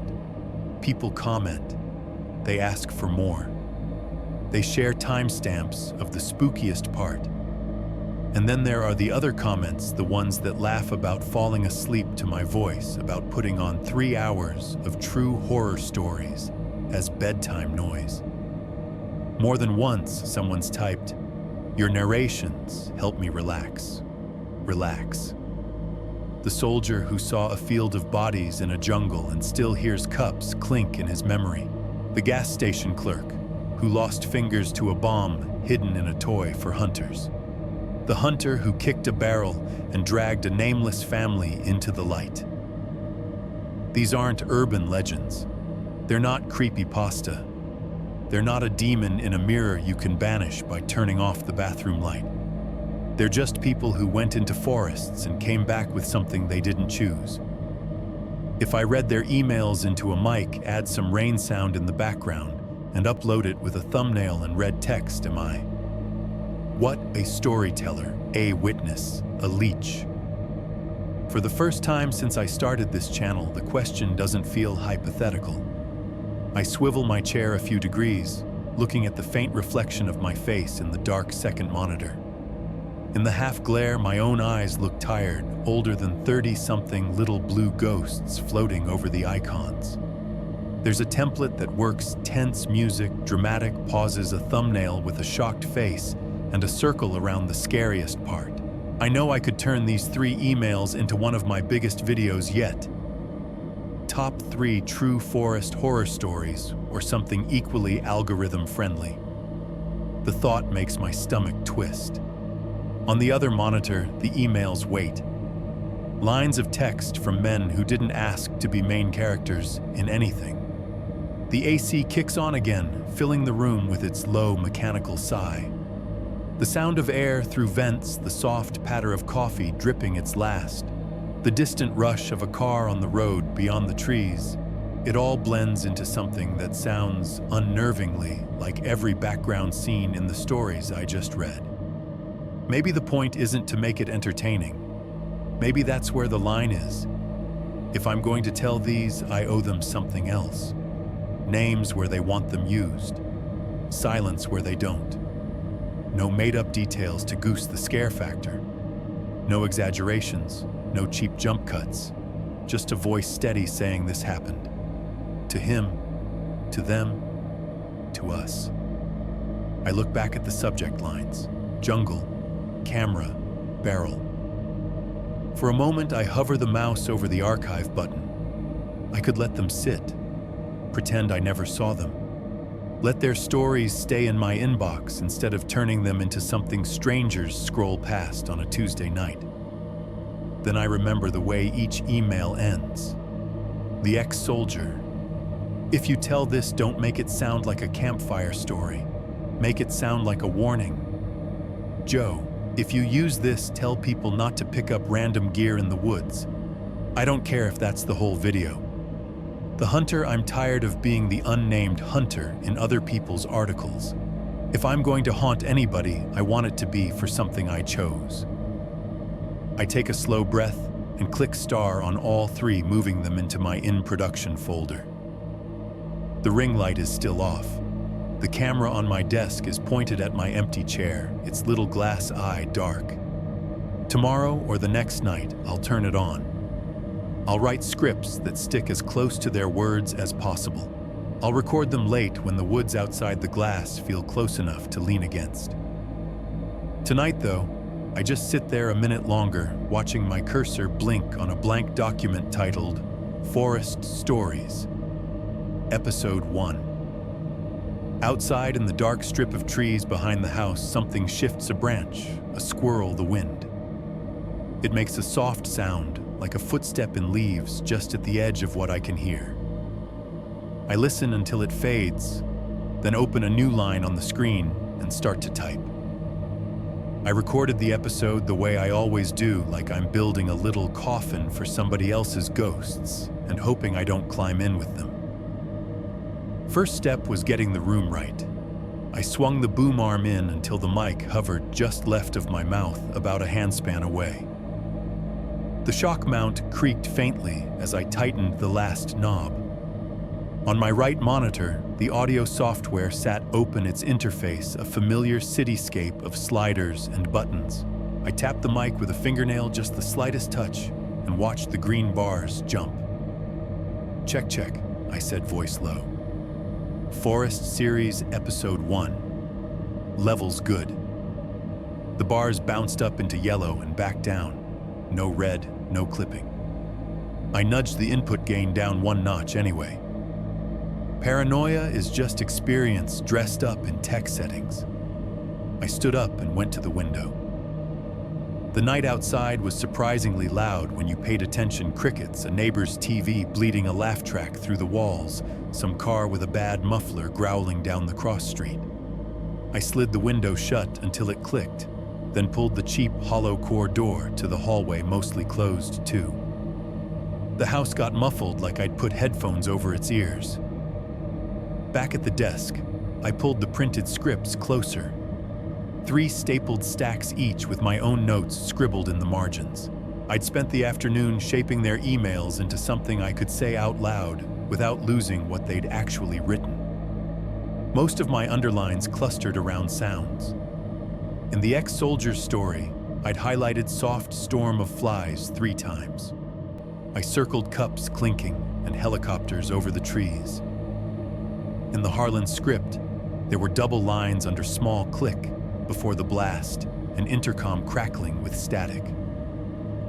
For Bear Brook, I'd marked dull, hollow clong like metal buried under leaves and crowbar screeching on rust.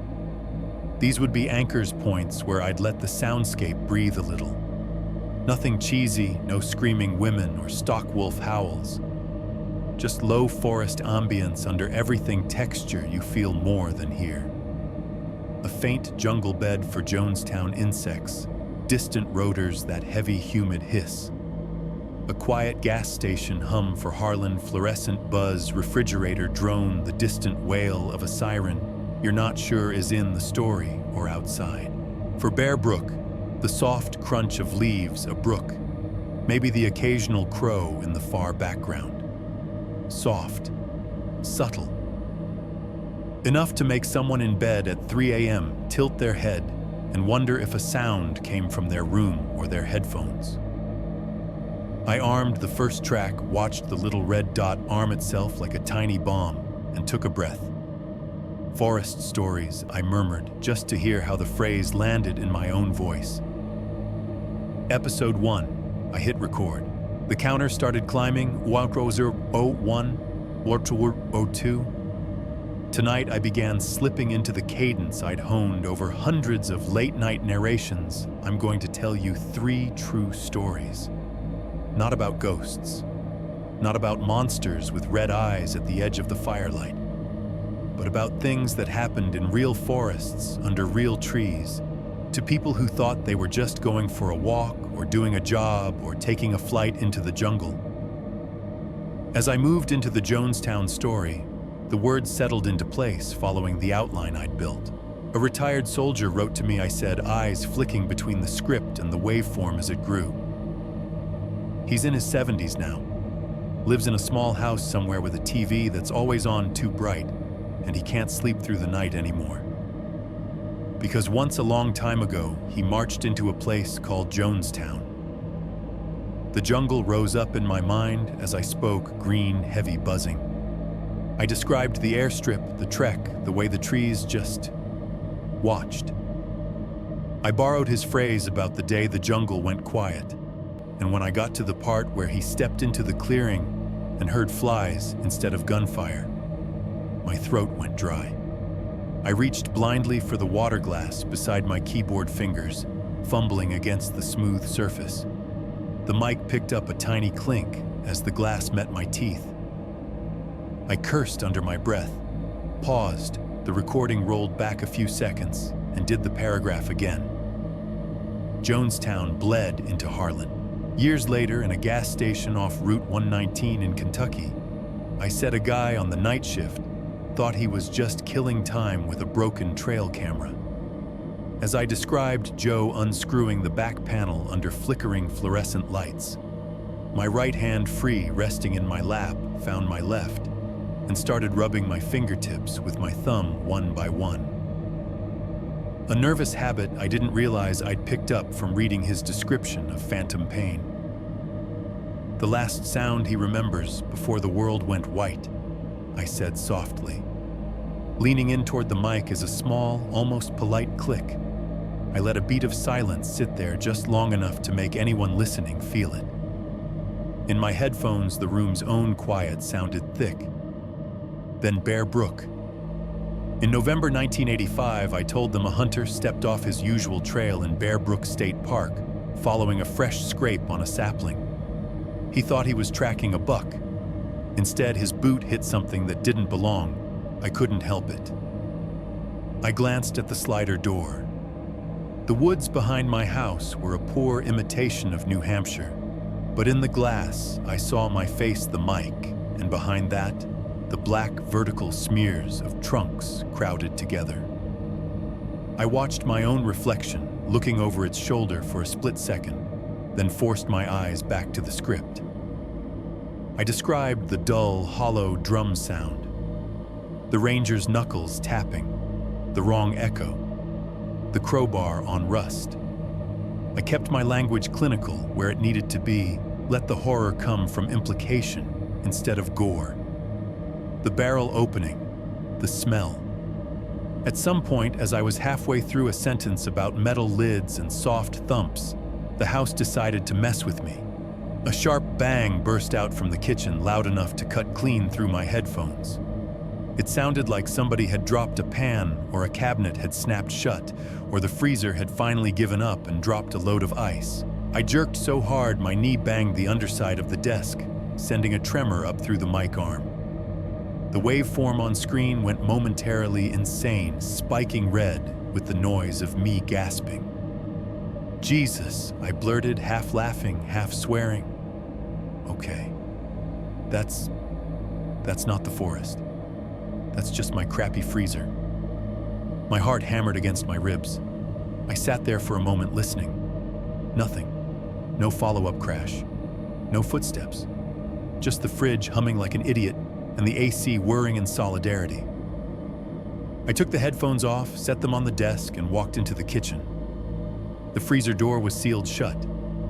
Inside, when I cracked it open, I saw a jumble of ice cubes, frozen dinners, a bag of peas that had slid into a new position. A few cubes had fallen from the built-in tray into the plastic bin below. That was probably it. Plastic on plastic amplified through the quiet. I let the door thump closed and laughed out loud, the sound too bright in the empty house. Great timing, I told the appliances. A+ jump scare. Back in the recording software, I dropped a little marker on the track where the bang was. A note to myself, cut here. Freezer jump scare. I'd leave that part for the blooper reel if the episode ever got one. Or maybe I'd just erase it, smooth the story back into one continuous professional-sounding thread. Either way, I put the headphones back on and hit record again. "Where was I said, then rolled back the last sentence and let myself slip back into the hunter's muddy boots.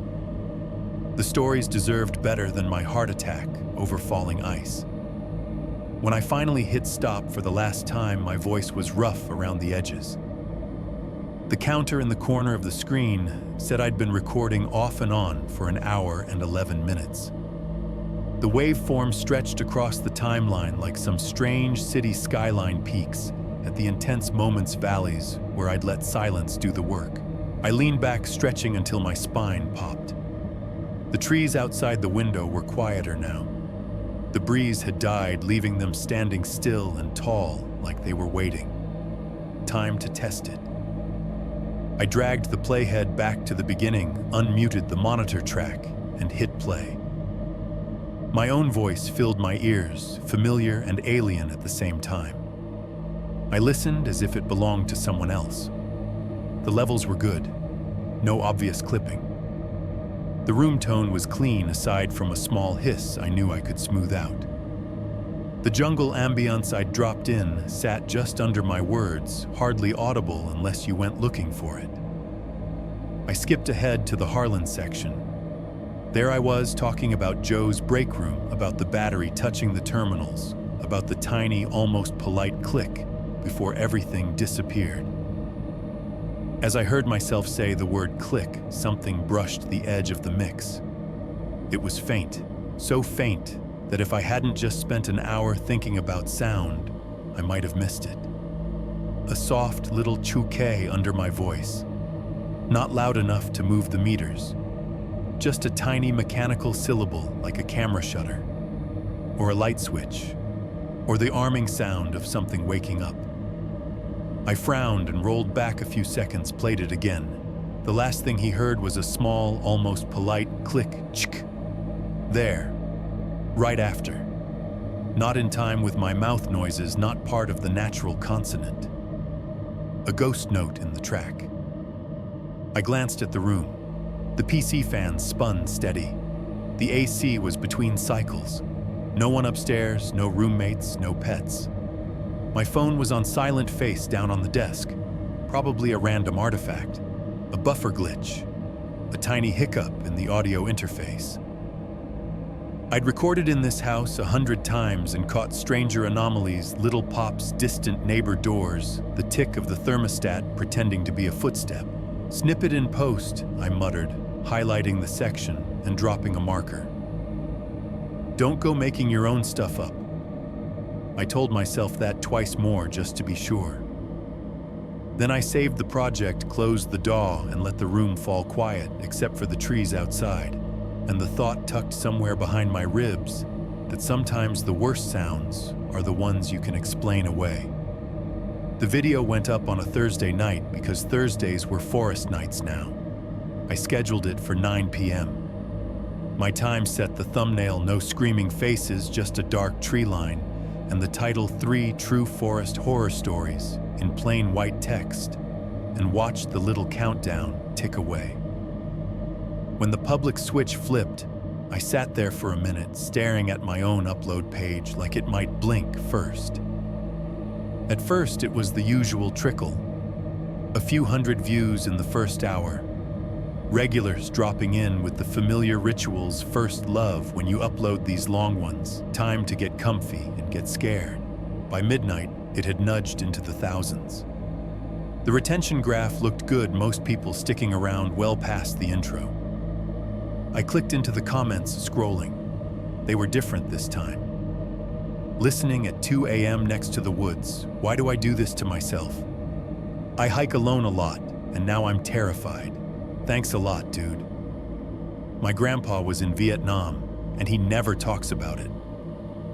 That Jonestown soldier story hit hard. I live in Kentucky near Harlan. This is way too close to home. My parents used to take us to Bear Brook when we were kids. I had no idea about the barrels. I feel sick. For every laughing emoji, there were 3 people talking about changing their walking routes, about thinking twice before picking up cool trash on a trail, about realizing what words like Jonestown and Bear Brook actually meant outside of trivia night. By the end of the weekend, the view count had a comma in it. Then another. The video slid onto the trending tab in a couple of countries. The analytics page became a constantly updating scoreboard: average watch time, click-through rate, top geographies. A neat, bloodless graph of how far other people's trauma traveled. Part of me was proud. The channel had needed a hit. Ad revenue had been sagging. Sponsors liked numbers. I'd done right by the storytellers. I told myself I'd kept their words intact. I'd put discreet notes for resources in the description. I'd treated the whole thing like a documentary more than entertainment. Another part of me felt off. Like I'd hung 3 people's scars on a wall and was charging a ticket even if they'd mailed them to me willingly. I hearted comments that deserved it, pinned one that reminded people these were real events, then closed the tab and tried to switch gears. There were other scripts to write, other stories waiting in the inbox. The internet never runs out of darkness. The woods behind my house didn't care about any of that. They did what they always did, stood there. A strip of scrubby trunks and undergrowth maybe 30 feet deep, separating my backyard from the next development over. During the day, you could see right through them, kids on bikes, a dog walker, someone pushing a stroller. At night, they turned into a single black mass, the spaces between trunks swallowed by shadow. In the week after the upload, I started hearing them more. It began with little things. Twigs snapping after midnight when the neighborhood should have been asleep. A rustle in the brush that went on just a little too long to be a breeze. A faint metallic clink now and then, like something brushing against a fence post or an old piece of junk in someone's yard. The rational answers lined up dutifully: raccoons, feral cats, deer nosing around for dropped birdseed, the old guy 3 houses down who kept God knows what stacked behind his shed, maybe shifting things in the dark. I repeated those answers like a litany. One night around 1 a.m., I was editing the 2nd episode in the Forest series listener stories about national parks. Nothing as heavy as the first, but still enough missing hikers and found shoes to make the air feel thinner. The office was lit only by the monitors, again frames of my own face frozen mid-sentence on one screen, audio waveforms jittering on the other. Outside, it was the usual low chorus insects, the almost subsonic rush of a distant highway, the occasional whoosh of a car taking the corner too fast. The trees whispered, the house breathed, then the lights flickered. Not a full blackout, just a quick dip. The monitors went black and came back, the PC hiccuped, the AC paused mid-cycle, in that 1-second pocket where the fan stopped and the fridge hadn't yet filled the silence, the house went truly quiet. And in that silence, I heard it. A laugh. High quick, the kind a kid makes when they're surprised into it. Just one burst, not long enough to form a word.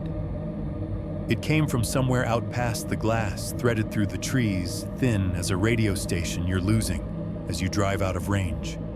My skin went cold fast. I sat very still, like movement would make it real. Then the power smoothed out. The PC fans spun back up. The AC whirred to life. Somewhere in a neighbor's house, a TV raised its own voice again.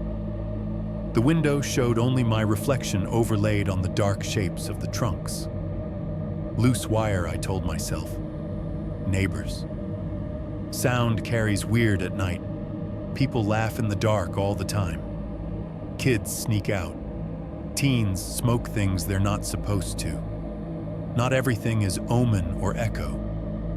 Still, when I scrubbed back through the recording later, checking for glitches, that second of absolute silence was just empty.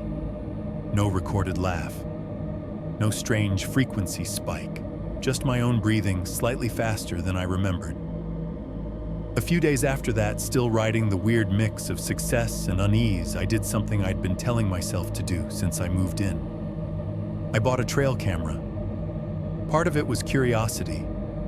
I'd lived here 2 years and still didn't know what actually walked that fringe of woods at night. Part of it was spite against my own nerves. If I could point a lens at the dark and see nothing but deer and trash pandas, maybe the stories in my head would sit down and shut up. The camera arrived in a plain brown box, more Amazon than horror prop. It was a basic model, plastic camo shell, IR LEDs, motion sensor 4, AA batteries, and a tiny screen that made everything look like found footage. The manual promised it could survive rain, heat, cold, and incidental wildlife interactions, whatever that meant. I unboxed it at my desk the way you'd handle any new piece of gear. I slid in the memory card, popped the back open, slotted the batteries in. The device made a soft little beep as it came to life, a cheerful electronic chirp, completely at odds with every story I'd ever read about trail cams. See, I said out loud to no one. Just plastic and circuits. That evening around dusk, I took it out back. The sky was fading from blue to that flat, guttering gray. Porch lights clicked on one by one along the row of houses. The air had that slight cool edge that says summer's on its way out, but the mosquitoes hadn't gotten the memo yet. They whined around my ears as I stepped off the patio and onto the patchy grass. At the fence line, the yard ended abruptly and the woods began. Up close, the trees weren't much, thin trunks, low branches, some vines that had decided the fence was optional. Leaves rustled softly as the first real breeze of the evening moved through. I picked a tree just beyond the fence, thick enough to hold the strap. Reaching through the slats, I wrapped the webbing around the trunk and cinched it tight, the nylon rasping against bark. The camera sat about chest height, its dark little eye pointed toward my yard and whatever passed through that stretch. When I hit the arm button, it gave another soft beep and flashed a tiny red LED 3 times. That was it. No ominous click, no mechanical whir, just a polite, almost apologetic acknowledgement that it was watching now. "There you go," I murmured. "You see something, you tell me." I stood there a moment longer, half expecting some animal to immediately saunter into frame just to prove a point. Nothing moved. The woods breathed. The neighborhood hummed. A dog barked once and was shushed. Satisfied enough, I turned and started walking back toward the house. I was halfway across the grass when I heard it. A second beep. Not an echo, this was farther away, softer, muffled by trees. It had the same electronic timbre as the camera I'd just armed, but thinner, like it was coming through a wall. Or from deeper in the brush. I stopped dead, the fine hairs on my arms lifting. Behind me, the camera on the tree blinked its tiny red light, cycling through its startup sequence. I knew what that sounded like. I'd just heard it up close. This had come from beyond that, farther in. I turned slowly, eyes scanning the jagged line where my yard gave up and the undergrowth took over. The trunks stood in loose rows, dark against the dimming sky. Leaves shivered slightly as the breeze changed direction. Probably a neighbor's, I said aloud, trying to make my voice sound bored. Some hunter or bird watcher on the other side. Everybody's got cameras these days. The woods didn't answer. The only sounds were the wind in the branches, the distant rush of a car on the main road, the faint rattle of someone closing a trash can, lid 2 houses over. Then just at the edge of perception, there was one more noise. A tiny click, not loud, not repeated. Just a small mechanical syllable, as if someone had pressed a button on an identical device a little farther back, where my camera couldn't see, and my neighbors wouldn't think to look. I stood there until my legs started to complain, listening hard enough that my ears popped. Nothing followed. The nodes of sound I could name, wine traffic, a far-off dog, slipped back into place. The moment folded itself into the general murmur of the evening and pretended it had never happened. I walked back into the house, shut the sliding door, and flipped the lock without meaning to. In the office, my latest upload pinged another notification. New comment. Been binging your forest series while camping this weekend? Love this stuff. Another, there's something about the way you describe the woods that makes them feel closer, in a good way. I fall asleep to your videos every night. I typed out the usual thanks. Hearted a few. Told myself the extra beep had been a car alarm, a microwave, a distant truck backing up. Electronics and imagination. Nothing more. But later, lying in bed with the room dark and my phone face down on the nightstand, I listened to the sound of the wind slipping through the trees out back and thought about soldiers in jungles, hunters in state parks, clerks in gas station break rooms, about barrels and cameras and the way we put our worst things where we don't think anyone will look. Every time I upload another true horror story about the woods, now I swear the forest behind my house sounds a little bit closer. And somewhere out there in the strip of black beyond my fence, I can almost hear it. A faint, patient shudder closing on something I haven't seen yet. When you step back from all 7 chapters, this forest trilogy isn't just about Jonestown, a bomb in Harlan, or barrels in Bear Brook. It's really about something we don't talk about enough. How ordinary people carry extraordinary darkness they never asked for, and how places we think of as peaceful can become silent witnesses to the worst things we do to each other. What struck me most writing and hosting these stories is how normal everything feels at the start for each narrator. A soldier expecting another mission. A guy working a late shift at a gas station. A hunter following a deer sign he's seen 100 times before. None of them wake up thinking, today I'm going to walk into a horror story. And yet they do. That's the unsettling part, but also the human part. These aren't superheroes or detectives. They're just people trying to do their jobs, trying to live their lives, and suddenly they're standing in front of something that changes them forever. The forests in these stories, jungle, community woods, state park, start out as backdrops. Over time, they become something else, repositories for secrets. Jonestown turns a clearing into a mass grave. Harlan's trees hide traps wired by a broken man. Bear Brook swallows barrels that hold a family no one reported missing loudly enough. The trees aren't evil, but they're not innocent either. They allow things to stay hidden. That's the uncomfortable truth. Places are shaped by what we do in them. And yet there's another side to this. The same woods that hid those crimes also held the people who exposed them. Soldiers who walked into Jonestown, and refused to accept the easy label of mass suicide. A clerk who survived a bomb and helped investigators uncover 12 more devices. A hunter who wouldn't just walk past a barrel and pretend it wasn't his problem. These people didn't solve everything. They didn't get Hollywood justice. But they did something important. They refused to look away. There's a quiet kind of courage in that, showing up, telling the truth, and living with what you've seen. Sharing these stories, even in a horror format, can be a form of respect when it's done right. It says, this happened. These people mattered. We're not going to let them vanish into the trees. Maybe that's the real heart of this project.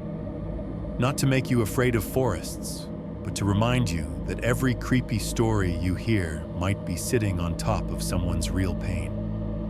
And at the same time, it shows that even in the darkest places, someone eventually chooses to step forward, to speak up, to drag the barrel or the camera or the memory into the light. So I want to ask you, as a listener, as a reader, if you stumbled on something that didn't feel right, out on a trail, in your job, in your own community, would you trust that instinct? Would you make the call, ask the question, or tell the story, even if it kept you up at night? And after hearing these true horrors, what will you pay more attention to, the fear of the dark or the courage it takes to walk into it with your eyes open?